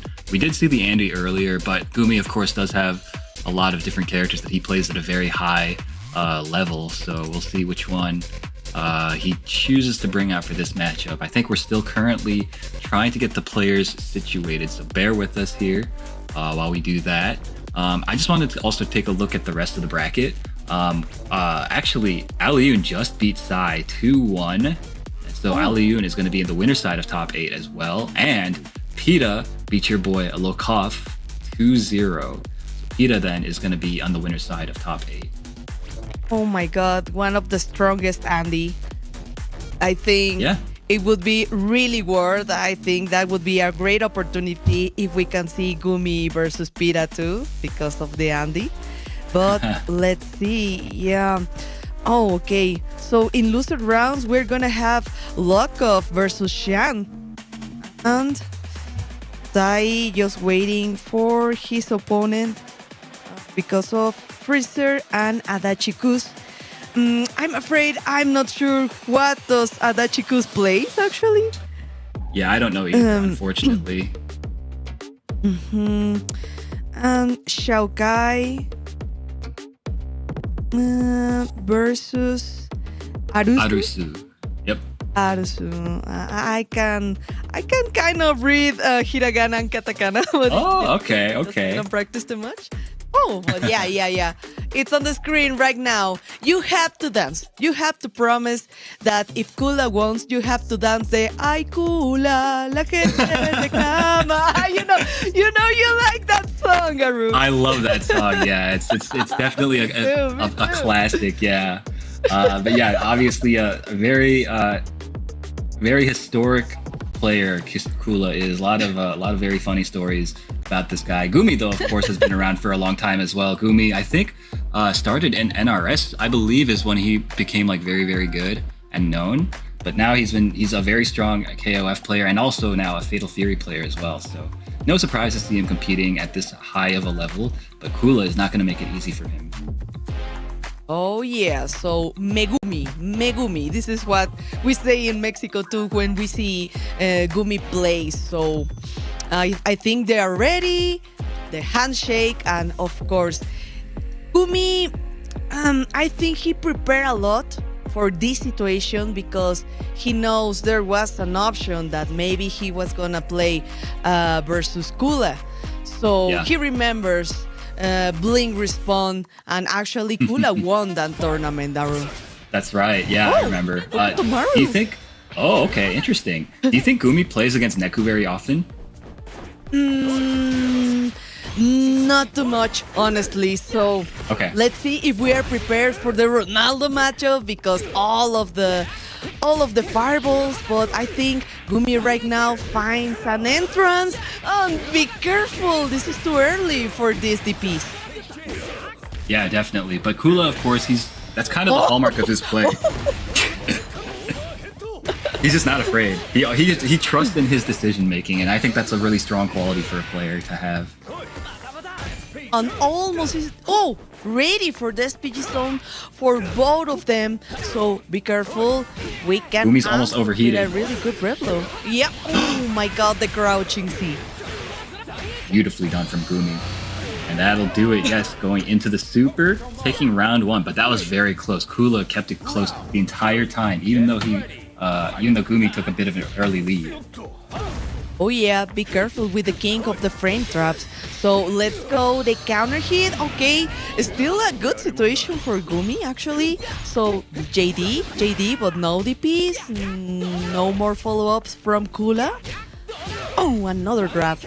Does he bait here? He doesn't bait, he goes for delayed mid, finds the opening. Gonna build one bar here. I'm sure he spends it here, right? Yeah. Of course. And the hard knockdown, time to get. Okay, Kula had the opportunity, but tries to go for a grab. Okay, I think we are not in the point of conditioning, but I think Kula tried hard read on that grab. Definitely, yeah. I think he became a little bit scared to go for the DPs, and as a result, Gumi, he just kept pressing the offense, and he just kept mixing him up. Kula needs to be the one to be in the driver's seat. So far, he hasn't been able to, though. Oh, what a trick. So I think the Api is right now ready to respond with really good fireballs. Oh, but wait a moment. Okay, nice read on the roll. The close D. A cancel. Yes, a really good counter hit too there, Ragu. For sure. All right. Finds the hit though. Gonna do a fair bit of damage. Oh, actually goes into Red Blows for the hard knockdown and builds a lot of bar. It's still anyone's game. If Gumi finds a good clean hit here, he could kill. Not gonna be enough here, but one touch territory now. Oh, be careful with the cross of the overhead. Yes. No, Kula didn't want to wait for all the pressure. He had to wait for all the Hokutomaru's pressure to end, but oh, nice, well punished. Big damage coming. For sure. I think Kula at the end of last round, I think he was trying to DP out of the pressure sequence, but instead he like messed up to hyper defend. Because like I saw him in the camera looking down at his controller, you know? Yeah, definitely. Oh my god, still Hokutomaru has one of the best rep lows in the game, right? So let's go for the first ignition, the first hard knockdown. Oh my god, this was really unfortunate for Kula, but still not enough to kill. Not quite enough yet, but anything will do it for this round. Gumi. Oh, goes for the throw. Very nicely done. That does it. Gumi just moving on in a quick 2-0 over Kula, who, as you mentioned, did beat him at Blink Respawn, which happened, just like a month ago. I was wondering, this time I didn't see like a lot of DPs like you said in the last match. I think Kula was kind of afraid this time to do more DPs to get to the condition points, but I think Gumi was really patient. This time the decision was to change to Hokutomaru and it really worked out. It did, yeah. I think that, I mean, the way that he stuck so close to Kula and put on the offense, he kept like stealing turns with like the, Hokutomaru's like flipping move where he hits you and he's plus. He kept doing that a lot, going for a lot of throws. Really, he just didn't let Kula set up. Like, because really what's scary about Ronaldo is when he's like around like 3/4 full screen and he starts like, doing the keepy uppies with the ball. That's when you have to be really scared, right? So as long as you're attacking him, you don't need to worry about that at all. Exactly. I was thinking the same thing. This time, Gumi tries to adapt because he wants to play aggressively first. Because if you let Kula have the moment to start the pressure, it's really, really hard to stop him. So yeah, I was thinking the same thing, Aru. All right, so that means that all of our winner's side top 8 is determined. So from the top, we've got Alioun and Gumi, and also we've got Abao and Pira. Meanwhile, we've actually got a bunch of loser side matches queued up. We're going to be streaming 2 of the loser side qualifying matches. The first one is most likely going to be Lokov versus Xian. 2 very explosive players, very reads-based players, very aggressive players. So this should be a very exciting matchup. And as well, I think we're going to be broadcasting Sai versus Freezer. But before that, we're going to have, as you guys can see on the screen, Lokov versus Xian first. Okay, so this is gonna be the Karate and the Gato, right? That's right, Karate versus Gato. So 2 very reads-based characters. I think that Karate has a bit of an edge in this matchup just because of the fact that Gato, he's a relatively honest character in the current meta. He still has to like walk up to you. He has to attack you. He doesn't have anything like super cheap. The fact, like his cheapest thing is the fact that he moves really quickly and his C normals are quite good. Definitely, that was what I'm gonna say because he has a really fast dash, so he can get really, really fast into your comfort zone. So you have to look out for both of them has command throw. So you have to be careful. You have to be ready to jump or maybe try to catch something there. So let's see. Lokov and Xian right now on the screen, and we're gonna wait for Kula, Junwoo, and Sai and Freezer. So we are ready, Aru. We're gonna start, of course, Mr. Karate versus Gato and a little Drago. Don't worry, it wasn't the EX version. So, 50% of the rate meter right now for Shan. Yeah, he's using a lot already. And Lokov going to do a ton of damage here, but again, he's pretty close to overheating himself, so he cuts the combo a little short. Ooh. Counter hit. Oh no! Well, at least he tried, because At least he tried. he had like a buffer, maybe a buffer for that DP. And of course, he tried to do something with the red blow, but still there wasn't an option, like, actually. Yeah, a little unfortunate there for Shen, but you know, you can't dwell on it. You have to shake it off and move on to the next round. Right now, he is once again finding himself in the corner. Very nice punish there. Putting on the pressure, finds the hit, but doesn't believe. Oh, okay. But Lokov already with the DP. Of course, 2 bars right now for Shen. Let's spend the first one. Hard knockdown. Oh, side change with the closey. Okay. And let's go again. Try to guess. Oh, doesn't continue blocking, gets hit by the air rev blow. Finds the punish, but doesn't complete the combo. Okay. Now, Shen is overheated. This is really scary. Just going for pokes. Very wise. Very wise, honestly, Aru. Because I think in this situation you want to keep it safe, so it worked out. Oh my goodness. Sit in his face, delayed Drago Supreme. What a beast. Okay, again and again with the Drago Supreme. Right now, the first hard knockdown. Oh, they cancel into the overhead. Of course, and a critical situation for Shen. What a bait from that Drago, right? Yeah, really well played from Lokov. I mean, he just his offensive sequencing there really carried him through that round. Shen, he's gonna need to find the opportunities himself to go on the offense. A nice wild punish. The round start. Oh, it really helps a lot for Lokov. Oh, okay. Oh, counter hit. Be careful, you're pressing too much buttons. Okay. We got no bar, but still in a good position to keep the pressure going. But nice TP. Agreed. All right, let's see. He's gonna spend. Probably gonna use the bar here. Yeah. Yes, of course. Oh, nice. Oh my God.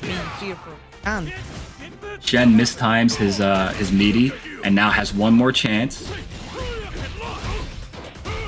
Goes low. Okay, the crouching knee. He tried. Wait. I think he's dead. Yes, because of the hidden, of course. Oh yeah. But we already see a really good patience from Shen. Actually, it really works out this time in this round, because I think Lokov tried to bet everything with that jump from the wall, but okay, we still have one opportunity. But let's start with the standing C into the wild punish, Aru. Yeah, really well done from Shen. Great call out, and now you see he's putting on the pressure like I said he needed to do. Nice block. Oh my gosh, just jumps right, or charges right into Drago Supreme overhead follow-up. That is so annoying. Indeed. And it is, because again with the Drago, the Rev Drago. Okay, hard knockdown. Time to guess. Oh, nice block to the overhead. Oh, the close D into the command throw. Yeah, I think, Shen gonna use the meter to get the hard knockdown here. Doesn't need to worry about Drago Supreme here. Oh my gosh, okay. Yeah. The layered offense catches him with the command grab, and Shen evening it up to the set count at 1-1. Oh my god, that was a really fast rematch. So let's go, Aru. We are ready. Okay, yes. trying to do the checks, the necessary checks. Oh, nice counter hit. Just doing the lights. Be careful. He tried to go for the follow-up and gets the counter hit. Yeah, a little unfortunate. I like, though, that Shen is like, he's not scared of getting hit by just random counters. He's still just going to press the buttons. He doesn't seem deterred by it at all. And I think that you kind of need to approach this matchup that way. If you play scared the entire time, you're just going to die. Totally agree. Nice DP to get out of the pressure. Okay, wait, just wait, be patient. Be careful, Shan, because yeah, Lokov is waiting for the DP again. Nice anti-airs. Oh no, but not the overhit right now. Yeah, a little unfortunate. Okay, nice punish from Lokov. That was really optimized. Using one hit of the light and then going straight into DP break. Beautifully done from him and taking the round. At least we have still 2 bars for Xian. The resources advantage, but okay, don't worry, we're gonna roll and ready for this. Oh, Shokoken! Oh no, what is happening, Aru? You know, just Mr. Karate things are happening, okay? Trying to fight his way back out. Wow, okay, catches Lokov trying to do something with the Rekka follow-up. And this is going to get him back some meter, but he's still quite close to overheating. Yeah, 70%. Oh. But we can do something in this. Yes, one more. I think that would be enough with that, of course, with that ignition. Yeah, a really good match for Lokov. And this is his opportunity to advance to the top 8, right? Yeah, it is. He is our first loser side qualifier for the top 8. So, of course, all of Mexico, I'm sure, is rejoicing for their boy, Lokov. And now, between him and Gumi, they've got 2 people in the top 8. Hula represents another chance for Mexico to make it. He's going to have to play against Yunwoo, who is obviously an incredibly strong player as well. We haven't seen Yunwoo on stream yet today, but there's a chance that we see him soon. Before that, though, we're going to have to see the result of the Psy versus Freezer matchup. I believe that's our next one to go on stream. Yeah. So once that's set up, we will have that on screen for you guys. But I also want to point out, if you're not following along with the bracket at home, DCQ and Xiao Tsai played, and Xiao Tsai actually won 2-0 against DCQ. So he makes it into the top 8. Okay, Xiao still has an opportunity to be in the top 8. Really good. And remember, we still have the pending match with Kula versus Junwoo. So, okay, this is gonna be really interesting. But I don't remember, Aru, which character does Sai plays? Xiao Tsai, he plays Billy, if I'm not mistaken. I think Billy. We've seen him a couple times on stream already. I'm pretty sure it was on the screen already. And for Falcon Sai, you remember? Sai plays. He used to play Ken on stream. We saw him, I think, once or twice already tonight, and I think that it was Wolfgang Krauser from him. Oh, Krauser, yes. But that was against Mr. Karate. It might just be like a counter pick thing for him. I don't know for certain. Very, very good. I think we're having a really interesting top 8 right now. I think we have like a very good variety for the characters, because we are not seeing a lot of these Mr. Karates advancing actually to the top 8, right? Yeah, so far I think only Ali Yoon is a qualified Mr. Karate player. Everybody else, I mean, we got Gumi, who plays like a number of different characters. Abao plays Billy. Pita plays Andy. Xiao Tsai plays Billy. So, you know, not too surprising to see a bunch of Billies. But I think we still need to see more Mr. Biggs. He's like one of the favorite characters in Fatal Fury right now too.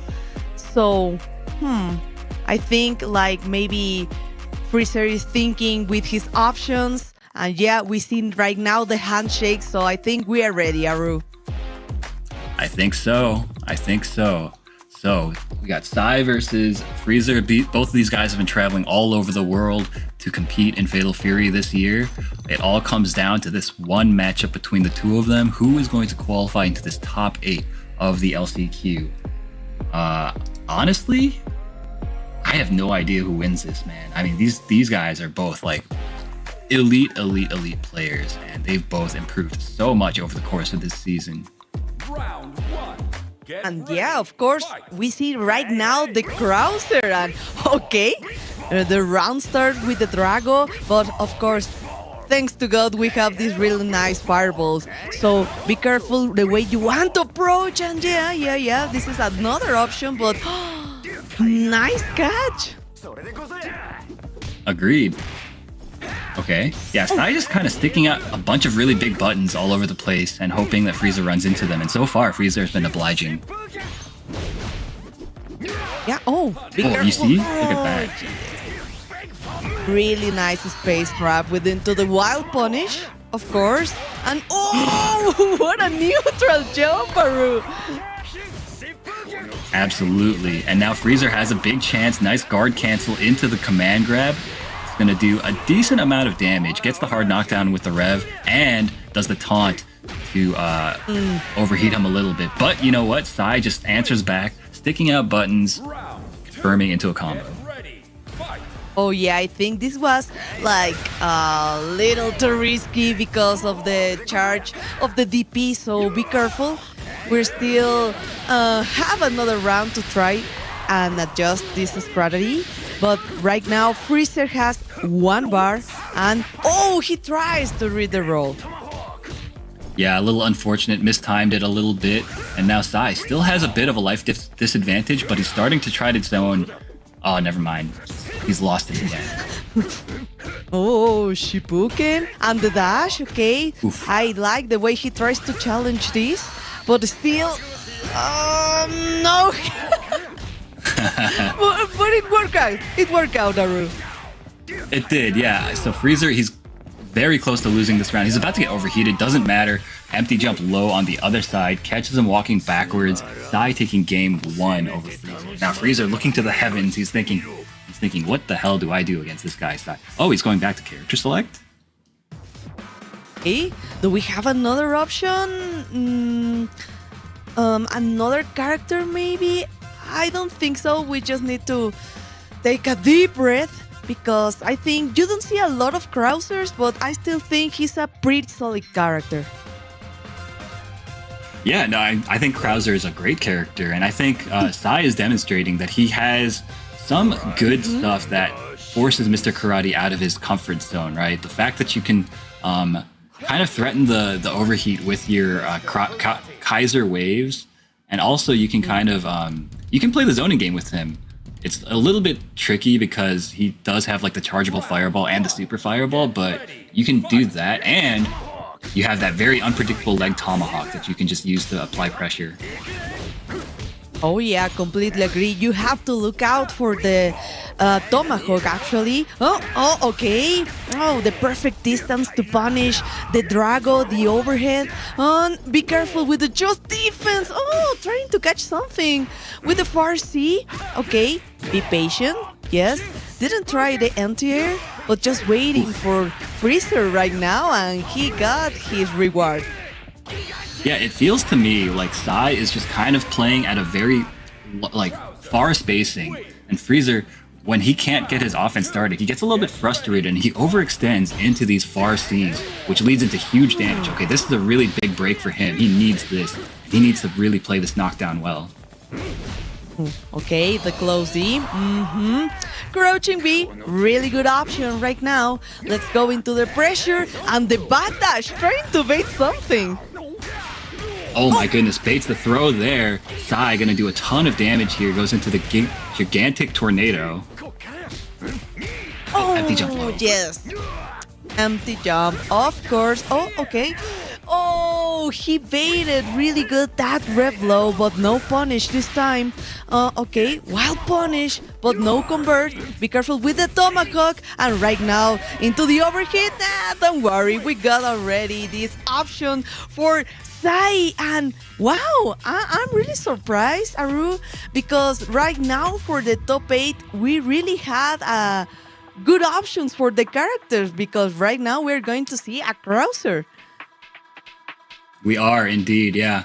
You see Frianel, congratulating his friend Sai. Sai, of course, such a nice guy. You can't help but root for him. But of course, the same could be said for Freezer as well. Freezer, an incredibly, incredibly kind person. So you hate to see, the fact that either of them has to go home really sucks, but that's just how tournaments go, man. And look at Sai. He's overcome with emotion, man. He's so close. He can feel it. He's so close to qualifying for that EWC spot. Oh my God, he deserved it. He deserves it, honestly, because I don't think that too many players they have the option from Mr. Karate, Mr. Big, and using Krauser. Okay, we already said it. It's a really strong character, but if you have like other really good options, you don't see like this moment, right? So this was really good with the command grab, right? Agreed. Yeah, it was incredibly well played by him. Sai, he was so prepared for that matchup. He came in with like a very strict game plan, and I feel like Freezer, probably because of the fact that Karate is such a new character, he probably doesn't have as much matchup experience. He doesn't have the game plan against Krauser the same way that Sai did for him. So, a bit unfortunate. That's just the difference in preparation between these two players. I know. But, that's just the way it goes sometimes. I know, but this is another important moment right now because of the next match. Yeah, I think we are already very, very familiar with many of the players that are on the screen, that are into the stream right now, because you know what is coming, Aru, right? I do, yeah. I'm taking a look here at this bracket. It is going to be Kula versus Yunwoo. This is our final top 8 qualifying match. This is loser side. Loser of this goes home. Kula, of course, representing Mexico. Yunwoo representing China. I think. Oh, yeah. So before this bracket started, I had Yunwoo picked as one of my guys that I think is going to make it into this top 4. He's been such a strong player for so long. He plays a ton of KOF, an incredible player in like old KOF games. And he's a really good Fatal Fury player, as you're about to see. But Kula, of course, what more needs to be said about him? That guy is just a very strong player as well.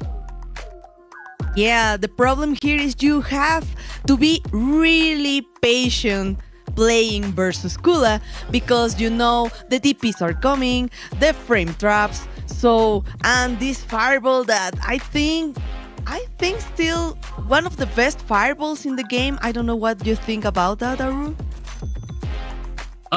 Yeah, I think it's still one of the best ones for sure. It's pretty fast, right? And it leads to a lot of damage if it connects. So I think there's a case for that. Yeah, totally, for Ronaldo especially. So, Yeah. I don't remember which character those Junwoo uses. So he used to play Hotaru because he's Chinese, and all the Chinese players they picked Hotaru back in the day. Yeah. Right. But I don't know anymore. So we'll see in a moment here. I think like Jungwoo right now is thinking really hard about this, because this is the moment to qualify for the top 8. So you have to be really careful. Oh, of course, he already seen Kula play, right? So he knows he can play with the Ronaldo, or maybe in a moment in the tournament he changed to Mr. Karate. So he has really 2 strong options right now. So Jungwoo really needs to think hard about this. Yeah, agreed. I'm just trying to take a look here at the rest of this bracket to see who actually beat Yunwoo. When I figure that out, I will definitely let you know, because... Oh, okay, here we go. So Yunwoo actually lost 2-1 to Sai. So, you know, no surprise. Yeah, Sai, obviously, very, very strong player. Awesome crowd. So not too surprising. Yeah, definitely. I think right now they're at the bottom check. No, or I think yeah. Oh, yeah. Okay. Oh, they're just going in. Already... Oh, and it is Hotaru. Oh, and yes, yeah. We didn't change at all. We stayed with the Hotaru. Like, I think she still works in this game. She's like a really, really good character, but just not the most popular, right? Yeah, she's not the most popular. I think just the fact that she kind of got power crept by some of these new characters that they added in Season 2. It's hard for her to kind of keep up, but she's still a terrifying character, especially when you have neutral as good as Yunwoo. Definitely agree, but be careful with that wild punish. 1 bar for both of them. Oh my god. Hotaru is still so fast to try to chase the rolls. Agreed, yeah. Okay, nice usage of the super. Gets the hard knockdown. Is he blocking? He is. What? What? What happened to the... Okay, it didn't matter. It didn't matter at all. But no, that definitely mattered. You know what that means? That means he's nervous. That means he's super nervous. Exactly, because you had the punished opportunity. But okay. We're still in the first match, in the first round, so we can have really good opportunities, Aru. Uh-huh. Oh, okay. Nice defense, nice patience right now from Jungwoo. Yeah, I mean, this guy, he's old. He's willing to play lame against people. Oh, nice air JDs. Okay, good crouching C, be careful. Counter hit. Okay, then she saw just in the perfect moment. Double grab. Oh, got hit by the whiffed light normal into heavy normal. That's the Ronaldo player classic. Kula taking round 1. And that is enough with that damage, of course. But still, 2 bars for Jungwoo. Okay, let's go. Just defense. Okay, the fireball wasn't active at all? Yeah, he just threaded the needle there. And that was the perfect usage of both the jump B for that extended horizontal range and the down C, again, for the extended horizontal range. Demonstrating complete mastery of this character. Okay. Oh, nice counter hit. Yes, let's go for the first hard knockdown. Time to guess. Okay, nice. Nice trying with the cross up. Oh, another counter hit. Okay. Okay, something is happening with Kula, because I don't think like this is the usual Kula I see in every tournament, Naru. He looks a little rattled, right? Like, he doesn't look as confident in his decision. Okay, here we go. This is what we need to see. Kula needs to get these opportunities and make them count. Every time we see a lot of counter hits from Jungwoo, not even scared from the frame trap. So, okay, nice trade. Oh, just like defend. What? You knew he's like staying out of the range of like the far A, the far. Oh yeah, you see, as soon as he's in range of that type of situation, that's when he's gonna take the most damage. So he's trying to avoid it as much as possible. Oh, and just like that, Kula taking the next round. He pressed. Jungwoo pressed the button with that close D, so you have to be careful. And oh, nice slide. Yes, we're gonna see the first TP. So Jungwoo needs to think if he's going to still try to do the challenge. Some fireballs here, waiting. Kula making the perfect moment to cool down a little bit his rev meter, but here goes with the punish. And try to guess. Oh, nice. Mashing the buttons, the necessary buttons. Yeah, you see this? Yunu, as soon as Kula is in his face doing that Ronaldo frame trap sequences, that's when he's taking a ton of damage. Look at all of this damage. Okay, I think right now, if he's not careful with the rev, with the rev guard, what? Okay, we can use a hidden. Command grab? Command grab? Super, no hidden. he's trying to go for the crouching beat. What a read, Aru. What a read. He was so ready. That was incredible. Yunwoo, he's demonstrating some young man reactions in that old man body. That was insane. Just knew exactly what Kula wanted. He wanted that chip. He was so thirsty for it. And Yunwoo was like, no, I'm not going to give it to you. Ay, Kula. This is the round. Final round. The moment. So let's go because we still has 2 bars for Kula right now. So, looking for a counter hit without a standing C. Going for a fireball. Just make the perfect entrance. Patient. And yes, maybe trying to look for a DP. Oh, nice, JD in the air. But no, not that DP, Aru. No, not like this. Kula fans everywhere, I'm sure, are furious. Oh my god. Okay, no high dodge. Oh, no. Okay, be careful with the counter hit. Still Okay, with the fine, SPG Sid. stone. In any moment with the hidden gear, right? That's right. Okay, No. goes for the level 1. Oh, okay, the setup. Oh, Jesus. Overheat? Overheat. Oh my god! And just like that, Yunwoo finding the proper moment to bust out, sticking out those light normals and confirming into the hidden gear. Gonna be advancing into the loser side top 8 and eliminating the people's champion, Kula himself. Oh, the happy. Aru. But yeah, he had like really good opportunities, but I don't know what happened this time. I think Kula was playing safer. Like he usually plays so aggressive, but something happened. Maybe he was really nervous because he knows he was the perfect moment to qualify for the top 8. But okay, when you respect, this happens, Aru.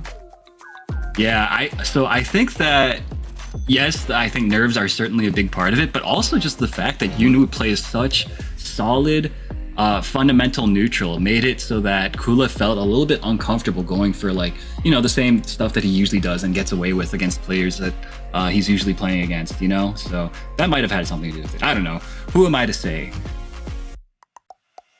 Definitely, I think Jungwoo was really nervous on the first match, but he made it. He was like, okay, I'm ready. I'm gonna take the risk, and now we have another qualifier for the top 8, and we can see right now the winners quarterfinals were the ones who advanced to the top 8: Aliun, Gumi, Avao, Pira, and with the losers side, Xiaokai, Lokov, Sai, and Jungwoo, Aru.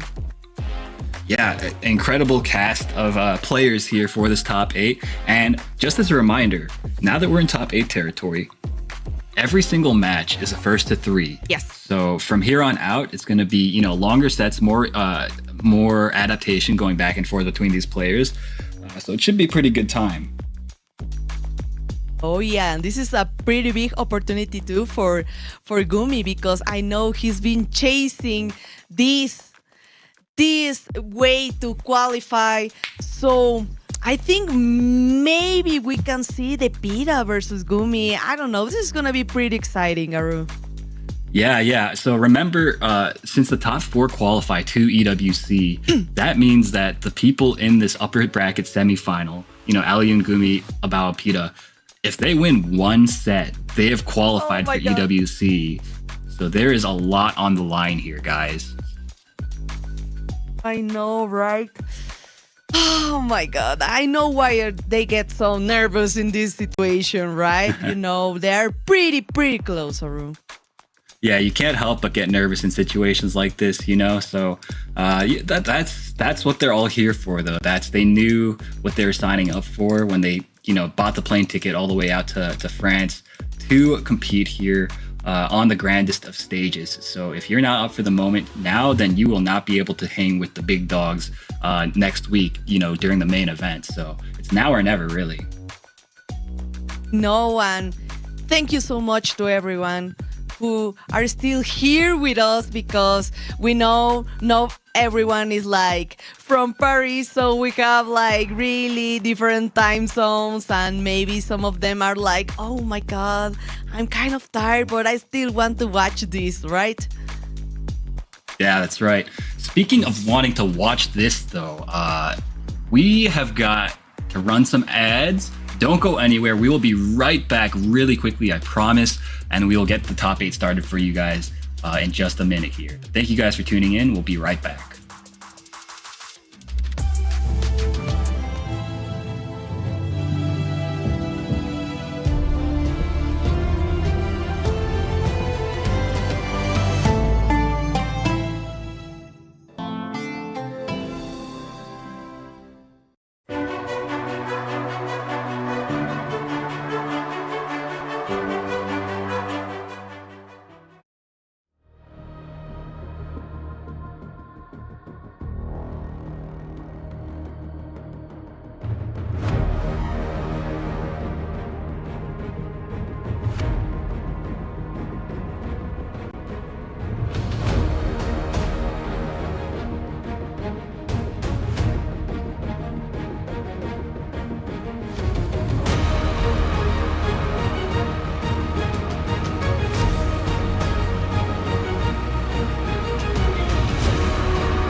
Hello, hello. We are ready for more Fatal Fury City of the Wolves. And glad that you are back, Lazarus.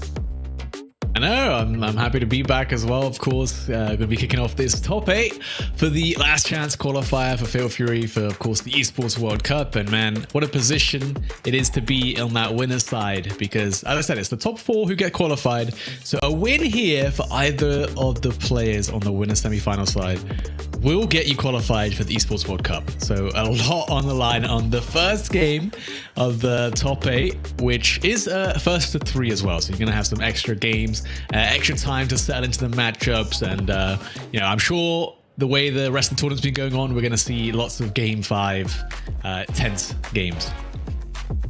Of course. And we can see again here the last chance qualifier top 8, because we have there Aliune versus Gumi, Abao versus Pita, and then at the loser bracket we have Xiaokai versus Lokov, and then Sai versus Junwoo. I think this is really interesting, Lazarus, because we have two Andys, maybe because Gumi plays Andy, Mr. Big, Rock. We have 2 or 3 Mr. Karate, I think, because of Lokov and Aliun. And then we have a browser.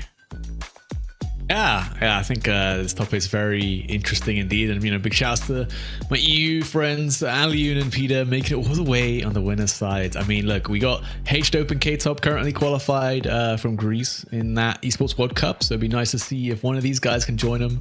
I think Gumi definitely got his work cut out for him. If he wants to play the Andy, which I think he's kind of gravitated towards, Aliun's definitely going to know the matchup, right? It's going to be played Peter a lot. Which is going to make that a little bit hard. So I imagine Gumi might go with a different character up against Aliun. And I think we already said it 2 hours ago, more or less, that I think Andy is a really good character to fight against Mr. Karate because of the Demon Flip, because of the command throw. So I think Gumi, maybe he's gonna use Andy in this situation, Lazarus. Yeah, it's going to be nice to see Aliun as well. I feel like he's managed to sneak past all the stream games somehow, so I don't think we've even seen him on stream today. But this has probably got to be one of his best performances at an offline bracket in a while. Doesn't get a lot of opportunities to travel and compete, but this year has definitely made a bigger effort to, and it has definitely paid off if he can get a win here over Gumi and qualify for the EWC. But already looking like a good run with a win over Sentifikov and Sai to make it into this position. So gonna see, wonder if that Mr. Karate is going to be doing wonders. Of course, he has the Preacher in the back pocket too. And with 5 games, you never know. You might start thinking about counter picks in between the games too. But it's going to be kicking off with Andy versus Mr. Karate, Aliun versus Gumi in this top 8. Oh yeah, so this is the secret technology for Gumi, because yes, we go for the Andy and double throw. Okay, be careful. Oh, nice neutral jump into a closey and waiting for the drag, of course, Lazarus. Yeah, that was clean stuff from Gumi already. I mean, Aliun started off the back trying to dash under Gumi's jump in. Couldn't quite find it. I think that might even be a perfect or kicking things off, or near enough. Oh, there it is, the nice golden letters. Sheesh. I mean, yeah, that was a great way to bait it, right? If someone sees you do the stance, you want to throw them because obviously it's going to beat the stance. But then you do the overhead, which will beat the throw. But then you neutral jump, which beats the overhead, and the layers are already so deep in this top 8.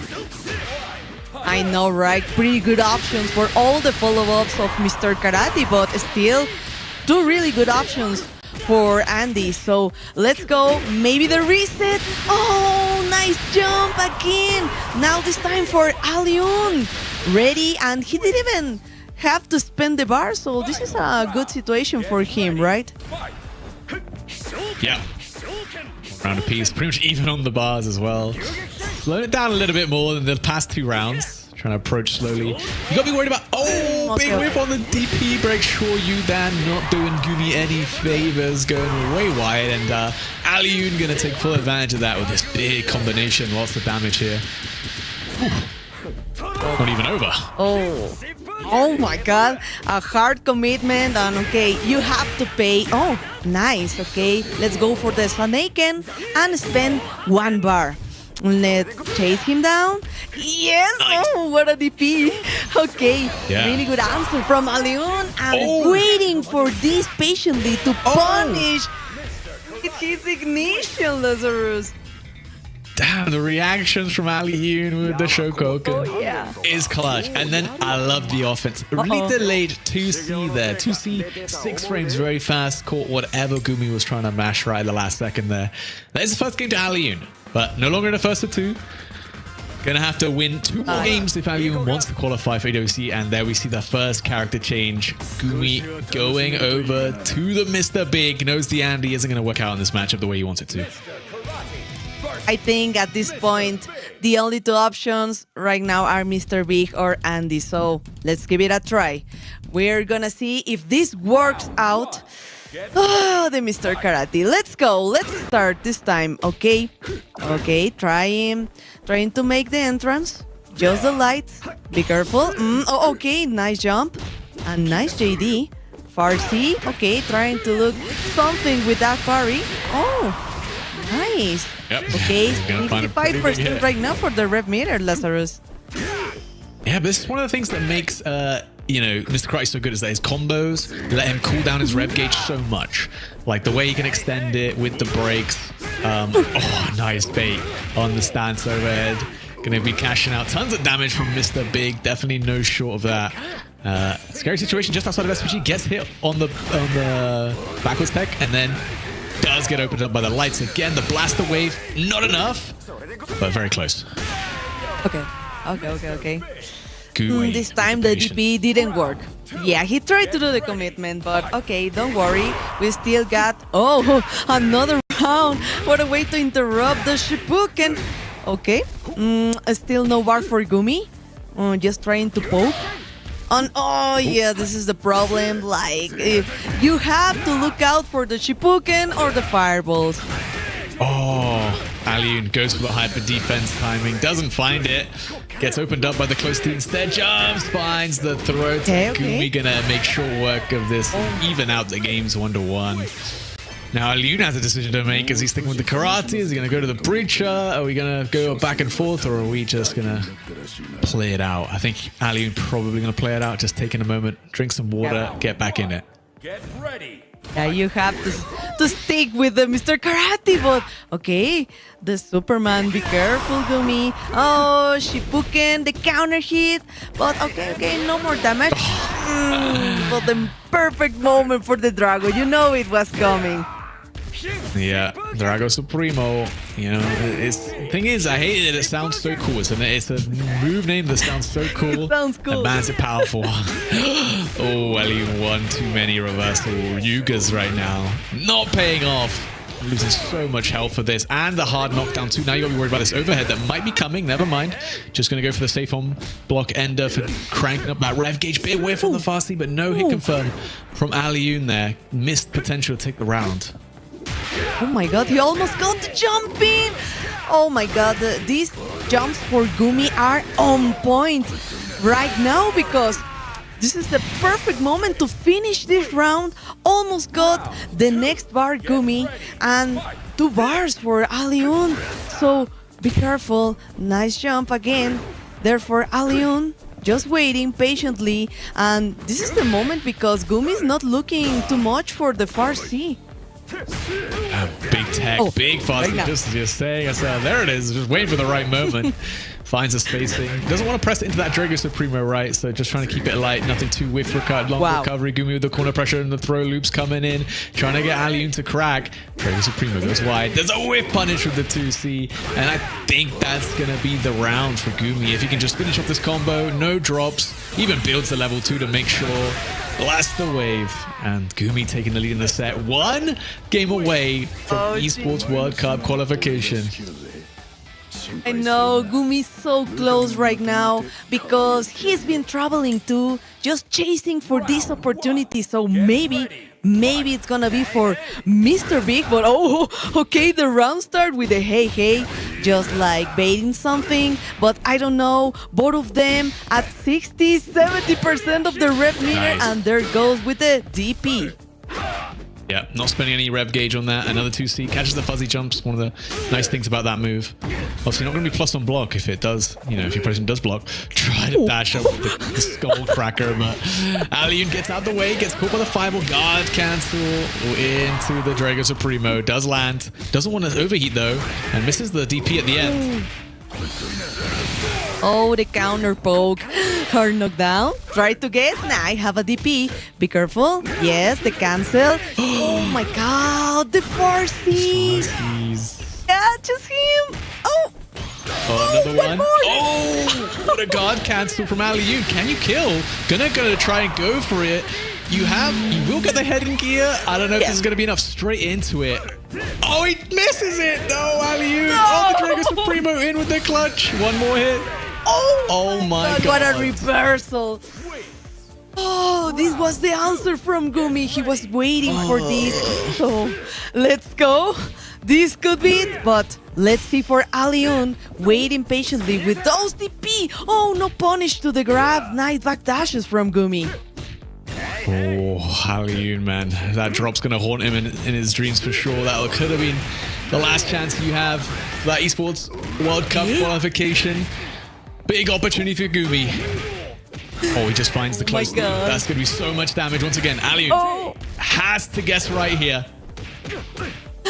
Oh, SPD right now. Maybe a red flow. Yes, this is the damage for Mr. B. The opportunity. Gumi, he's been chasing so hard for this, Lazarus. Oh my god. Everyone is congratulating Gumi because, you know, like almost one complete year just for this, Lazarus. Yep. Everyone give him a mean neck massage there, man.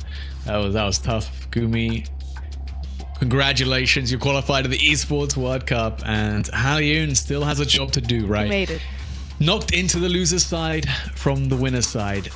Still has a chance for qualification, but still needs to win one more game against the winner of one of the losers brackets below. But man, I mean, it started off looking good for Alioun, right? And then Gumi with the character change, not with the Andy that he's been working so hard with, went to the Mr. Big, and boy did it pay off.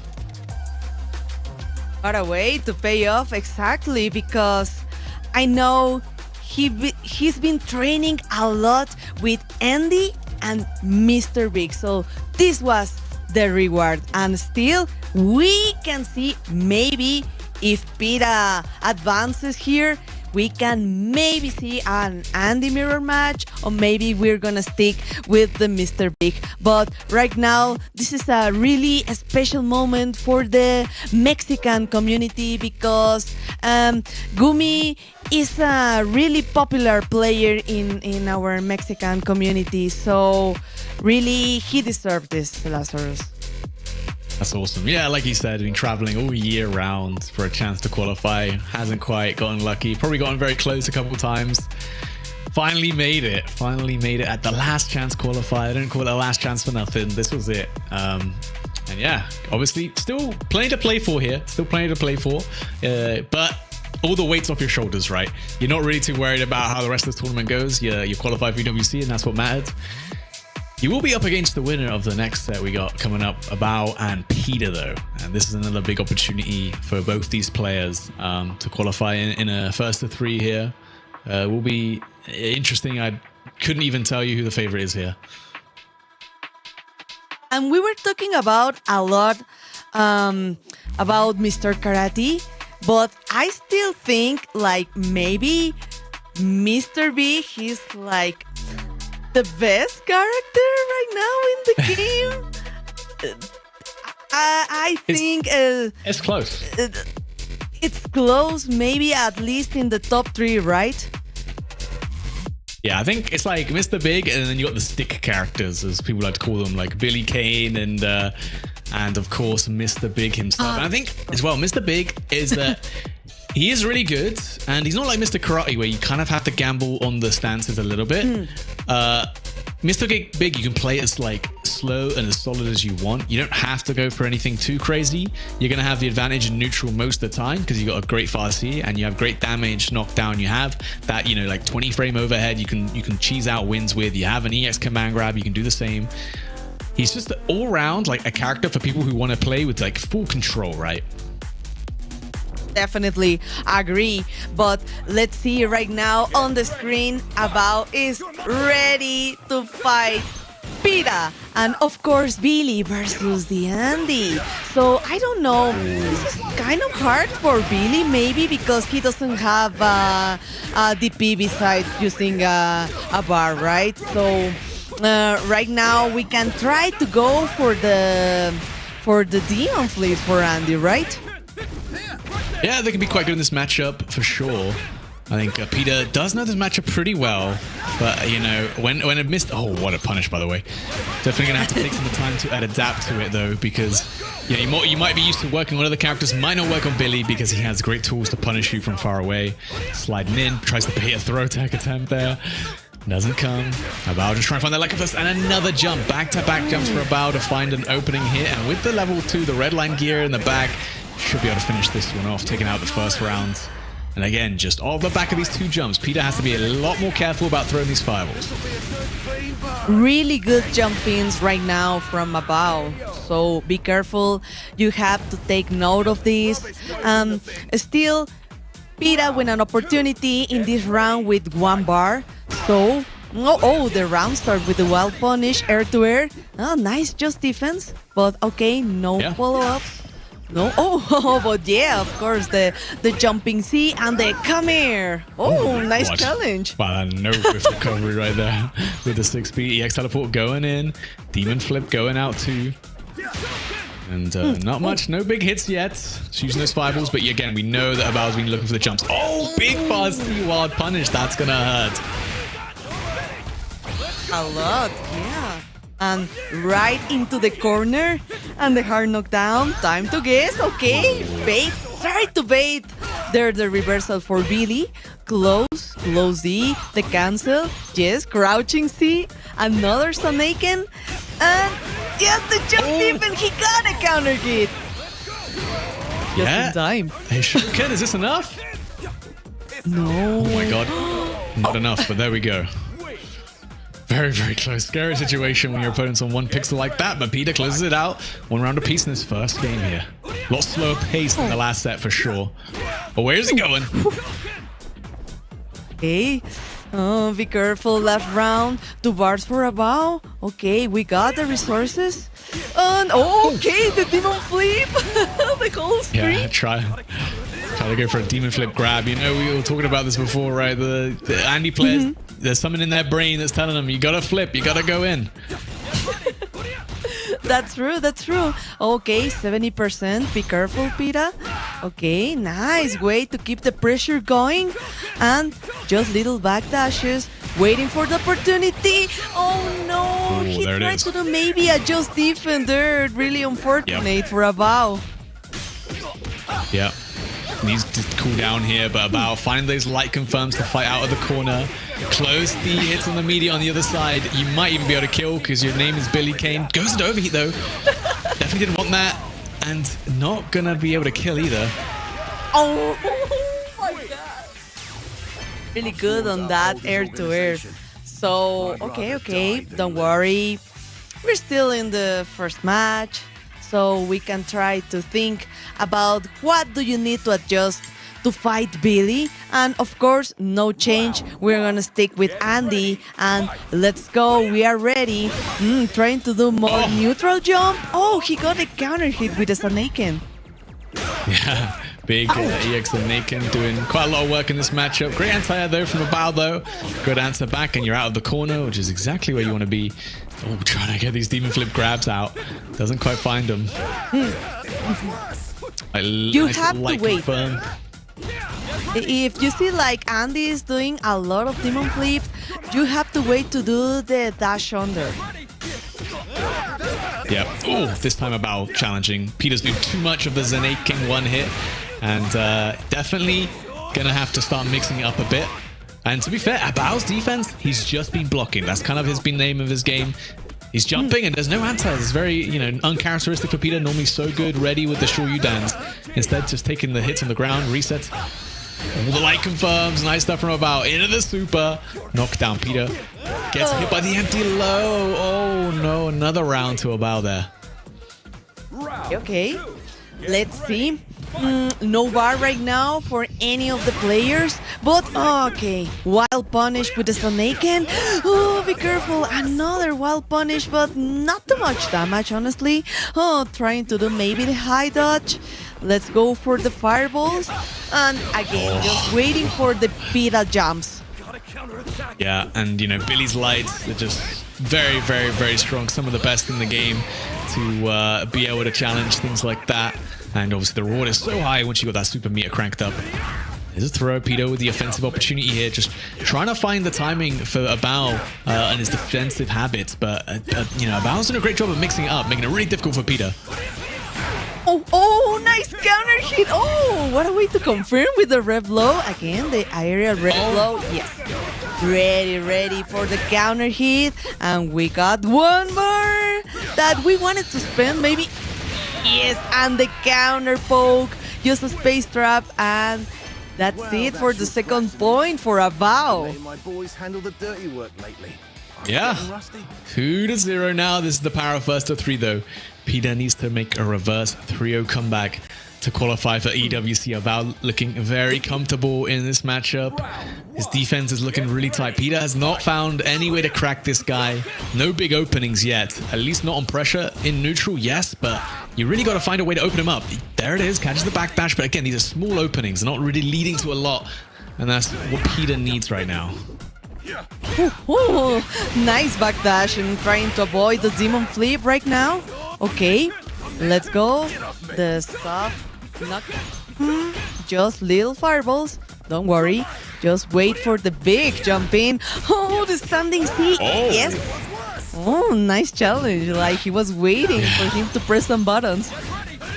Yeah, taking his turn. I mean, definitely wasn't your turn there, but willing to play those mind games with the mental frames. Peter's been doing the same and fought another jump in. Abao just knows when those Shokens are coming out from Peter, and just the timing on these jumps are just too good. Oh, nice defense, but no follow-up. Okay, he has almost the 2 bars right now, so I don't know, maybe he needs to spend a bar to do a little cooldown for the rev meter, because right now, overheat time, so be careful for the... Oh my god. Oh my god. Straight into the super as well. Peter has to wake up with it. You have to guess. Not much you can do here. Oh, 8 seconds as well. Peter, what are you going to do? Oh my god, 5 seconds, and nice air to air. Round 2. Get ready. Fight. Okay. Oh, let's my god. go. Peter's last chance. About 1 round away from qualifying to the EWC.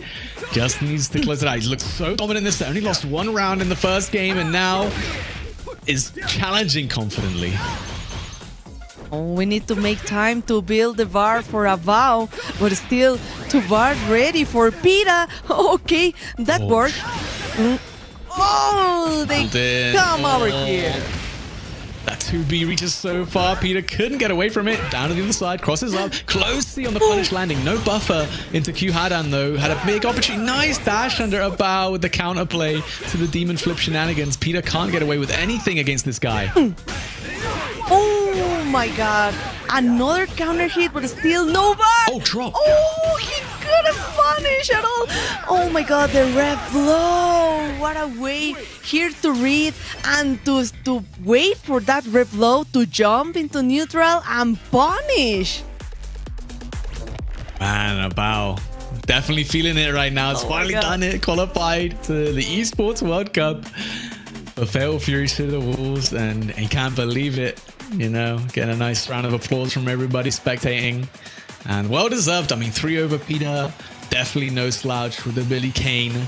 just played the matchup so well. Like Peter is used to people understanding the Andy matchup at this point, but Bao was prolific. Did not leave a single opportunity for Peter to get away with any shenanigans. And honestly, his defense, was looking really solid. Like once you get the demon flip shenanigans out of the way, we talked about this before, but Andy does find it hard to open people up, right? He does have good close range pressure, but he has to commit to like a throw or something like that. And that's not really a situation you want to be in, where you have to commit to a regular throw to open someone up, because regular throws kind of low reward for the risk you're taking, right?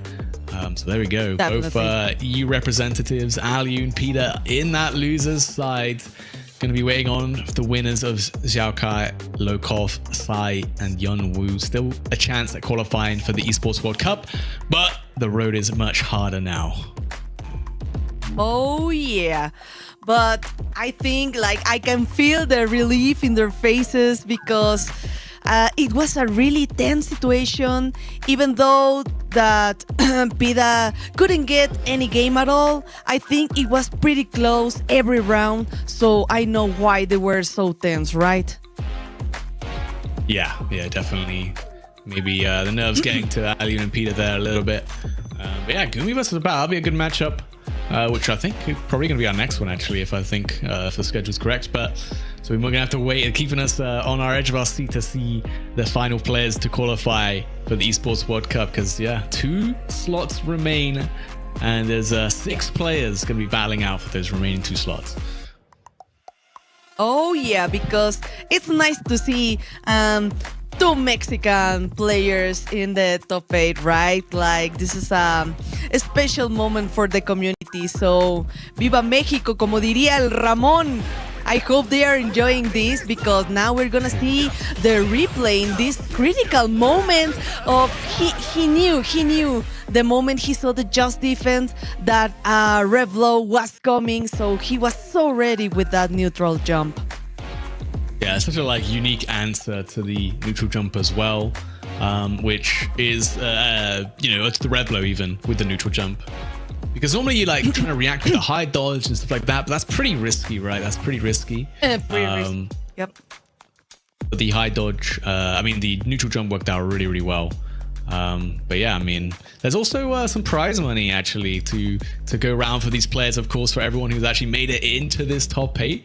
One of the reasons, obviously top 4 do qualify to EWC, so that they're already getting money for being in that tournament. But 5th place takes home $5,750, which is nothing to sneeze at. That's what Alioun and Peter have just secured themselves, at least for being in this top 8. 7th place gets $4,250. 9th place gets $3,000. 13th with $2,000, and 17th with $1,250. So a lot of money actually for these players who were not eliminated quite a while ago, actually. Of course.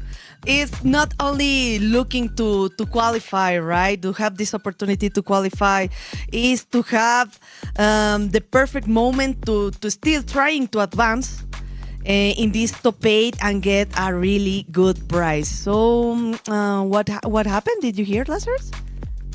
So we're just waiting for the players to set up, but of course the STC Contenders Arena. Again, I think we're going to the winners side, the winners finals, because this is where the tension's off a little bit. But of course, it'd be nice to say you won the EWC Last Chance Qualifier.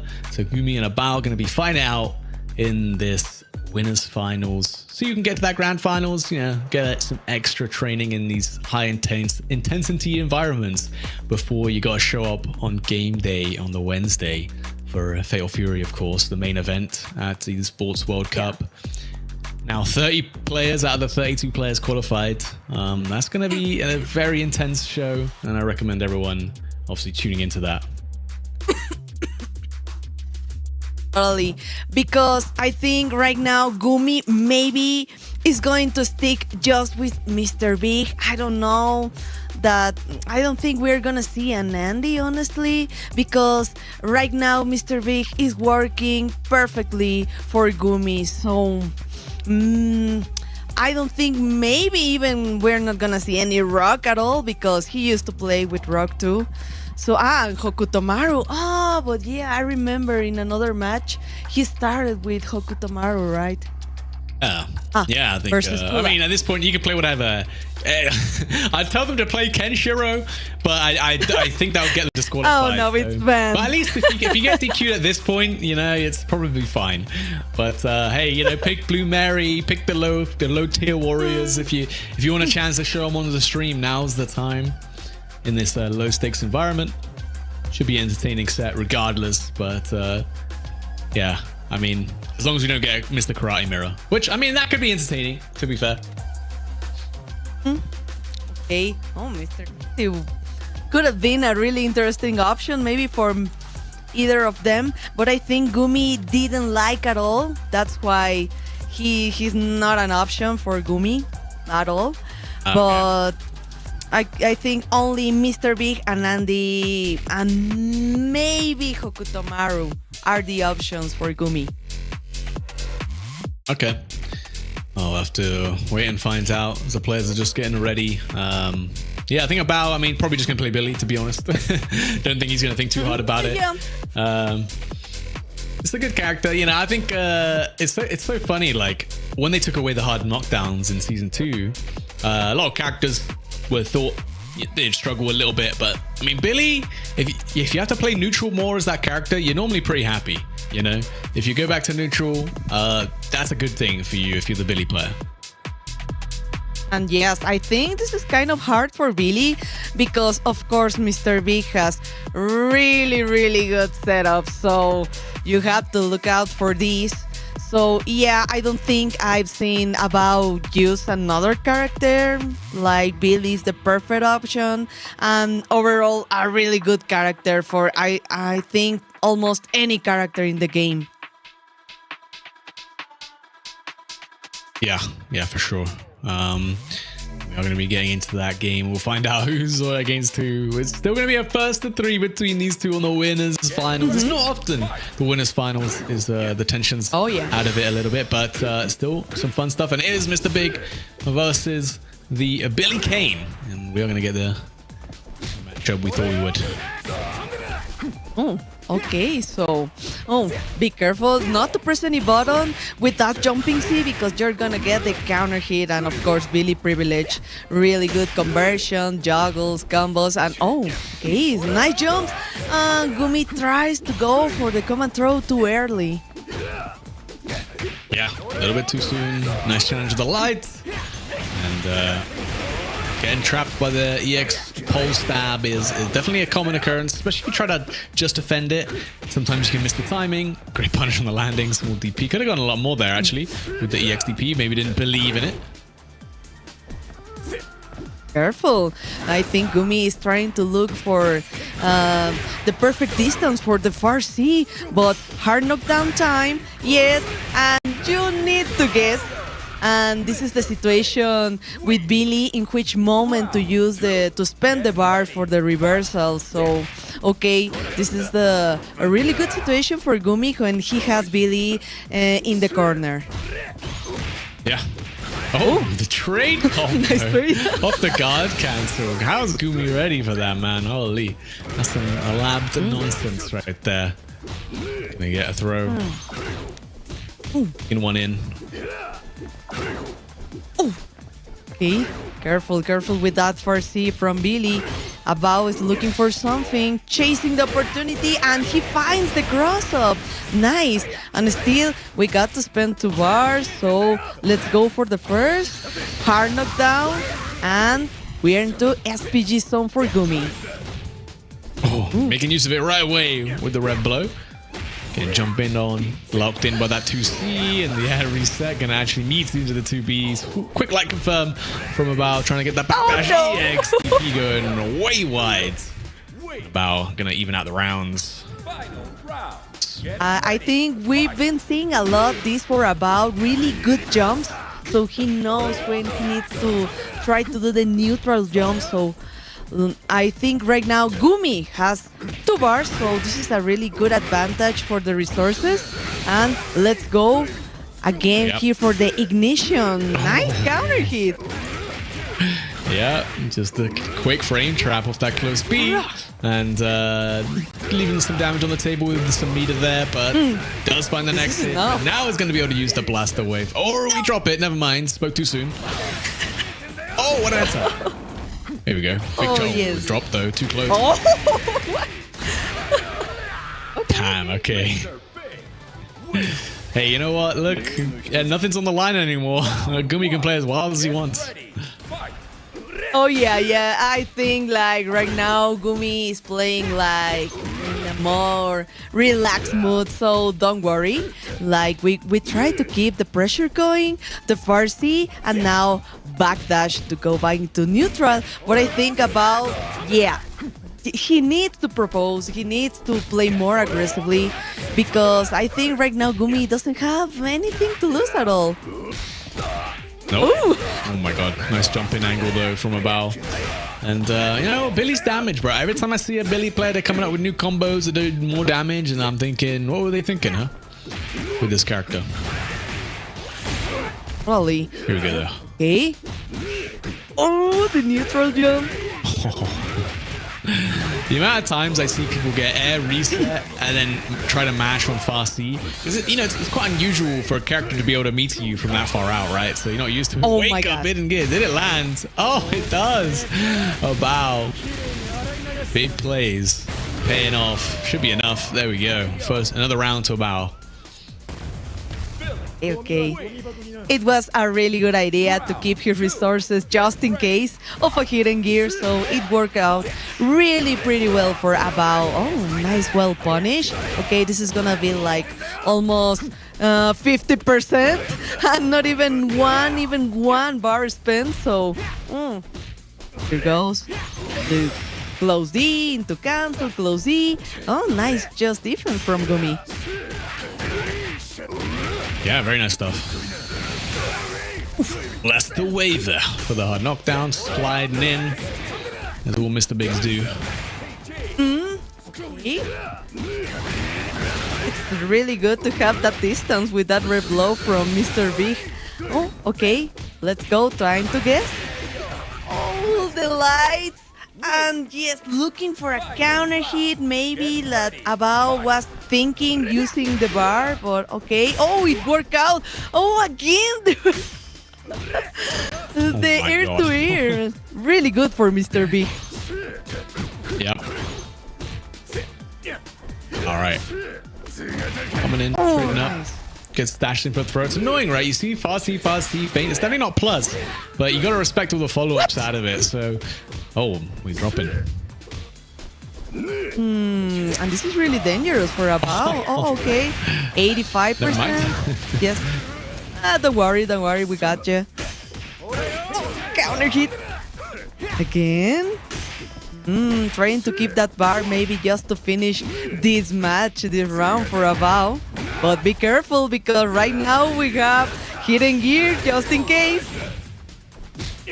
Oh, and over here, about dash up. Oh, could have done the hidden gear. Just does the level 1. That doesn't kill. Oh my God. I actually could have spent it all. Oh no, didn't have the level 2. My bad. I was looking at Gumi. Fasty air reset though. Oh, the overhead.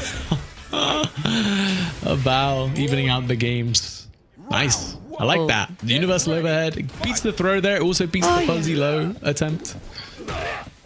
Oh yeah, really nice pogo bot. Oh yes, of course, the dash under. Just waiting for that jumps. Gumi is like making really good reads right now for these really good jumps from Abao. But lights into in any moment a grab, our common grab.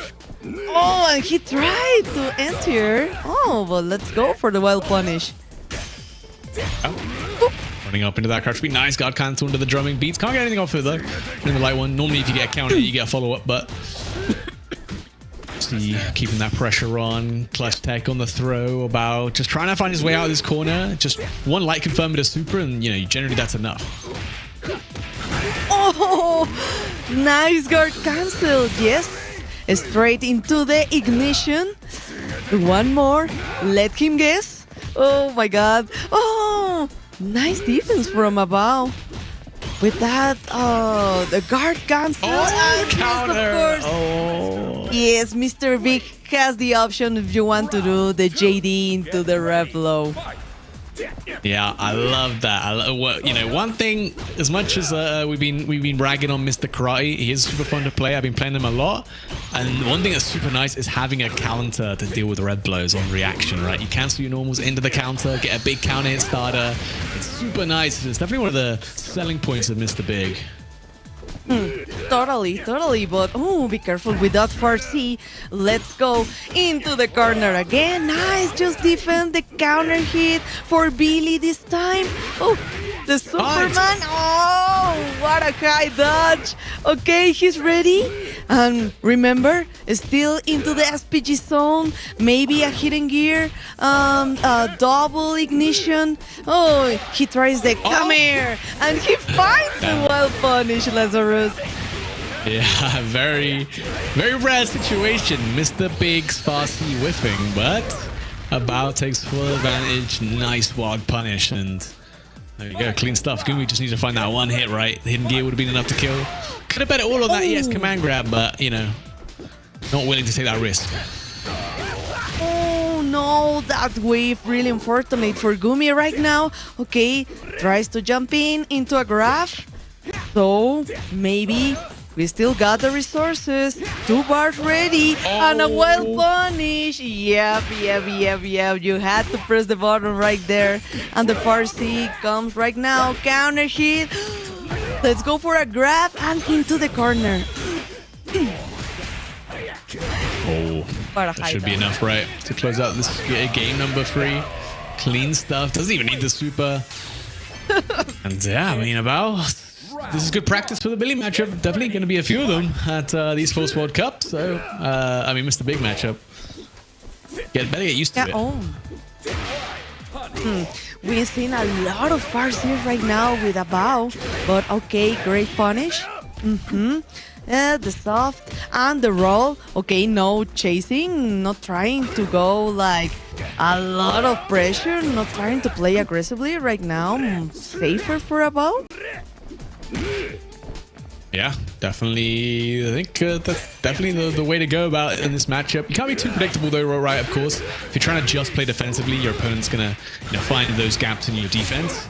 So you gotta approach sometimes. Luckily, Billy has great options to approach with.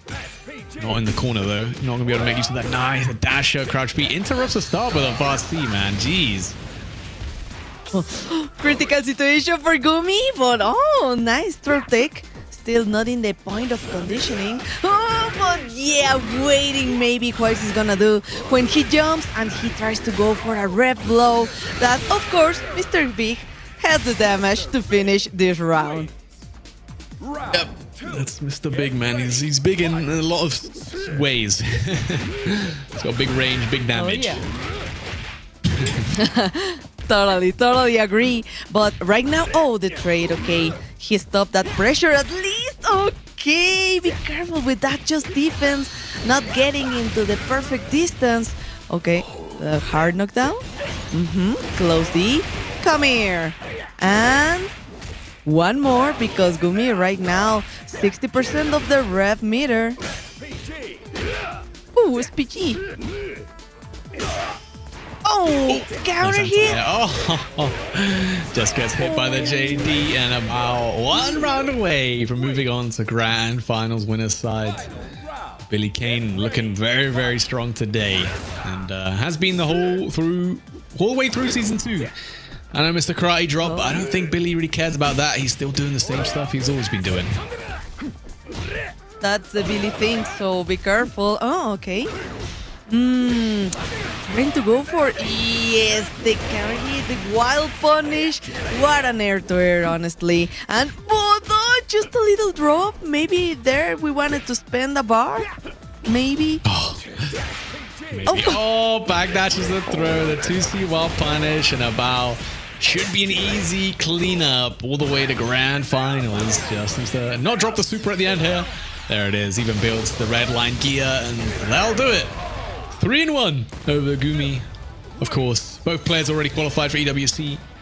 But, now it's for the honor of being the LCQ champion? Right now, I see a pretty confident about something. Something happened in the last match, so right now he is ready. Of course, Gumi, he can be a little relaxed right now, still chasing a good reward with the prize. But we can see the replay right now in this moment. Of course, we still had one bar to finish that round, right, Lazarus? Yeah, definitely. Clean stuff, honestly. Like I said, just good practice. There's going to be plenty of Mr. Big players in the main event. So why not get some tournament practice as we see the bracket shape out. Obviously, that was the upper bracket final about sitting in that grand finals on the winner's side. Gumi going to be waiting on the loser's side for quite a while as we get back to the loser's bracket where the stakes are still incredibly high. We still have 2 spots remaining for the Esports World Cup for these players up for grabs. And it's up to the last 2 out of the 6 players to make it. Of course, Ali Yoon and Peter waiting for the winners of Zhao Kai Lokov and Sai Yun Woo. And then the winner of that set will be the ones to make it to the main event on Wednesday. That's true. So, Sai and Jung Woo, Lokov and Zhao Kai. Okay. We still have some Mr. Karates here in the top 8. So, maybe we could see even a mirror match because Aliun and Lokov. But let's see what is going to happen with Zhao Kai, right? Yeah, I mean, it'd be wild if we had 0 Mr. Karates actually qualified to EWC after today's tournament, obviously. Been quite a prolific player, and there's no shortage of them, right? We have seen a lot of the character. Just none of them actually made it. The players who have stuck with their tried and tested characters throughout season 2, it's definitely paying off. Definitely. And how are you seeing this top 8 right now with all the variety of the characters? Remember, we still have a Krauser there in loser side. We're having maybe 2 Andys, 1 Mr. Big, right? So yeah, we how is got looking for you, on Lazarus? the Hotaru as well. Hotaru. And I feel like after season 1, you don't want to see Hotaru, but in season 2, I'm like, you know what, this character is kind of cool to see again. Nice to see people play her. But before we get to that user side, we are just going to take a quick 5-minute break, and then we'll be right back. Be right back.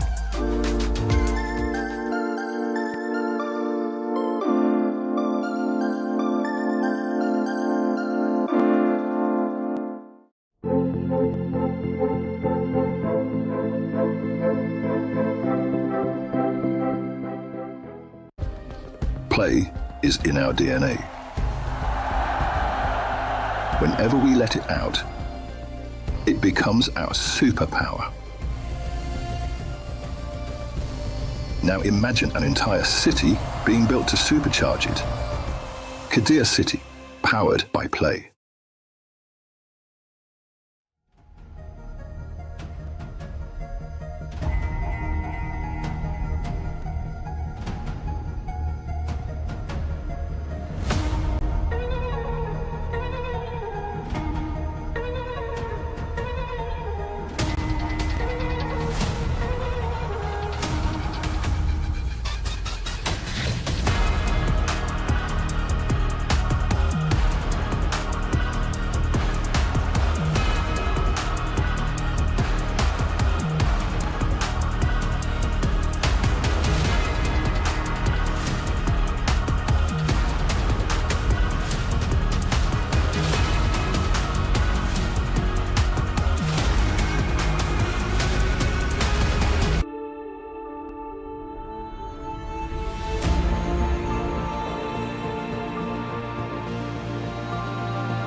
back, guys, to the last chance qualifier for Fatal Fury Seed of the Wolves.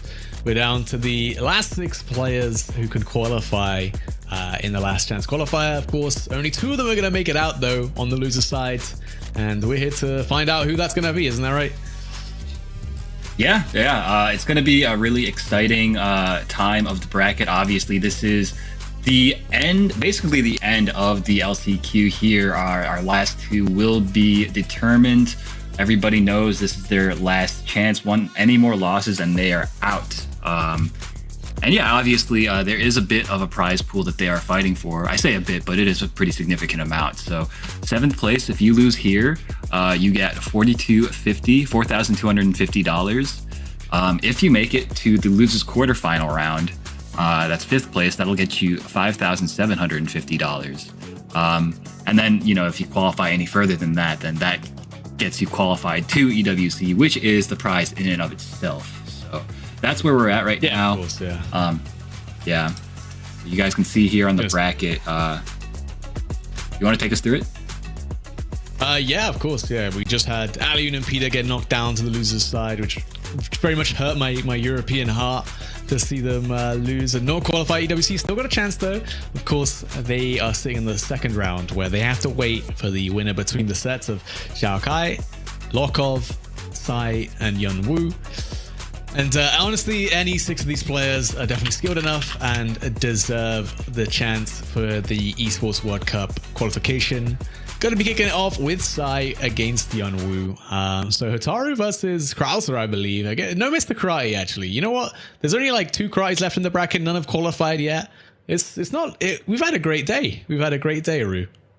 It has been a very interesting, surprising day. I feel like everybody was kind of expecting a lot of karate, and we don't get me wrong, we saw a lot of karate, but now that it's time to crown our champions here of this bracket, we're only seeing 2 left, which I think is a bit surprising. And I think that's also a bit of a welcome surprise, because all these guys have been putting in a lot of work with their respective characters, and they're being rewarded for the work that they're putting in with, some portion of this prize pool, and getting one step closer each win to that EWC spot. Yeah, I wonder, for the players, right, especially the more local ones, someone like Peter or Alioun, if they qualify, if it's obviously a Sunday, if they have to be like, sorry work, I can't come in next week, I'm gonna be at the Esports World Cup. I'm busy. Dude. I'm sorry about it. From Wednesday on, I can't even imagine. I'm gonna be in Paris fighting for my life for life-changing money. That's true. That's such a good point, that these guys, they must. Well, they have to take time off tomorrow because they're here in Paris, right? I mean, if they're traveling in from out of country, like Pita is, like Sai, like all these guys, except for Alioun. And then, of course, if you qualify, then you're basically stuck there for the rest of the week too. That's a very good point, and a bit of an advantage if you're Alioun, not having to worry quite as much about that. Of course, there's still the worry about, calling into work, getting that time off, but not having to travel, huge weight off your shoulders. Yeah, I mean, definitely helps a lot, right? Mentally, physically, all these factors do weigh in.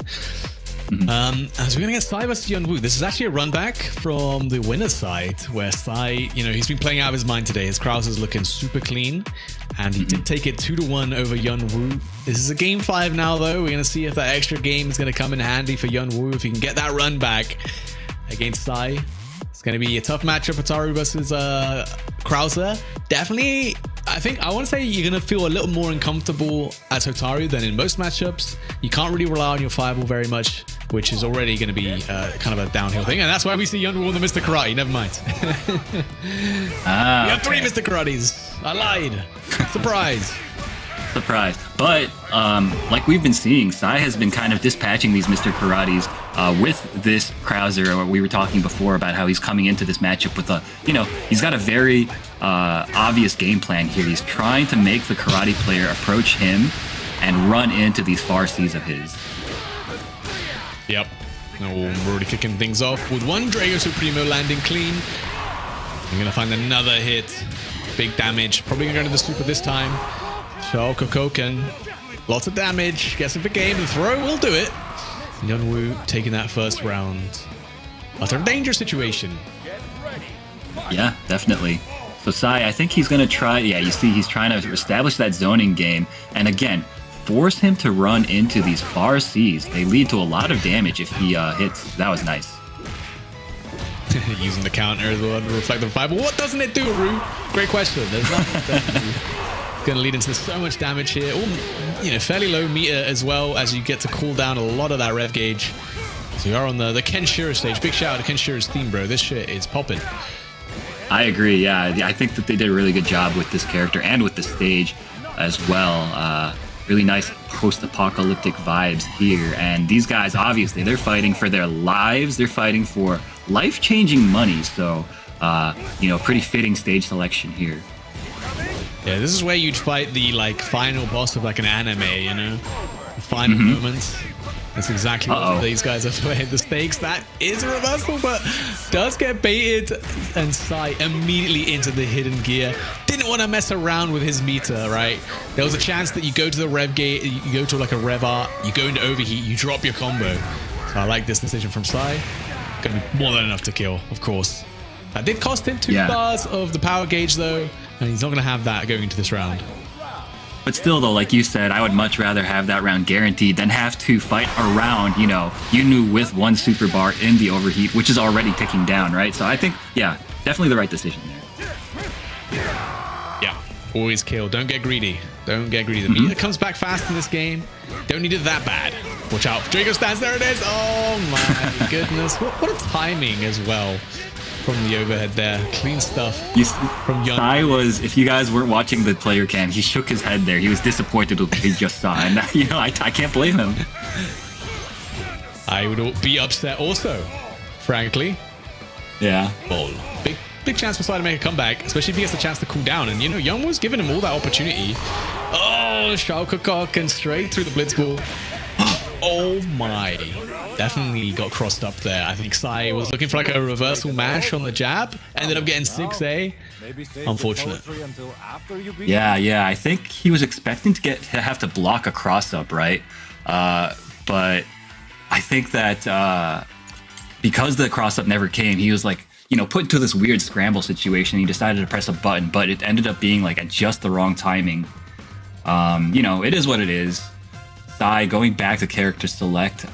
I don't know. I liked his Krauser against the other Mr. Karates, and he does have, a first to 3 set to figure this out. Yeah, he's nodding his head. He's going to go back to the game plan. He's going to try to make it work one more time, and I think that that's the right decision here. Yeah, I think there's a couple of things, right? You can't even fault the character at that point, right? You flew a blitz ball when Mr. Karate had the fireball ready, had the fireball super ready. You just got to be worried about that. You've gotten hit by Draco Supreme a bit, which is going to happen. You have to accept it's going to happen. You can't play super scared of it all the time. Otherwise, the Mr. Karate player will take advantage of that. So you're going to have to mix it up a little bit. We'll see what Sai wants to do. Yeah, we shall see. Okay, now he's... he's just kind of rushing down Sai. Sai needs to assert himself right here. He's got the throw. He's going to set up Fireball, but gets VP'd immediately. And once again, Yunu's in the driver's seat. Looking very different to that first set, I'm sure. Definitely Turn of Fate. Shokokoken coming out once again. And the overhead, just raw, man. Definitely, it's one of those things, reactable, right? But so many things are on your mental stack. The last thing you're worried about is the universal overhead. Definitely. Oh my goodness. And again, the frame traps this time opening up Sai. Sai needs to, I think, create some space, create some breathing room. The game plan for him was, of course, to create that space. And, okay, nice.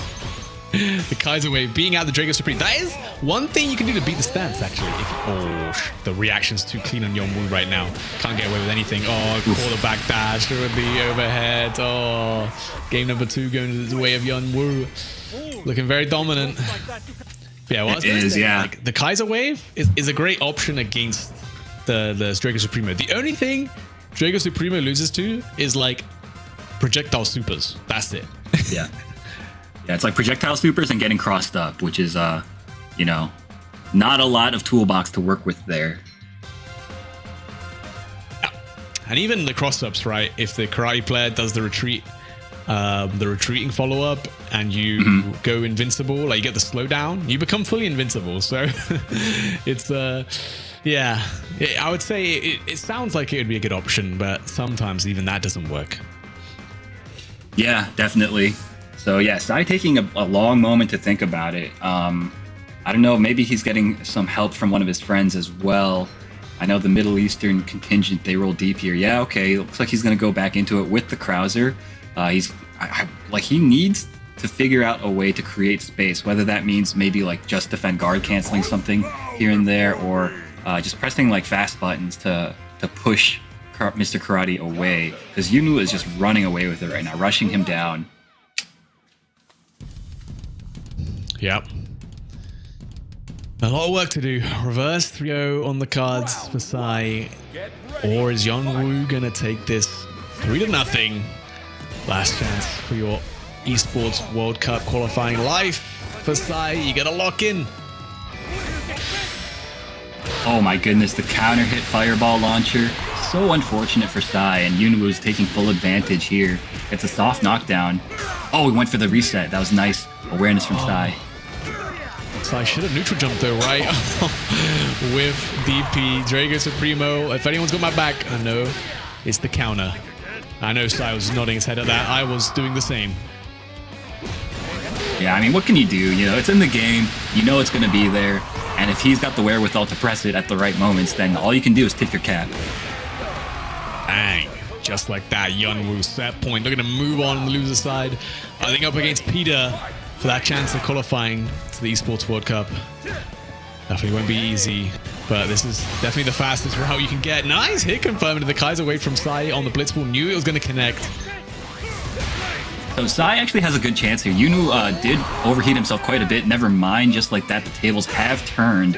Oh, and he gets opened up by the frame trap yet again. That's, I think, the second or third time that that's happened in this set. He needs to get out of this situation, but the hard knockdown is not going to make it easy. Just held the stance, no fear for Yeonwoo. The Draco Supremo will do it for me. And there we go.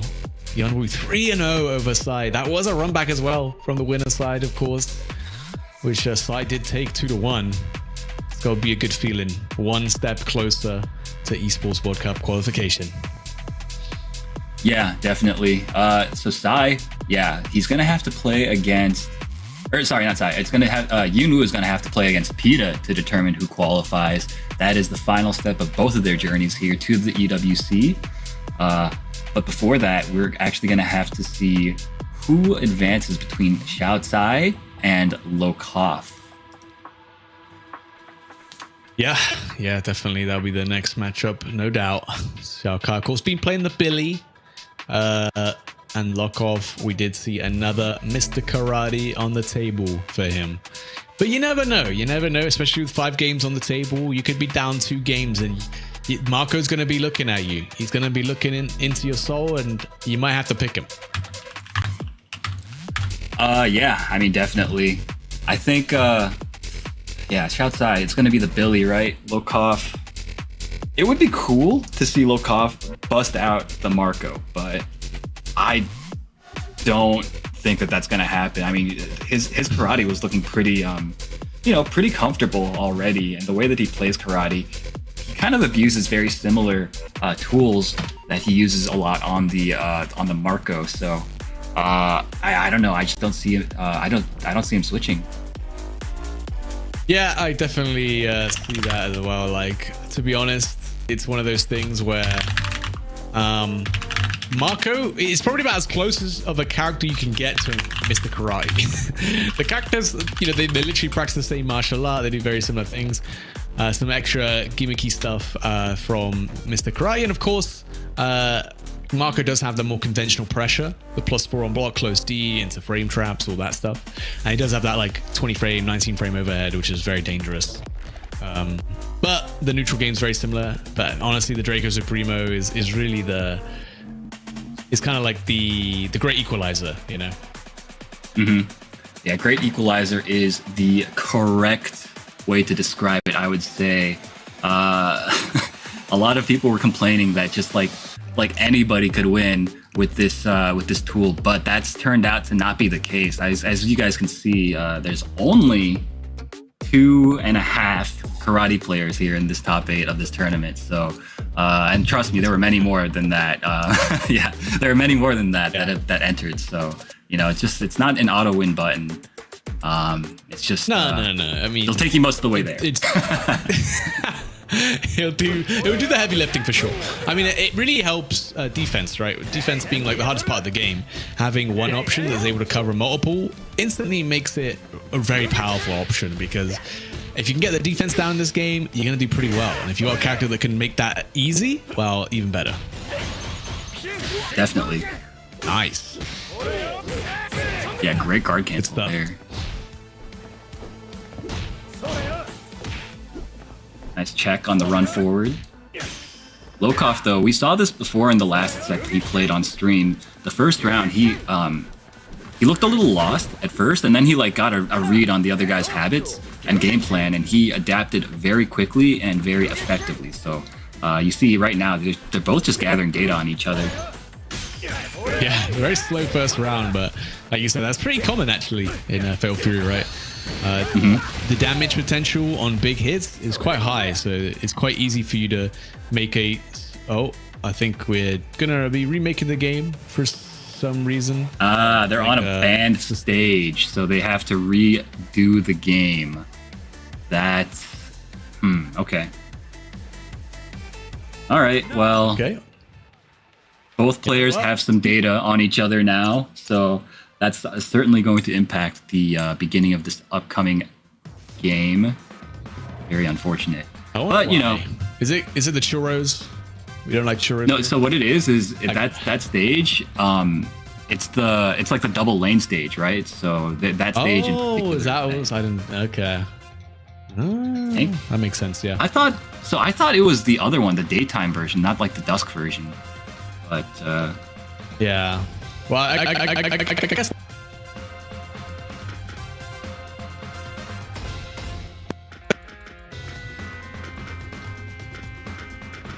Man, it looks like the players are a little bit upset about it. I understand. These guys, you know, it's pretty disruptive to your flow when something like this happens. By the way, Lazarus, it sounds like we might have lost you. Something happened with your microphone. So yeah, try to figure that out. Meanwhile, we still have Shaotsai and Lokov figuring out what just happened. I think Shaotsai might not understand.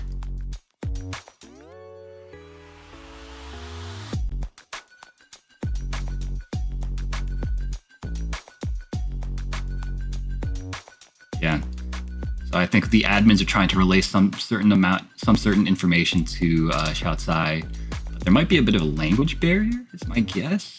But surely, I think Significus is in the building. I'm pretty sure he's, you know, bilingual and could translate. So just gotta find my mans.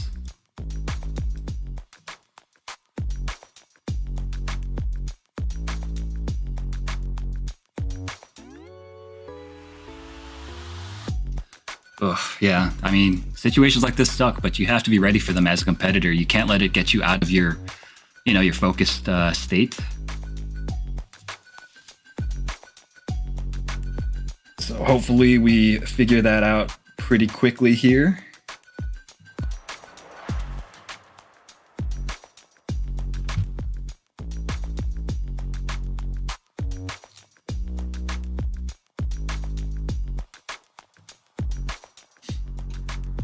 Yeah, looks like the information has been relayed.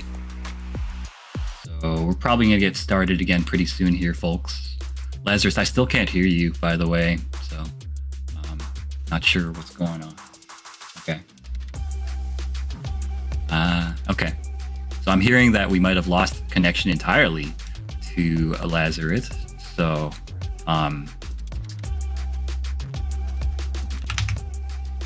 yeah.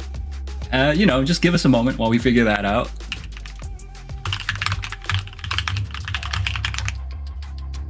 How you guys doing though in the stream chat? Hope you guys have been enjoying these matches. Obviously, we're very close to determining who our final 2 qualifiers are for the EWC. We just have to figure out the winner of this match here that's about to start. And then after that, we have 2 more matches. And the winner of those 2 matches are auto-qualified to the EWC. Let me just double check how much money you get just for qualifying to EWC this year. Shout out to Liquipedia, my boy Incross, holding it down. It looks like the match has started actually. So we've got Shoutsai in the corner, Lokov trying to put on the pressure, putting him back in the corner. Oh, and he just runs right into the overhead follow-up after Drago Supreme. Lokov taking round 1. And that's kind of the direction it felt like the first game was going. So it's good to see that the result is about what it might have looked like. Obviously, there's no way to know.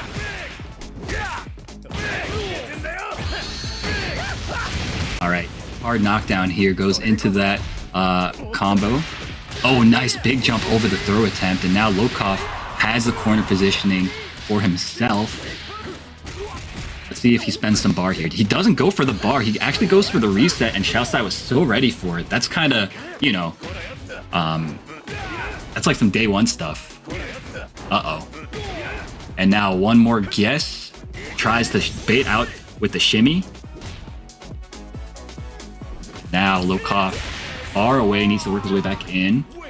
Not gonna happen though. Xiaosai evening up the round count here in this very pivotal game 1. All right, finds the confirm here.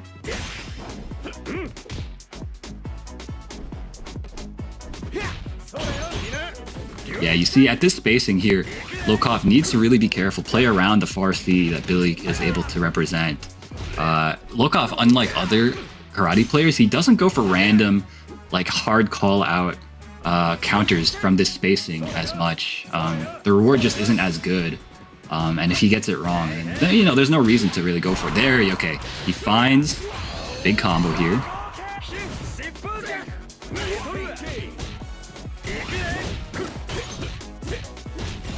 Good check, though, from Xiaosai. Not getting caught asleep at the wheel against Lokov. Karate in particular, he has a fair amount of options that let him kind of steal turns and close the distance on you quickly. But Xiaosai, he is showing that he's ready for it. Disengaging. Both players have 1 bar of super. 1 touch wins for either of them. Oh my goodness, and that'll do it. Finds the counter hit crumple with the rev blow. Goes into the super, and Xiaosai taking game 1.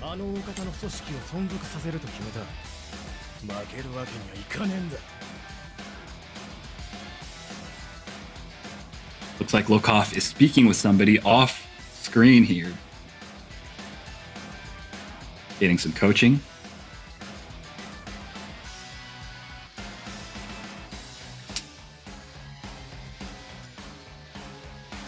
Ah, yes, it's Urez and Gumi, it seems, are giving him some advice. 2, of course, very strong players from Mexico as well. Good to see them helping out their boy.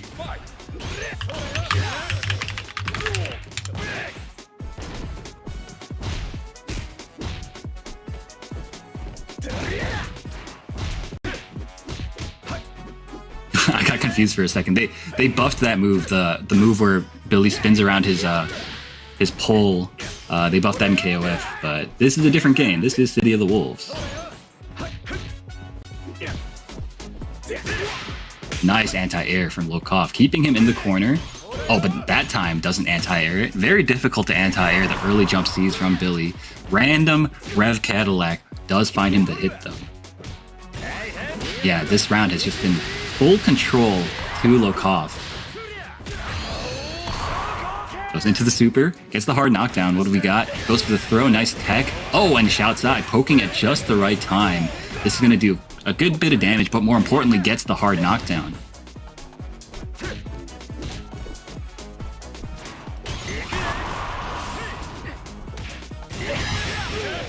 Nice. Finds the poke there. He's got 2 bars. I think he's going to cash out both of them here. Yes, he does. Dealing the deal, taking...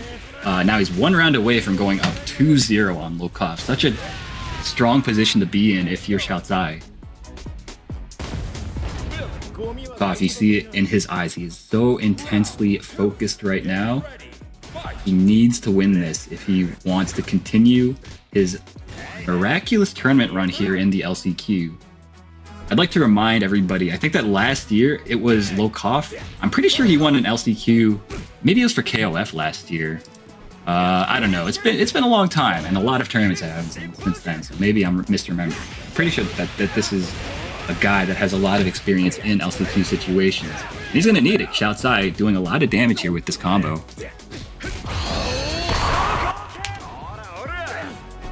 Yeah, you see, he's using the taunt to crank up Xiaozai's rev meter there. Very important to use that very liberally, as you know, any opportunity that you have. Oof. Just very, very nice.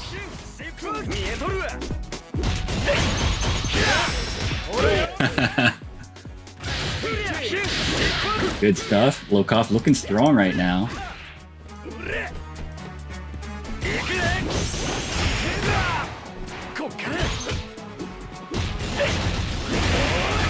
Oh my goodness. The frame trap catches him. Lokov either... I think he tried to start JDing the follow-up, the Revixtel follow-up. But, you know, it's hard. You have to time it properly. Otherwise, that type of thing can happen. Yeah, once again, turning to his friends, his compatriots from... Oh no, you know what? That is Koopa. Koopa from Tijuana.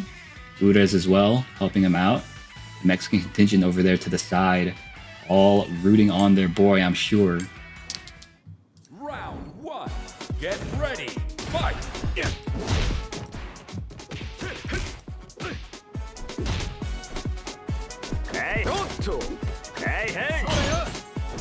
Using the taunt. Oh my goodness, not the taunt, the parry stance. Finds the hit though.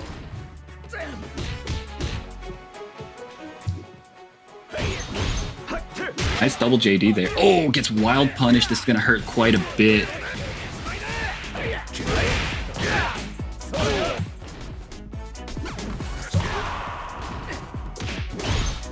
Okay, nice check on the run there with the down A. Great block on the EX Cadillac. Hey, you're back. Sorry. We missed you, bro. Don't worry about it. My sound engine exploded, man. Okay, what did I miss? What did I miss? Oh, you know, just Xiaozai going up 2-0. Oh my goodness, great just defend guard hands. Hyper defend, actually. And Lokov taking a round finally. He has been struggling a lot since the first round that he took in this set.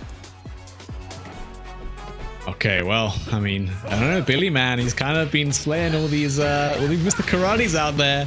Still looking like an absolute champ of a character, putting in a lot of work for these Chinese players, of course. Looking to qualify for the Esports World Cup. Yeah, and a win here would get him one step closer. Lokov is going to do everything in his power to stop that from happening, but right now it's looking really dire from him, honestly. Xiaozai is just putting on the pressure. Here we go. It's only a small amount of damage though, and you did spend quite a bit on the rev gauge. Gonna have to be a little more careful. You don't want to overheat versus Billy Kane. That's a one-stop shop to losing the round. Absolutely. Oh no, gets checked by the lights. They reach so far. Lokov now one guess away from dying. Oh, messes up his HD guard cancel, and this could be curtains, Lazarus.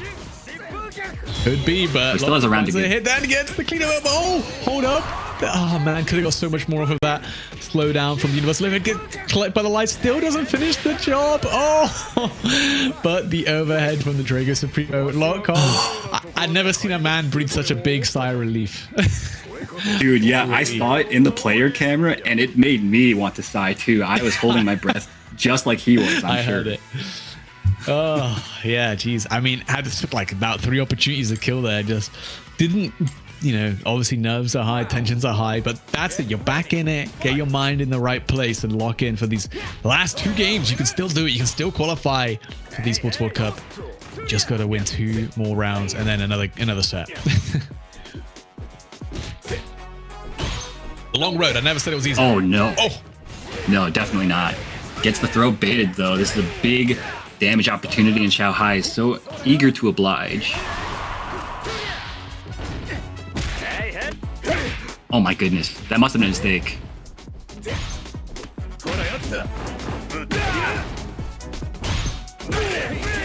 Oh my goodness. He's just getting opened up.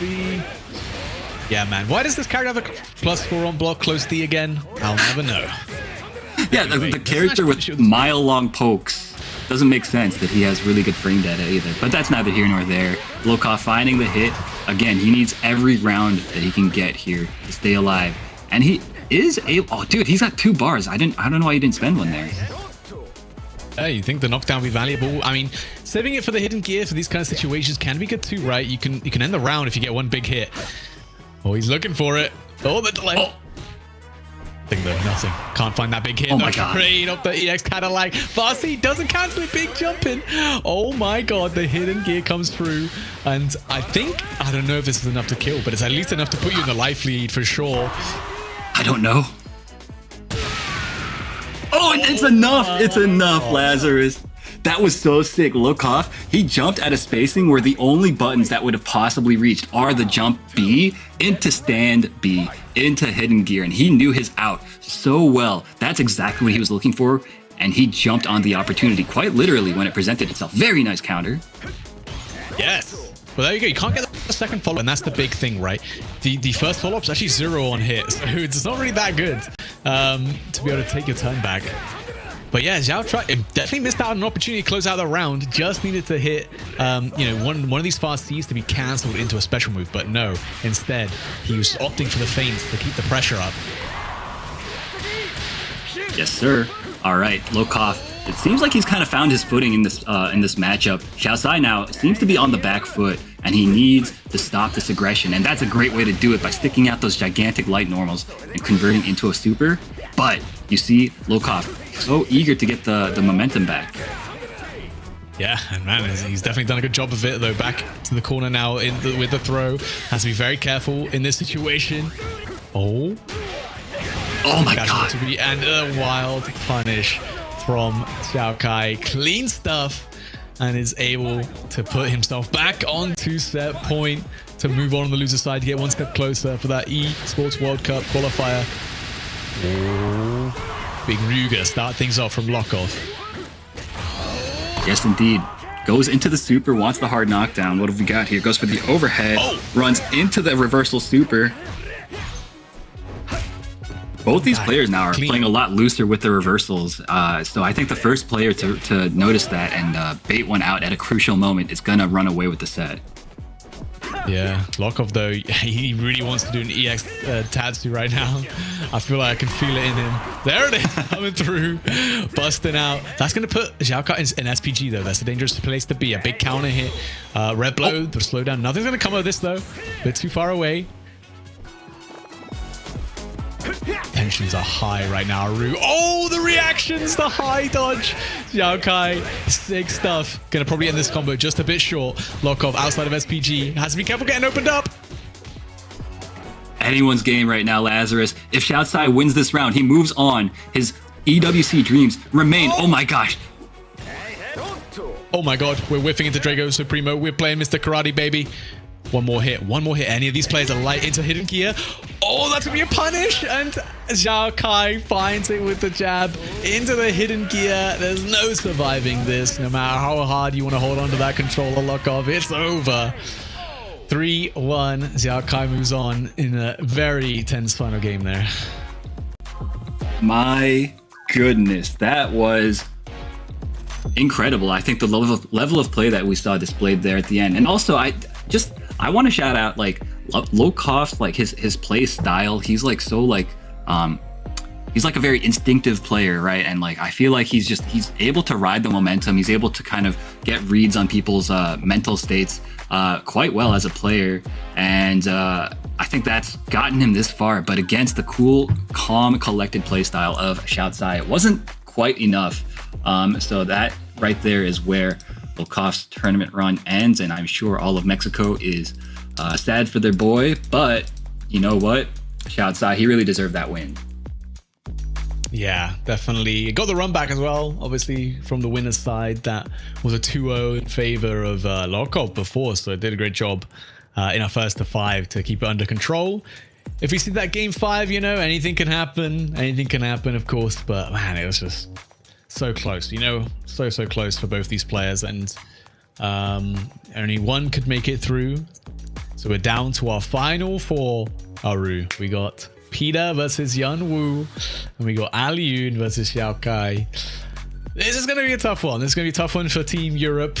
Both of these players, both these Chinese players are going to be incredibly hungry for that last spot, and both of them could make it. Neither of them could make it. We'll have to wait to find out, I think. Yeah, man. So like I said before, Yunwoo is one of my picks to qualify in this event. And he's put himself one game away. Peta, on the other hand, I follow him on Twitter, and he was a little bit down on his performances recently. So it's good to see that he was able to kind of shake off that funk and put on like a great performance as he has already. Now finding himself one game away, both these guys, it's now or never. It's time to perform. So who's going to rise up to the challenge, and who will be just another stepping stone to the road to EWC here? Yeah, I mean, I can't help but show my biases, obviously, for both Aliyun and Peter. I know these guys have worked incredibly hard from Europe and coming onto the biggest stage, and, you know, showing that, hey, our region can still compete on the world stage. And yeah, I mean, to make it to the actual main event next week would be a great achievement for both of them, who have been working very hard. You know, I think Aliyun especially, Peter especially, these players, they've always been in like the realms of like, well, we know we're good, but we don't get the most opportunity to travel.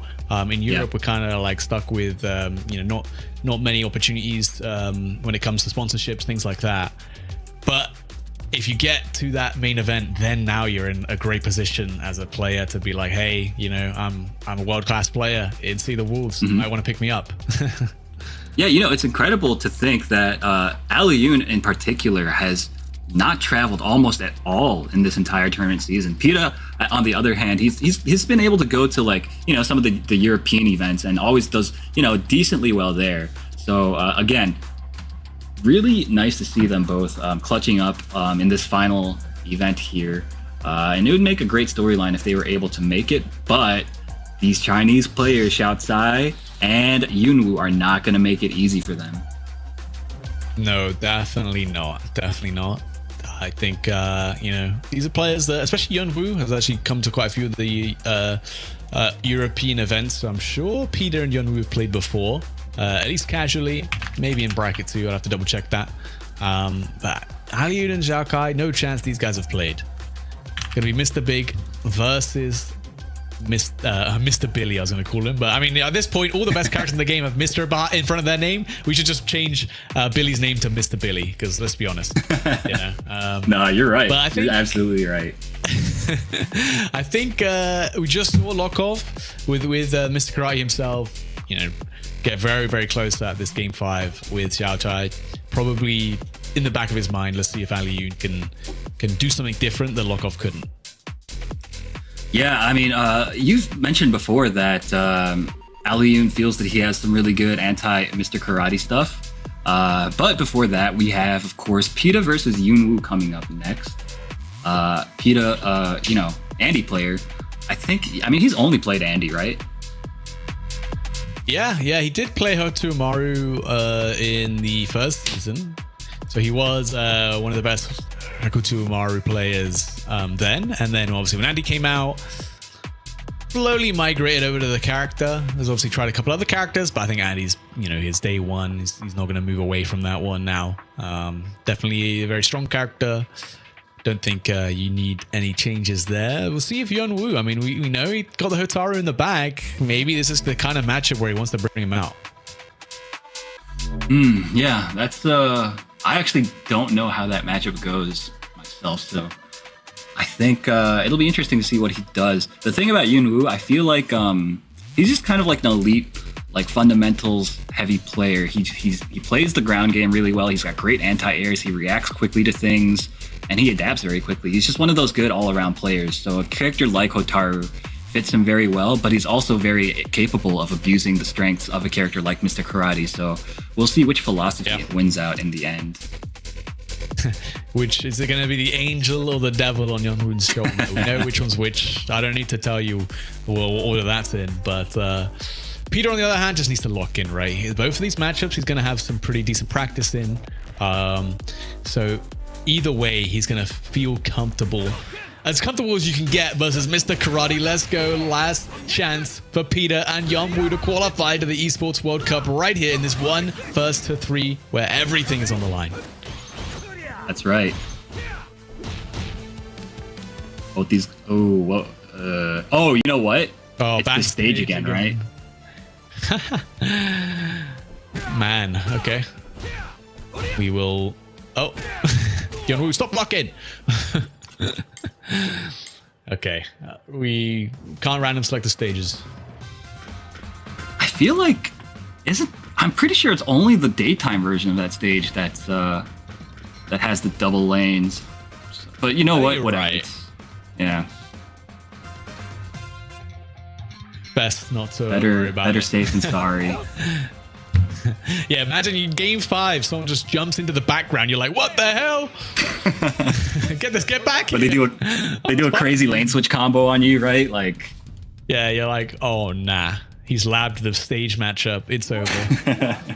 Okay, we're gonna go to Suzuku Castle. Yeah, who's that gonna favor? I wonder. Oh my goodness! Early call out with the Drago Supreme. Yeonwoo cashing out. Nice double guard cancel on the close D. Peter's come here ready. Yeah, I like though that he didn't. Maybe, but yeah, I think actually he dropped it on purpose to go for a setup, but Yeonwoo didn't give him a quick roll to kind of chase down. Big damage coming out from Peter. Just build a meter cross up. Does land. Doesn't get the close C though. Doesn't get the reaction to the red blow. Hey. Jumps across. No hey-heys. Just jumps out the corner. I like that. You know, play safe. Don't overcommit. Gets hit by the heavy Tatsu. Risky stuff. 2C. Oh, into the counters. Drago Supreme. Peter feeling himself. Oh, the double guard cancel from Yeonwoo though. Also playing fast and loose. Oh my god, these guys.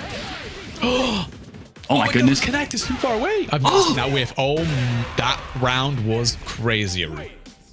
That was, yeah, Peter spacing himself immaculately. Yeonwoo, on the other hand, letting his brain melt and just sending it on that EX Cadillac at the end there, getting himself killed. Rare time I've seen that whiff. Oh, EXQ Hadan for the counter hit. Gets a nice little pickup into the Hishoken. What's the setup here? Goes for the meaty slide plus frames and putting on the pressure, resetting into the demon flip with the command grab, going other side this time. Great blocks from Yeonwoo. Just defend. Farsi counter hit and he's in range for the close C. Big opportunity for Peter to close out game number 1 here. Should be enough to kill. With the super, he's spending it all. Why not? You got the cash. May as well flaunt it. There we go. Game number 1 to Peter. Yeonwoo with a perfect, no less. Yeah, he's thinking about it. I wonder how much matchup experience he has against Andy if he plays against Score a lot. I suspect that he has, just because of the fact that they both are. He enters a what? What? Okay. This is interesting. Don't think I've seen Yeonwoo's rock before, but this is, I mean, obviously a strong character this season. We've seen him succeed on many a level. Mimi Tohashi just recently, the runner-up to Evo, of course, was putting the work in against Xiaohai, but I wonder why in this matchup specifically you want to go to Rock. I mean, the EX5 does a lot of work, sure, but I mean, we'll find out. It looked like he tried to do a heavy DP there and got grabbed. Yeah, I mean, the deep look, so you can't DP anti-air the demon flip because, you know, DPs are air invuln. They're not throw invuln, and the demon flip is a throw, so classic situation. Happens in a ton of games, like with any ground to air to ground throws. Putting on the pressure now in the corner. Yeonwoo has a big chance, but Pita is very close to overheating, and there he goes. Has to spend the bar, but he also needs now to evade and not block for too long. Yep. I mean, you do cool down very quick when you're in final position SPG, provided you get the time to do it. Gonna be tough. No DP from Yunu. I feel like Yunu was going for a DP there and it just didn't come out in time. Wasn't expecting the jump B from Andy to hit so quickly. Who can? Okay. Demon flipping in. Rising tackle though, busting out for Yeonwoo. EX hard edge. Peter went for the hyper defend. Just narrowly misses the timing. Gets punished for that throw. How many are you going to take though? Demon flips out. Wild punish. Peter. Sick stuff, man. Onto the other side. Zane show hacking. Gets the throw. Peter, Czech Republic's strongest soldier, getting the very meaty crescent kick there into full combo. Peter does need one more hit. Oh, and that'll do it. Baits out the rev blow. Has the perfect response ready for it. Peter now taking game 2 very quickly. Yunwoo looks very uncomfortable with this matchup, I gotta say. Was clean. I mean, I don't know what the Rock... I mean, we didn't see what the Rock was cooking. We couldn't smell it either. But I don't know. I think he had to just go Hotaru and pray. Like, I think that's going to be your best bet. You know, Peter did not look phased against the Mr. Karate. Did not look phased versus Rock Howard. Do you go back with the tried and tested? Do you dance with the one that brought you in the Hotaru? Or do you don the mask once again? I wonder.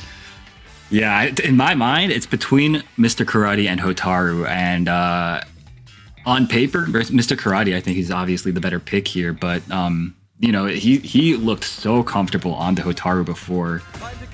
So we'll see. Don't do that. Don't do that. There's no way. There's no way. Who's talking to Yeonwoo right now? Who's whispering in his ear, man? Definitely not Zhao Hai. I mean, maybe Sugahiko was giving him some bad ideas, but Kai? Could be. I mean, the idea is there. The flash kick autocorrects, but no. Gonna go with Old Faithful Hotaru Futaba. We'll see. Can he go the distance? Reverse 3-0 inbound from Yeonwoo. Or is Peter going to close this out 3-0 and take one of the final 2 spots to the Esports World Cup? Here we go. Round 1. Get ready. All right, you know what we got. Yo, he put his glasses on. My man's is powering up. Okay, nice check using the lights. Shit, the glasses. I never thought about the glasses matchup. Oh no. Missed the clip. See? Yeah, though. This is technically the world's first $1.5 million character, so she can still get it done. Yeah, she's certainly up there still. The only issue is that she sort of got power crept, and she also did eat some, you know, substantial nerfs. So there's that. But in the hands of Yunwoo, I think she can still do it. Definitely. I mean, she went from doing things better than everyone else to doing things pretty damn good. Yeah, doing things better than most people still. Yeah. Oh, what a bait! Peter baits the reversal. Has to be careful not to put himself to overheat.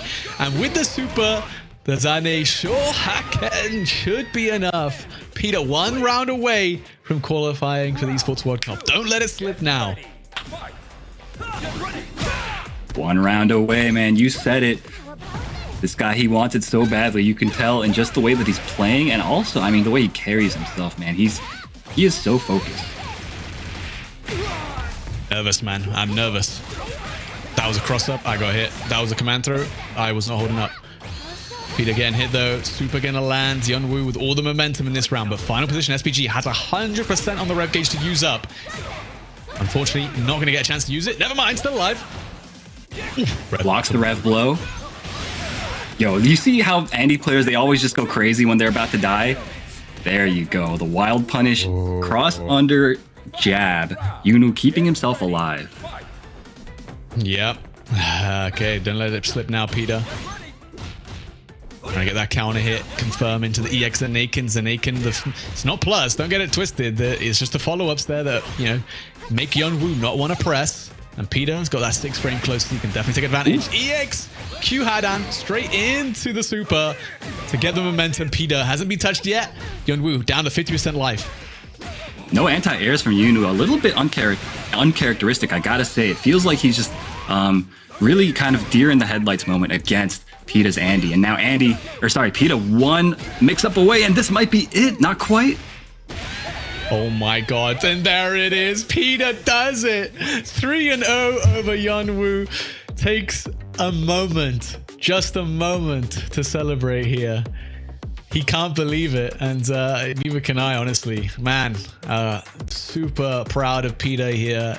He's worked so hard, and he's done it. He's made it to the main event on the Wednesday. You can see how much it means to him. He's a very stoic person. It's hard to see his emotions come out like that, but you know, that's how much it means to him, man. That's how much it means to him. All the European players, everyone there supporting him, everyone who's been supporting him on this journey, and he's done it. Yeah, big congratulations, of course, are in order for Pita, our second to last qualifier to the EWC, and now that leaves just one remaining spot, and it is between Ali Yoon and Xiao Tsai. Who will get that final coveted path to EWC? It all comes down to this one last set. Yeah. I mean, we already got one European through. Are we gonna get a double? Europeans in Ali Yoon in his home country from France, fighting for a chance at that last remaining spot. Xiao Tsai, of course, traveling all the way from China to be here to compete for also a chance to join all the other Chinese players in the main event right now. Can he be another? Or will it be Ali Yoon?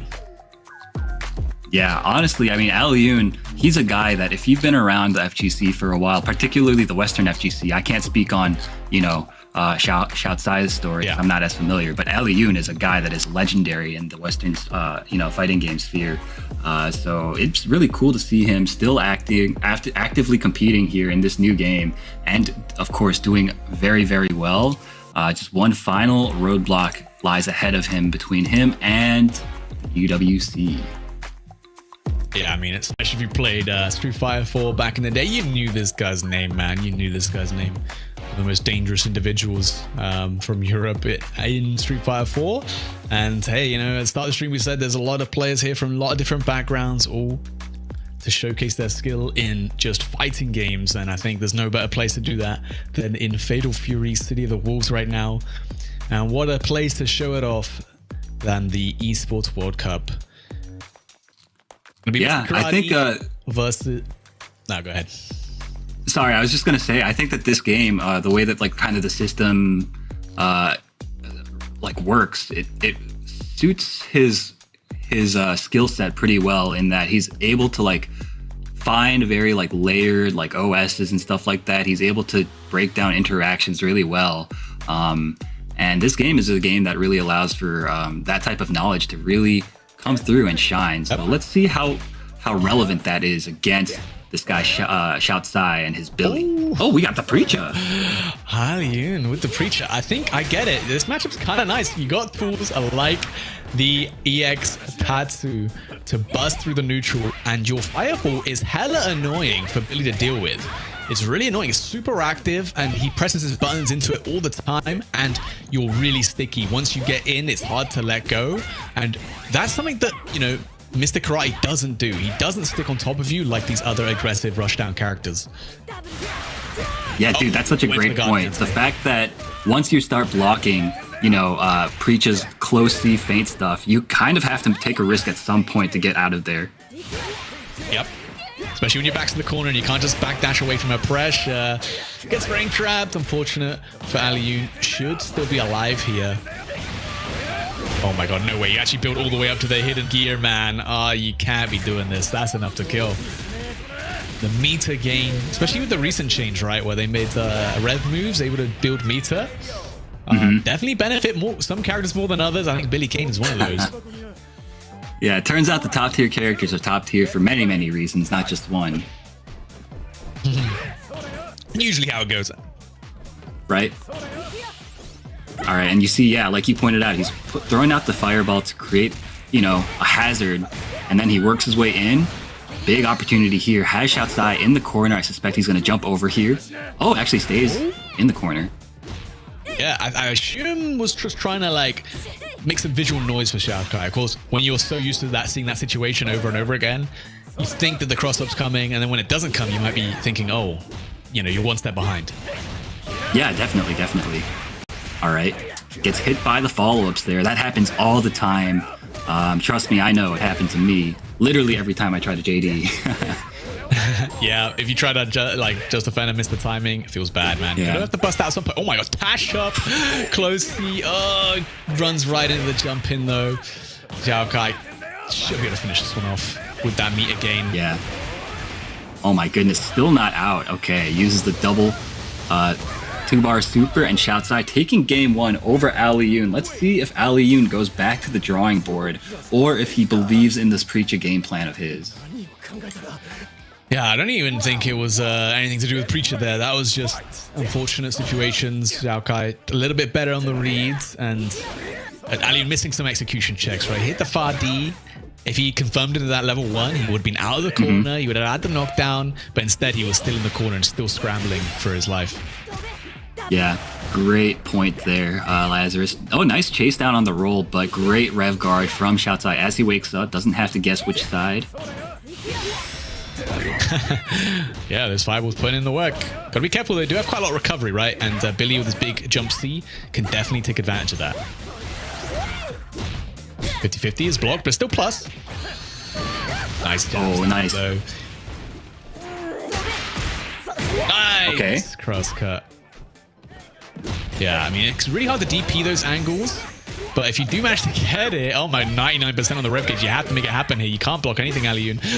He's getting hit, but he can't afford to block either. Ooh. Okay, what? Oh. Finds the full screen super, and in the scramble, the ensuing scramble, Alioun is on top. Damn. Crouching B just to check. Crouching B, crowd, there's the close D, man. Gonna be a big starter now for Billy Kane. Gonna be tons of damage coming through. Yes, sir, gets the hard knockdown as well. We were talking about it before, but this character, Billy, his close range pressure is also quite potent, and we're seeing it in action here. Alioun getting opened up by the mid. Yeah. Been trying to guard cancel, you know, he loves his guard cancels, he's very good at them.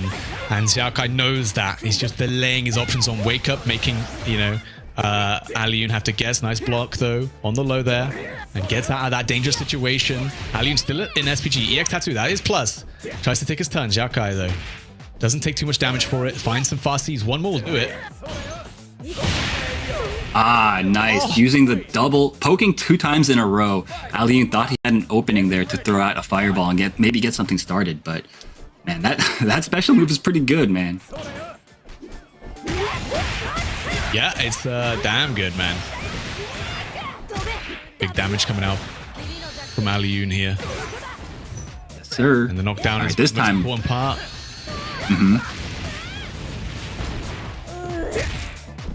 Okay. Alioun is playing very fidgety on defense, I gotta say. Yeah, I mean, he's very active on defense. He wants to do something. He doesn't want to just sit there and block. So it just happens that all of his options are currently being nice and read by Billy Kane over there. Agreed, yeah. Oh no, runs right into the, I believe that's down C. Xiaocai gonna do a ton of damage. I don't think he kills here though. No, doesn't spend it. Doesn't build the level 2, which is what he needed to close it out. Alioun can still do this. Just needs to find a hidden gear, a hit, any stray hit. Trying to find a way to close the distance. Trying to find a fire. Really? The level 2. Oh, that worked. Oh my god, that's not going to be enough. It's very close though. And you're in the corner. EX Tattoos coming in. Oh, and Alioun does it. He evens out the games. One step closer to Esports World Cup qualification. And with that was so beautifully. No karate needed. Yeah. That was really beautifully done. I want to point out that Alioun, he was staying out of light range from Billy. That was Xiaocai's out. Lights into super. So he stays out of range, baits out the far C, makes it whiff, and then has the punish on deck. That was so well played from Alioun Sensei. So clean. So clean. Let's see if Xiaocai can turn things around here. Definitely has all the momentum on his side. He's got Alioun with his back to the corner, working his way out right now. Nice. The classic Preacher meaty fireball setups.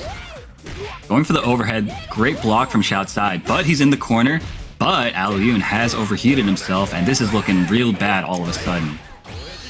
Yeah, super even dashes up for the more damaging super, and it's still not enough. Is he really going to spend the bar here? I don't know about this. And it works. I mean, I think if you can get a guard crush hit, you're going to cool down very quick. Now chip's not really a factor. The jumping C though. Damn. Xiaoshai with just one. Any block there would have been a guard crush. Yeah, I think he expected to cool down a little bit earlier and then be able to use those Rev Excels to get the guard crush, but it just didn't end up happening that way. Xiaosai winning the scramble and once again finding himself ahead in the set.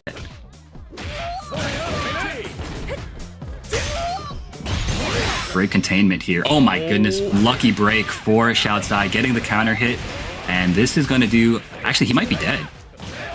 That should be plenty with the super this time. Not going to survive, and one more game, and a perfect one at that to Xiaokai. Alioun, I wonder if now's the time to swap? No. Oh, really? Okay, he's going with the Preacher. He believes in the game plan. I respect it so much. If I trust anybody's game planning, it is this guy, Alioun. Xiaosai, though, has been playing immaculately with this Billy Kane. Definitely. And it's definitely been paying off, man. So many names he's taken on his way here. Finally gets caught teching Alioun, exposing the defense from Xiaoshai. And what's the setup here? Just a meaty close D. It's very, very meaty. And that's going to be tons of damage. I mean, Preacher definitely has a lot of it, but not enough to kill. Oh, the short roll into buttons. Everyone's favorite wake-up option. Trying to bait something there. Looking for, I think, a counter hit crumple. Alioun, though, staying patient. Oh, no. Maybe too patient. Alioun overheat now. Oh, this is not a good situation. Gonna be opened up here. Probably the super. Now you kind of have to guess right. There's gonna be a safe jump here. Actually, you might... Okay, never mind. Back to the other side. You have no rev guard to guess. And Xiaoshai, one more round to qualify for the Esports World Cup. One more round away from moving on. Alioun needs 2 rounds in a row. And that is not going to be easy. Xiaosai has been playing immaculate with this Billy Kane. Oh my gosh, great check with the lights. Oh, wild punish though with that close C. Gonna be a lot of damage coming through. Straight into the hard knockdown, saving all that rev gauge. Alioun's lost in overheat many a time now. Knows how valuable that rev gauge is. Sets up for the low. Xiaoshai somehow defending. Clean stuff gets opened up though. Yeah, nice. No rev art required. Alioun not going to be able to kill with this, but leaves himself in a great situation. Gets thrown into the corner. This is really bad, Lazarus. Oh, the jump nearly gets caught by the close D. Luckily, one downside of the Billy close D is that it doesn't anti-air for you too. A lot of other people's do, but not Billy's. No, indeed. And once again, Xiaosai taking an early lead in this round. Alioun needs to find a good hit that leads into knockdown and apply that Preacher. Oh, there you go. That was a beautiful dash under. He needs this so badly. And he's gonna get it, Eru. The hard knockdowns here. You have to make it count. You can't let Xiaoshai get out of it. The reversal super does land though. Just needs that one big hit. Yeah, and he's looking for it right now. Oh, finds it. Gets the overhead. It's a little bit scaled, but he gets a knockdown. Oh, the close lead, but it hits him out of the air. This is good stuff. Xiaoshai, the throw is there. Alioun needs to... Super's on deck. One hit. Oh, no! He gets hit. He tries to hyper defend, misses it. Not going to be enough, though. Still has a chance. 88%. Oh, and the DP gets blocked. Xiaosai. He's going to be moving on. He is our final EWC qualifier, ending Alioun's run here in France. Man, sheesh, China definitely came out to play in this last chance qualifier, and at least one of them was gonna make it in Xiaoshai. And man, what a set. One decision, one last decision is what it's often come down to in this season 2, right? Again, we talk about the differences between season 1 and season 2. Season 1 was very snowbally, but in season 2, it's definitely a lot more. You got to be worried about these comebacks, the final position SPG. A lot of these games are coming down to that one last decision. Yeah, I mean, how many times do we see, final game, final round situations, so many clutch moments, players rising up to the occasion, and, sets that could have gone either way, depending on just one tiny decision at the very end. So, that's kind of what you want to see. You want to see that the level of play, these guys are pushing each other to the very limit, at all stages of this tournament. Yeah, as much as people might not love the final position SPG meta, it does make it very entertaining to watch. I have to say, it's a very entertaining watch when both players are in that last touch situation. But there we go. There we have it. We have our last 4 spots for the Esports World Cup with Gumi, Avao, Peter, and Xiao Shai making it all the way through after this 8-9-man bracket with some of the highest level players who just fell short of qualification at a couple of other events. This was their last chance, and these guys made it count. They sure did. Yeah, that was, incredible play. Don't go anywhere, though. These guys they are going to finish up this bracket for bragging rights. Who doesn't like a nice top 4 for bragging rights, right? So, obviously, we've got Abao waiting in the grand finals on the winner's side, Gumi waiting in the losers finals, and now they are waiting for the victor between Xiao Sai and Pita to see kind of who gets to continue their tournament run. But of course, I'm sure that these players are going to need a moment to collect themselves after playing such a high stakes match. So we're probably going to need a short break for these guys. So don't go anywhere. We are going to be going on a short break, but we will be back with some more Fatal Fury action after these short messages.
All right, everyone, and welcome back to the Fatal Fury Seed of the Wolves Last Chance Qualifier. We have already achieved all 4 of our players who will be making it to the main event on Wednesday. So it's time for a little victory lap, I think. Don't you think so, Haseo? Oh yeah, because we have Avao, Gumi, Pita, and Xiaokai, right? Yeah, both. All 4 of these players will make it to the main event on Wednesday. All the emotions are now have definitely been expunged from all these players, right? I think they gave it their all made it in. And like I said, now's the chance for some more entertaining games, a chance to practice with your, fellow competitors who you will be meeting on Wednesday. So I think right now, these 4 players can relax, definitely. But we're still chasing for a really good prize, right? So and still the glory, of course. So don't worry. Yeah. We got now that here Xiaokai versus Pita.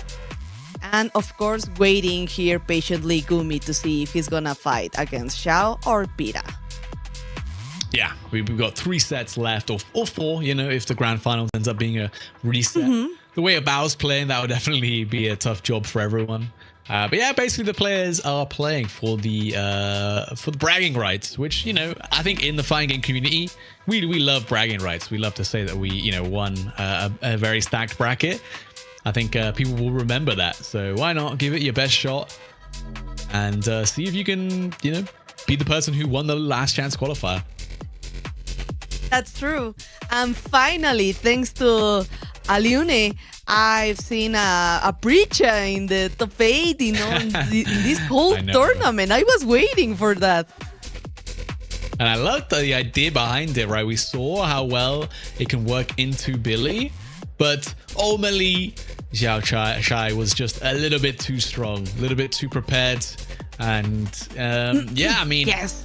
Well deserved Really for all step. These players, of course. My heart goes out to Peter, who made it from Czechia, who's a pretty underrepresented region. Definitely going to be the only one at the Esports World Cup repping that nation, and well deserved. Like I said, he's been grinding for that opportunity, and I think his Andy came to play today, and especially recently, he's had some pretty tough results, some pretty tough losses. So to be able to get back on the horse and give everything you got to qualify today was a big accomplishment. Oh, definitely. And I still think that Andy is going to be a really good matchup, even versus Billy, because of this reversal, because we need to spend the bar to try to have a better answer to all the Andy's pressure. But I think, like we saw it in another match, that Xiaokai is ready, right? Yeah, exactly. We'll see though. I doubt these guys would have played before. Definitely no runbacks from the winner's side or anything. Be a nice chance for Peter to get some practice in the Billy matchup. Definitely a character that at the time in Europe, Nivek was playing a lot of Billy, but now there's a lot less Billies around in Europe. So good practice already going in with a demon flip throw. It's very tough to deal with, even if you see it coming. Exactly. We're going to see the demon flip at any moment, but not so early. But let's go. Be careful with all these counter hits. Don't worry. Still not a threat, honestly. We need more damage. Oh, nice. All this just defense. But exactly. I was waiting for the follow-up, but here it goes. Oh, nice throw take and the well punish. Nice. Yeah, very clean stuff, and guard cancel with the flip out. Peter does love that, and it's a really good option, right? Because even if you see the guard cancel, it's very rare you're ready for the demon flip. You're normally looking for like the guard cancels in naked and things like that. Oh my god, nice, confirm. And I'm happy, to be honest, because we are fighting at one of the best stage in this game, of course, the Salvatore map. So yeah, I'm happy, I'm motivated. So 2 bars ready for each player, and yeah, waiting patiently for that roll. But okay, good defense until he gets the counter hit, but no way to anything at all. I can't stop looking at the stage now that you pointed it out. I find it so funny that it's like a DJ set and they got like someone's like mother or grandmother just sat in a chair, just like just watching. She's here for the rave. Oh, that's so good. Actually, that in a music video from Salvatore, I think that's his uncle. Oh, right, yes. I forget these are all references to his music videos. Oh, Everything in the actually. stage is a reference. Oh, Oh, Peter, nice. bang it all. Nothing on the line now, so Peter feels pretty comfortable sending out those reversals. Pretty much had to, right? Although he would have been guard broken if you actually blocked anything there. Oh, nice. That was a really good neutral jump. Waiting what was going to happen next after all these lights. So, good defense, patience. But let's go for the grab. You have to challenge that because now Andy's going into a snowball. Yeah, overhead. Still plus, by the way. Gets hit by the EX air fireball. Definitely Peter special. He loves that. Unfortunate. Close C whiffs and gets wild punished for it. And now on the back foot in the back of the corner. Reversal level 2. Does catch the backdash. And you think you can kill. Oh, maybe not. I think with the double jab, the scaling might be too much. Okay, maybe with a red line that would have been enough, but be careful because almost we're ready for the overheat, and now we have to do something because chip damage is on the table, and of course the car crush too. Peter actually had one chance to get out there, right? We saw the DP, I'm not sure what the special was called, but the DP motion special from Billy come out, and did run up close C, so definitely could have reversal supered there. Oh, EX and Aiken, big wild punish. Okay. Grab, demon, and right into the overhead. Okay, it was a good read, a good call from Peter. Oh, just defending guard concept again with a demon flip. It was a really good option to get out of the corner. Yeah, it's very evasive. You get the side swap. It's kind of hard to track. There's a lot of follow-ups out of it, obviously. Okay. And you're not really prepared to deal with them. Red blow lands. Here we go, though. Some couple just defending from Peter. Kind of need to do a bit more than that if you don't want to get overheated. Guard cancel's going to get you close. Demon flip grab. Won't be enough. The second one will, though. Goes for the cross-up. Gets hit meaty. Xiao Shai. Getting caught off guard there. Probably tried to red blow there. Oof, and just in the perfect moment for the overheat. So, okay, please be careful. I think Peter's like trying to jump out of that or pressing too much buttons because we are getting a lot of counter hits. So, okay, just light. But, oh my God, the shimmy, and no, Peter does not fall for that. Oh, demon flip grab though coming in, closing the distance real quick. And into the red blow, hard knockdown, 69%. Gonna need to do some work to cool yourself off though, Peter. Don't want to be put into overheat. Close the whiffs. Rare situation, but does happen occasionally. You have to do these checks. This is like all the Billy's tools. You have to use the lights to try to do the checks or to punish or steal the rounds. It's the perfect moment. Now we have 2 bars, so again the demon flip, the whole screen, close the cancel, and still 2 bars, but let's go for the first hard knockdown. Yep, just to make this count. Safe jump. Oh no, the red blow just has landing on the counter. Peter normally ready for those situations. Just wasn't thinking about it now. And that's a big opening for Xiao Shai. Should be able to turn things around off that back of that super close D lands. The chase down with the 2B, the 2Cs, man. There's such long range normal. You can't really get away. Oh, the anti-air is clean from Xiao Shai though. Should be able to convert into big damage and the super for hard knockdown. Nope. Just drop it. Oh my God. Careful because now we have hidden gear for Pita. Nice hand here. Again, the far C, counter hit, jump C. Just the lights. Oh my God. It was like really, really good patience from Pita, but like we said before, you have to propose. You have to do something because he's gonna eat you alive. You said just the lights, but just the lights for Billy is usually enough. Oh, that was kind of funny. That's true. That's true. Probably best in class light buttons. And man, it's really valuable to have such good lights. That's honestly one of the things that makes Billy Kane such a top tier character. Oh, nice backdash, but no punish, no wild punish. Oh, but okay, at least the counter hit. Perfect distance to be able to punish the red blow. And of course, the overhit ready, but we got 1 bar, so it's enough. Round 2. There we go. Get ready. Peter's, been keeping this set very close, even though it is 2-0 right now. Most rounds coming down to these last decisions. Been doing well. The hard knockdown here. Wake up reverse. Oh, nice. The DP cancel had to. Otherwise, I think he was, in his dash and you can't block. So you could cancel into special moves though. Oh, and he found a really good entrance with the crouching C, but okay, he didn't believe at all.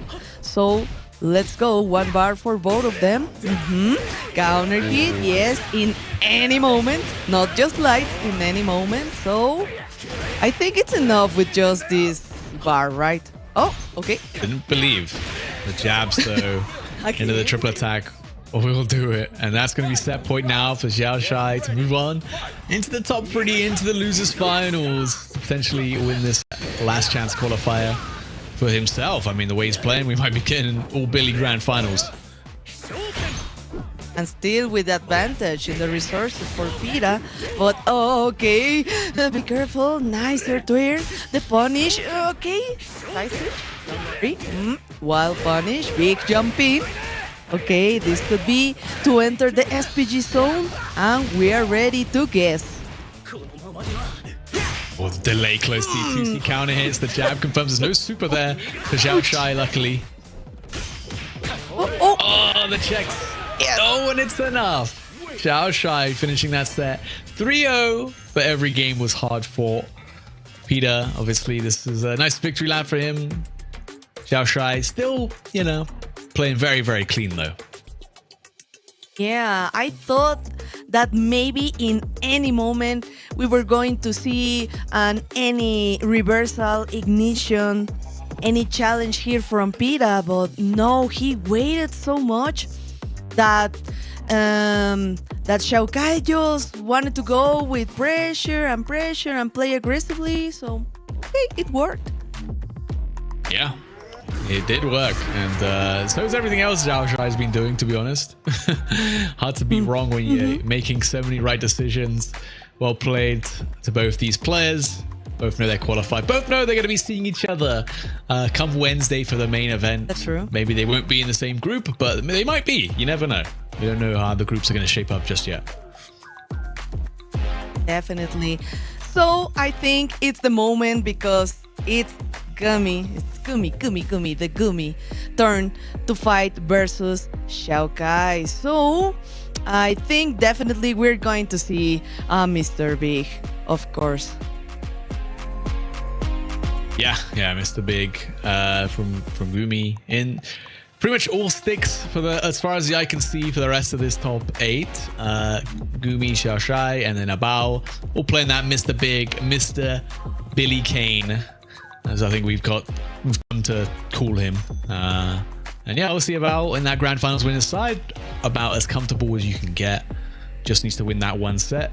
And, you've taken the trophy. Or if there even is a trophy. I don't think there is one for this one. The bragging rights. I think Gumi already saw this match. So I don't think that there would be any reason to use right now Andy. So I think he needs to stick with Mr. Big. So you just have to wait. I think the only other option for Gumi maybe is just Rock or Hokutomaru, but right now Mr. Big is working perfectly, so I think this would be the character right now for Gumi. And Xiao Kai is so ready to fight versus Andy, so it's not likely an option. Definitely not. Yeah, it's going to be interesting to see Gumi's got so many characters though. I feel like at this point, you're just here to have fun. You can play anything. Yep. I'm seeing right now like Gumi is ready like to make a counter plan for Billy because you know Gumi is a Mexican player that plays a lot with Dani Elmaza. I think maybe the best Billy right now. Danny, yeah, for sure. I think he's going to take the trophy. Definitely one of the favorites for the main event come Wednesday. But we've got something different, something a little more tasteful, which I never thought I'd say about, Hokuto Umaru, but here we go. Yeah, And I'm we remember season 1. Yeah, weirdly, I'm happy to see this little ninja kid for the first time in my life. And this is a wise choice because we want really a lot of mobility right now, but not with Andy. So Hokuto Maru is a really good choice. Let's go because the throw tick, nice air to air. And I think he's looking for a counter hit with the jumping C, but Gumi was ready. Yeah. Let's see. I mean, I do like Hokuto Umaru in this matchup, of course. You got the double jump to get around the neutral game from Billy Kane. That's definitely going to give you a leg up in a lot of situations, right? Get ready. Definitely. And be careful because we still have 2 bars for Xiao Kai. Yes, here goes the first one into the wild punish. Yeah, definitely pays when you got 2 bars because you can let that one rip and now your lights are still very lethal. You still have to be worried about, getting caught by that Billy Kane 2D or 2B. Okay, yes. I think Gumi will try to look a lot for the crouching C, but okay, let's do the Billy thing. The lights, the jump, and you're like guessing what's going to happen next. And a grab, I think, is like the best of the options that can happen to you if Billy can make the entrance. Yeah, unironically. You gotta take the throw against Billy Kane, man. Never thought I'd see the day. As a throw. Speaking of. I mean, Gumi, red blows. We know how good Hokuto Umaru's red blow is. But in general, block. Oh my god, he's still alive. Gumi, what a huge jump in. That should be enough. Gumi gonna build the super bar. Not even gonna need it, honestly. And there we go. First game. Good away, Gumi. I think that's the first game I feel like I've seen Xiao Shai lose in a while. Get ready. Fight. Yeah. Of course, that would have been an overkill with a hit and not a red line. So let's go, because Gumi has the first versus Xiao Sai. And then the counter hit. Okay, the target combo. And one more, Sanaken. Yes, the grab. Oh my god, that was really sneaky. Oh, nice trade. Oh, the jumping D into a red blow. Okay, I like that. But still not in the SPG zone for Gumi.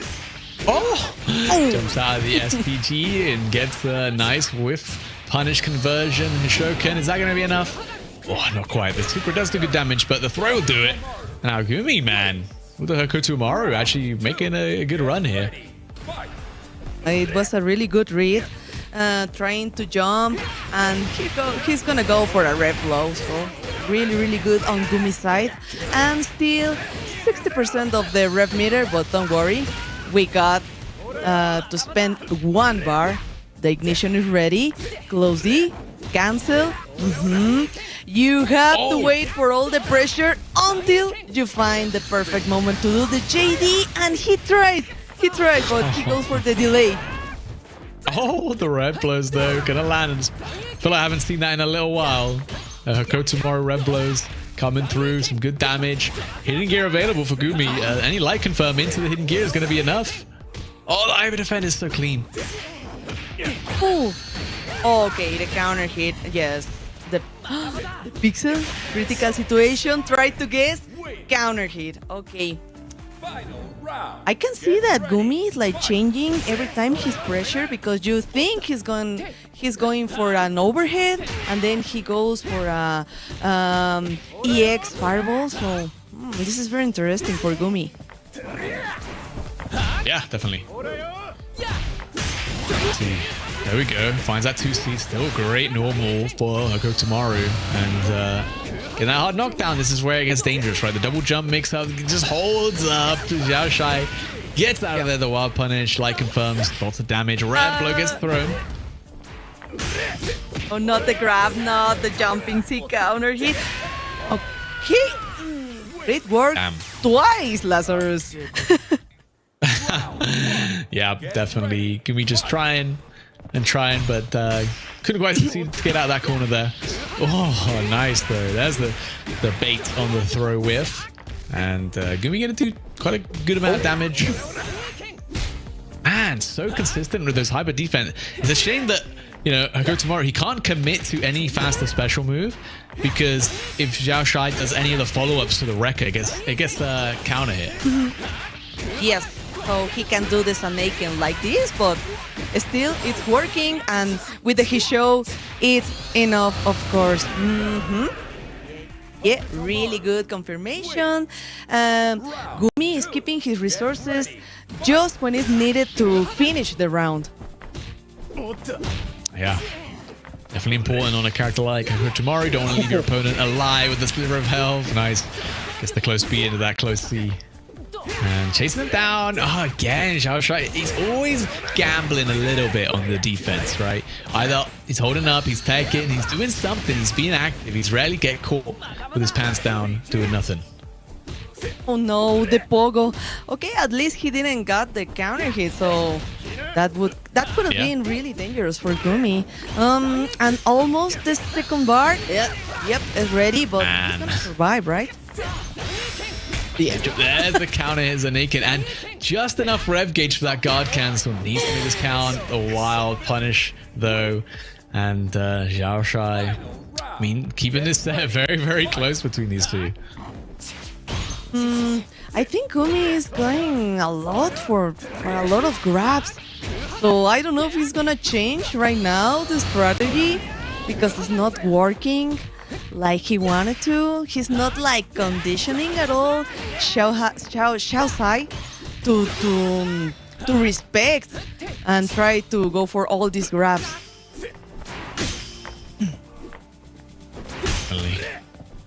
Jump in the air to air, the close D, locking them in. And yeah, nice pressure sequence from Xiaoshai. Got the corner.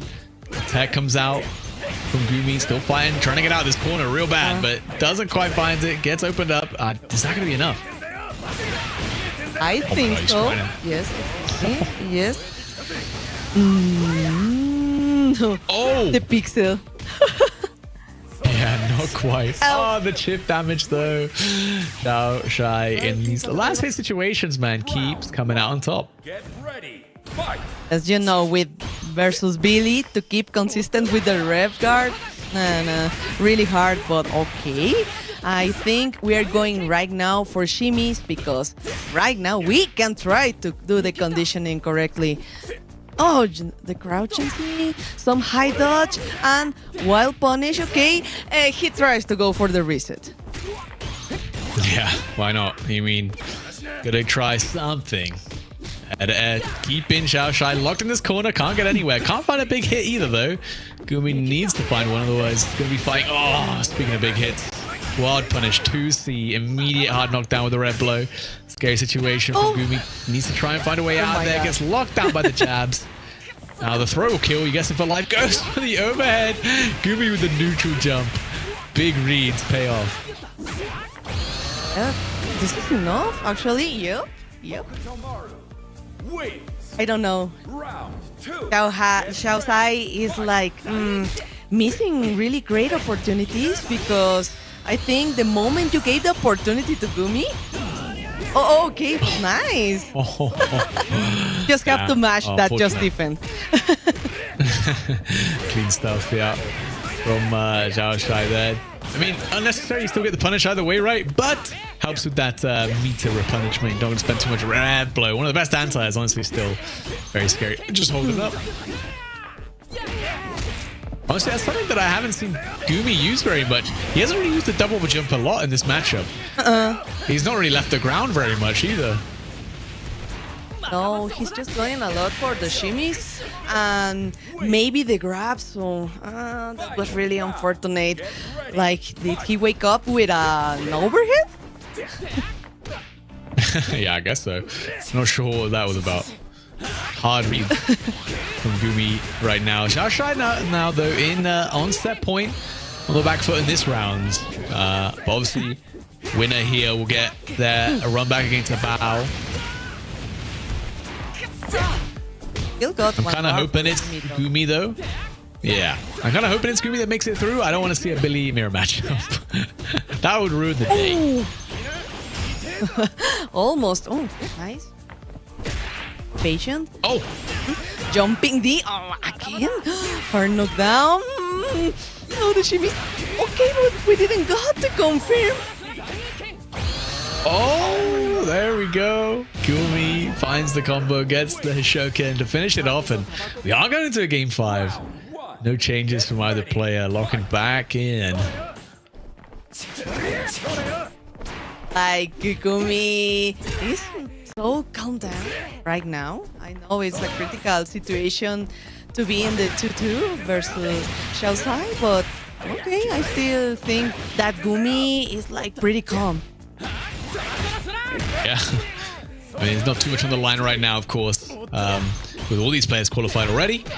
But there is that honor of being the LCQ champion, and Gumi playing so well right now.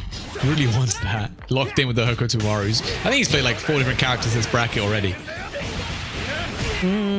Definitely, but I think it's not enough. Again, the critical situation, not a good position for Gumi. Oh, okay, he tried the frame trap. Okay, oh no NTR, no crouching sleep with the jumping sleep. Unfortunate. Get ready. Xiaoshuai though now. Set point. Once again, let's see if Gumi can take this round back. Yeah, again, just really not jumping. Oh, there it is. There it is. Oh, but Xiaoshuai, I mean, to be fair, Xiaoshuai's doing a great job of making sure it's a bad option, right? The air is like the right idea. You don't want to try and anti-air Hokuto Maru the normal way, because if you mess it up, you get wild punish for like 1,000,000 damage. Oh, the defense. He tries to go. We're into a speedy zone again. Maybe the thing is here. The chip damage, guard crush. Yes. Had to get hit. Is the super going to be enough though? Oh yeah, definitely now. Spending everything in the tank for this one is out. No. No. I thought really that I was going to see a hidden gear. Like, yes, of course, this is like your last option because you were in overheat and in a pixel, so chip damage was on the line, and yep, this happened. You know what they call that in France? When you like do like a pixel reversal, they call it le pif. A pif is when you try and make a huge comeback with a break, like an uppercut or like a reversal super. But yeah, I mean, definitely had to do something right. If you block anything there, you get chipped out. You're an overheat. You can't prevent that. So it was just a guessing game at that point, right? You either wake up with a super or you don't. I think like Gumi was trying to position himself again with that backdash. That's why he didn't go straight into the hidden gear. But okay, I think it was really patient, Xiaoshuai. So of course, Lazarus, this been a pleasure. I've been like having a lot of fun in this great tournament. But we are right now at grand final. Maybe just with 3 victories for Arao, it would be enough, but Xiaoshuai needs to do the reset. Yeah, Xiaoshuai with like the crazy losers run as well, right? Got knocked down by Lockoff just before top 16. Manages to make his way out of the pools on losers, makes his way through top 16 on the losers side. gets the run back versus Lokov, beats Aliyun, beats Peter, beats Gumi, and now he's in grand finals to Society against Abao. I mean, look, Abao obviously on the winner side has the easier job, but Zhao Shai's, I mean, he's been playing nuts. Oh, yeah. Difficult, but not impossible, honestly. But yeah, figures. We were going to see Billy in grand final, right? Yeah, we're gonna see two of them at least, unless one of the other players want to help us out here. But yeah, it will be an interesting matchup. I mean, you don't see too many Billy Mirror matchups. I don't think we've seen one today actually. So I guess we can close it out with the mirror. I think it was like the first or the second fight, because we saw Ures playing with Billy. Okay. So, Yes. Yeah, it I was the think mirror match. You got that privilege. I luckily didn't have to watch that one, but of course, all four of these players that we have been watching have already qualified for the Esports World Cup. These are just for the bragging rights of being the last chance qualifier winner. And It's for the honor. I agree. Yep. I don't know how much honor is on the line when we got Billy Kane mirrors, but we'll see. Again, To be definitely a honest matchup with you you, can see. Lazarus. I was just going to say, this is definitely a matchup you're going to have to get used to seeing at the main event as well. There's going to be a couple of Billy players there. Definitely looking forward to seeing them. I know Danny Almaza has been putting in crazy work, has had a really premier debut season with him, and it's kind of dominated Fatal Fury with Billy recently. I don't know, because I don't know which one I prefer to see, if Billy or Mr. Karate. So I'm gonna be honest with you. It's fine, but I was expecting maybe to see Mr. Big in grand final, but that disappeared the moment Gumi lost, right? Yeah, I think obviously there's kind of the meta has slowly been evolving too. We've got Billy Kanes, we got Mr. Biggs, and we got the Mr. Karates. Definitely a couple of character specialists here and there, as we saw. Obviously Peter with the Andy doing some work. We know Score's still playing the Andy. We know obviously Gumi can pick whoever he wants apparently. Mitsuhashi with the Rock Howard is putting in some crazy work at Evo. There's definitely still quite a lot of characters that can work at a high level. I think most people just obviously gravitate towards, let's just say, the easier options, right? A player like Billy, a player like Mr. Big, a character like Mr. Cry. All of these characters are a little bit easier to pilot in stressful situations. They have a game plan you can go towards and narrow and focus on, and then you can focus on actually adapting to your opponent. Oh yeah, and remember Sai with Krauser. So that is very interesting. And maybe later on we're going to see a lot of Kenshiros. I think he's a really cool character. Yeah, I think he is actually quite good as well. I think it's always going to be a tough act to follow when you come out just after Mr. Karate, but I think he is good, great in his own right. Obviously wasn't illegal in this tournament. Would have been brave for anyone to pick him up as well either way, because it's a week before, a big event like this. You might not get enough practice on the character. And of course, in case you were missing Billy Kane, he's ready with the mirror match, of course, Abao versus Xiaosai. Remember, Xiaosai needs to do the reset, so at least this is gonna be a little difficult. But okay, I think Abao has been locked in since the last match. Yeah. I mean, has to be, right?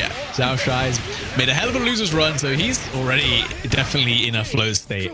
Hasn't let up, hasn't taken his foot off the gas since he lost the Lokov. And here we go.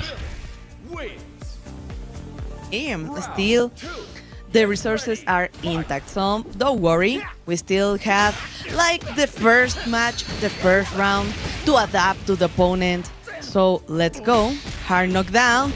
Oh, the feint into the wild punish. Oh, okay. No problem. Nothing happened here. Nice, just defense. Yep. Oh, Nothing ever happened. says, come over here. Fire!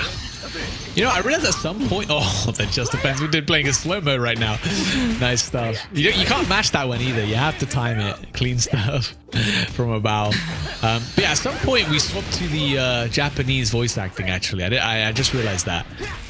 We were on English at the start of the stream. I don't know when that happened. Oh, that's true. Now that you mention it. Oh, wow. I think right now Avao is motivated, even that sometimes you feel it's really difficult to fight against the mirror match, but I think right now Avao is prepared. Oh, what an anti-air about hard reading that jump. I mean, that the upwards pole poke is quite good anyway. The recovery is extremely low, so even if you whiff it and the opponent doesn't jump, you generally can also check the ground approach. Oh, nice counter hit. Oh, he was trying to go for that bar, I know. But okay, punish with the guard cancel. Still not a really good position for Xiaosai until he finds the entrance. So close D into cancel. Yes, nice air to air. And this is the last chance to guess. Oh, okay, man, about. I mean, for all the power and strength that Xiao Shai has shown throughout all of this top 8, might have just run out of gas. I mean, we only saw him quite a while ago win the winners finals, and he's still showing up fully locked in. Still trying to go for a big read on the roll, but okay, it's working right now for Xiao. Let's see. Time to guess. Let's go for a grab. It's fine. Not too much damage, but close D. Oh, trying to go for the dash on there. Okay. Yeah, I mean, it works really well. Nice anti-air there, though. The high dodge coming out. Actually punishing the landing from Xiao Shai there. A bow. SPG available. Xiao Shai just outside that. Oh, you have to be really careful because you have now access to the hidden. Oh, a guard cancel trades. Oh my god. Okay. Yeah, the scrambles about still getting the better end of it. And yeah, Xiao Shai just all of his luck's run out, it feels. Nothing going his way right now. 2-0 to a bow in this grand final. So maybe just one more, and this could be it, actually, Lazarus. So let's go, because we have a really good round start right now for Avao. 2 grabs. This is like, it means like he's conditioning correctly, Xiaosai. Yeah. Oh, okay, gets the jump. I feel like Abao might have heard the fact that people were not happy about seeing a Billy Mirror matchup, and he's like, okay, guys, I'll make it quick. Don't worry. I'll clean it up as fast as possible. I mean, looking good right now. Xiao Shai in SPG can still make this comeback. Just has to be very careful not to get hit by one of these light confirms. Just defends the clean. Also gives you a little bit of health back to work with. The jump on the fast C. Abao, man. Everything working out for him. He can't be wrong. Final round, potential 3-0 for Abao here if he can close it out. Okay. He told him, I can do the same thing, but be careful. Oh my god. I think that was like really too far to try to go for that, but okay. Let's spend the first bar. Yes. Close D into cancel. In any moment, we're gonna see light. Okay, I like the punish. Waiting patiently, Xiaosai, for the opportunity. And into the corner, Lazarus. The opportunity, Xiao Shai needs to make it count. Oh my god, the read on the throat, but doesn't get the punish. Oh, that could have been the game right there. Xiao Shai could have been the tournament right there. Xiao Shai gets the air to air. Abao needs to find this one hit. He's very close to the hit again. Does find the EX pole poke. Try to hyper defend. Doesn't work out. The hidden gear available. He does drop it though. Oh. No problem. Final round. Get ready. It is really, really close for this final round. Starting with a Parsi. Okay, one more. I think I am seeing a lot more neutral jump for Xiao Sai, so this is giving him a really good opportunity. Oh, hold up. Yeah, a little bit of a turnaround here. Xiao Shai might be looking to go the distance. A second win, perhaps, after all those losers' games. Isn't done yet. Oh, wait, hold up. You're alive. About, can you do this pixel comeback? Careful, just defense. The follow-up. We need a guard cancel at any moment. Hyper defense, please. Oh, okay. That was scary for a second. SL. But we keep going. We got more games, more Billy Mirror matches. But you know, these have been fast and fun, man. I was expecting them to play super slow, but these guys are just trying to kill each other. Not gonna lie, that got me really nervous, but don't worry. I think now the jumps are helping a lot Xiao Sai. But like, we need to convert. We need more damage right now because Xiao is making really good entrance, really good reads, just defense, guard cancels, but still we need more challenge. Here we go. Xiao Shai is actually turning things around. The momentum definitely side. Back dash the throw. Not ready with the buffer 2C. You see that a lot from Billy players. Here we go. Ooh. Okay. I'm gonna spend the bar, sure. Oh, all the time. Just defense. Okay. He tries to go again for a just defense, so I think that was the gap. Yep, absolutely. Yeah. Oh, and again. my God. Yes. Yep.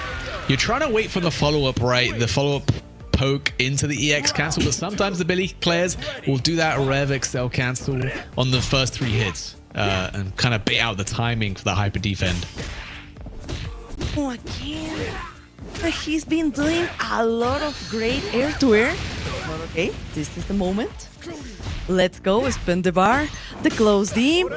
In any moment, you're gonna see it get closer to. Oh, wild punish. Okay, I think like Xiao Sai is trying everything to go for the final round. Oh, nice poke. Okay. Red blow, that's the counter here. I think that was just a punish actually. Xiao Shai gets the super. It's not enough. Oh, this time gets the shimmy, gets the big wild punish, has 2 bars, just drops it though. Oh my God, the air to air, the reversal hidden gear. Xiao Shai, he took his headset off already. He knew. He was like, I pressed, man. You got me. You earned it. 3-1, About takes the last chance qualifier over Xiao Shai on that winner's side. Clean stuff all round. All these players, of course, already qualified for the Esports World Cup. This was mostly a victory lap, but it was fun to watch nonetheless. That was a good Billy Mirror matchup, to be honest. It's true. It's true. But I don't know what happened to Abao in a moment in the top 8. That's something I think like clicked in his head. And he was like, you know, they don't even gonna reset me, so everything is fine. I'm gonna win. And yeah, congratulations, because he stayed like pretty solid in every game until he won. Yeah, and that was a very clean way to end it. Reversal hidden gears, you know. Look, you're on the winner's side of grand finals. You're 2 games up.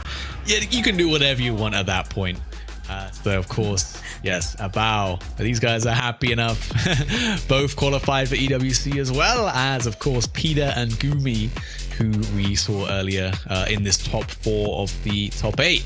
And right now, we're just getting the players ready to the 4 qualified players, of course, you know, at the Esports World Cup. Not only are you fighting for lots of money, but you also get a trophy to win. And as part of that trophy, you have like a key, and each of these players will have to sign their names onto the key. So we should be able to see that very shortly once we get the players situated in the right position in the STC Contenders Arena. But yeah, this has been a great tournament, Haseo. What do you think? Totally agree, Lazarus, because I'm especially happy for Gumi because sometimes we play, we practice, we talk. So I know that this is something he's been looking, like trying every time he tried for this opportunity. I know all the things that Gumi had to do enough to get this moment, Lazarus. So I'm really proud and I'm really happy for Gumi too. Yeah, I mean, I think I could say exactly the same about Peter, honestly, the way you put it. Of Great. course. You could see how much it meant to the players every time they did win that game that had them qualified, right? Most of them taking a moment, head in hands, the emotion, the swell of emotion. That's how much it means to these players to be at the Esports World Cup for a chance, you know, at being the Esports World Cup champion, which is a very big deal for these players, on top of the accolades, the potential sponsorships, the money. There's a lot. This could be the start of a lot of these players' careers, especially for someone, you know, like Peter, like Gumi, right, who have been working so hard to qualify for this, you know, world stage. As we see, Definitely. There's our first player, Zing. Zing Shai was one of the craziest losers runs I've seen in a while. Well deserved.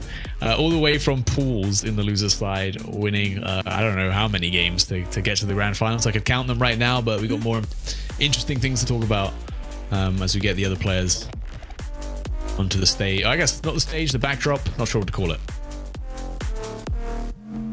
Yep. But I'm going to say this in Spanish because it's the moment for Go for Gumi. it.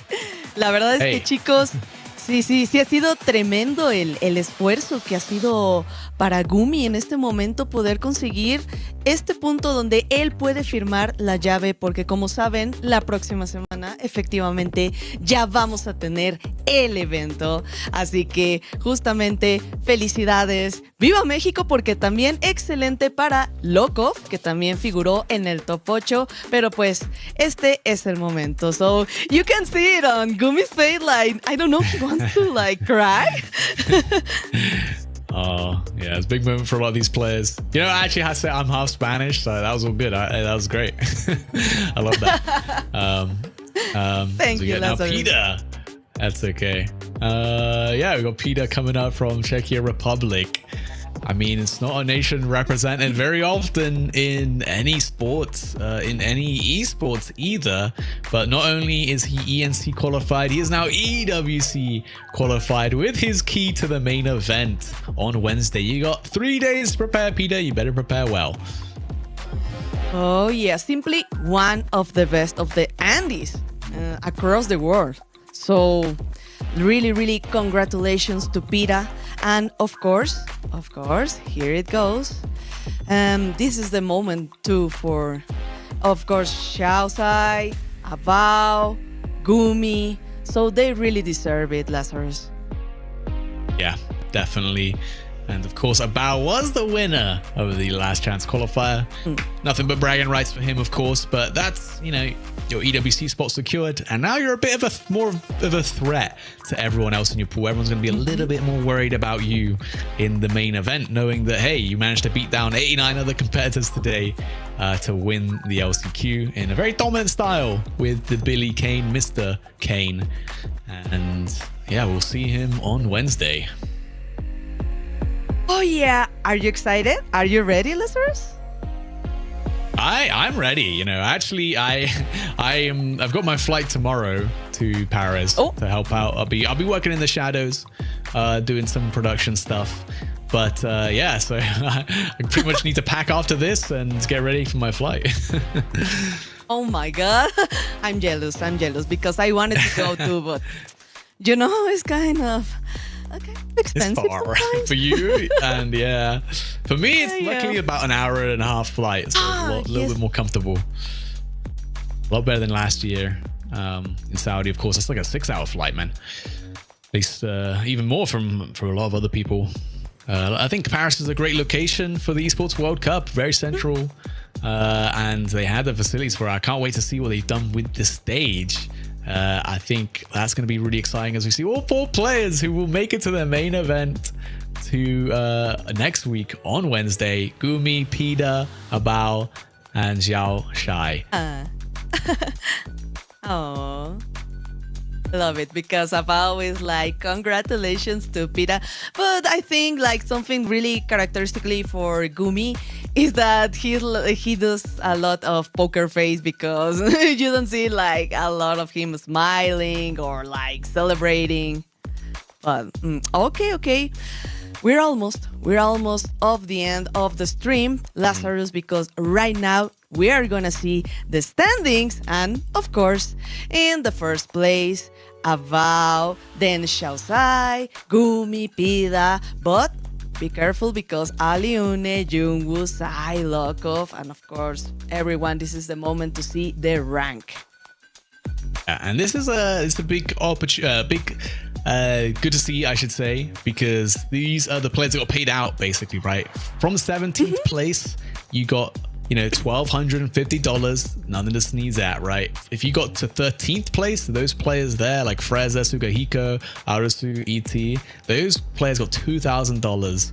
9th place got $3,000. 7th place, $4,250, and then for the 5th place players, Aliun and Yunwoo, they did actually win $5,750. So even though they didn't get their EWC place, they did get to walk home with some pretty decent cash. That's true. So it was worth, after all, going to this great tournament. I was like, I have some really good moments to remember, and I'm so proud of the Mexican players too, of course, because I know everyone is like trying to do the best they can to participate in these tournaments, to going all over to Paris, right? Yeah, as we're saying, like we will be seeing some of those highlights throughout this day as well, which have been so exciting. Just before we close it out today, I mean, I gotta say, Alex Smith for me was definitely showing up big. His Bijanet, he was the low tier warrior, put in some work, gave us a really clutch set up against Sugahiko. Definitely recommend you guys go back and watch those. Obviously, the set for Peter qualifying, that was a big moment. I don't know, were there any standout sets for you, Hasso? Like, I think so too for Alex Smith, because I like always find him on rank, so I know he's simply one of the best Genets in the world. So totally agree. But it was a big upset too for Kula, because I think almost everyone was like, he's going to make it to top 8. So it happens, Lazarus. So it was a really great tournament. Pretty much every set we've had has gone down to those final rounds. I think the only thing we can do now is hope that the main event on Wednesday will be, about as half as hype as the last chance qualifier has been. Obviously, big congratulations to the 4 players once again who have been qualified: Gumi, Pida, Bao, and finally Xiao Shai. But I think that's it for us, Haseo. It's been a pleasure working with you guys, of course, bringing you the action.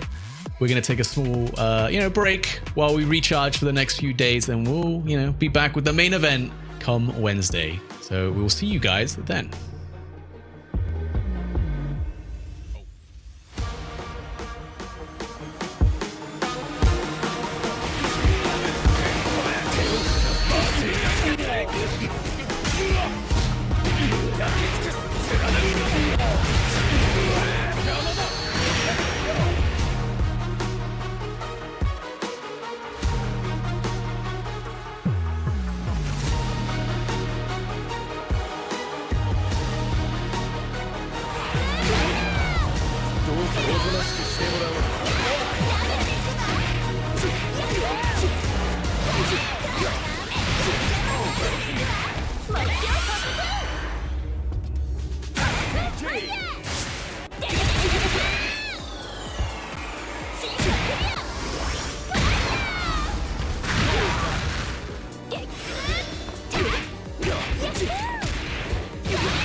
play is in our DNA. Whenever we let it out, it becomes our superpower. Now imagine an entire city being built to supercharge it. Qiddiya City, powered by play.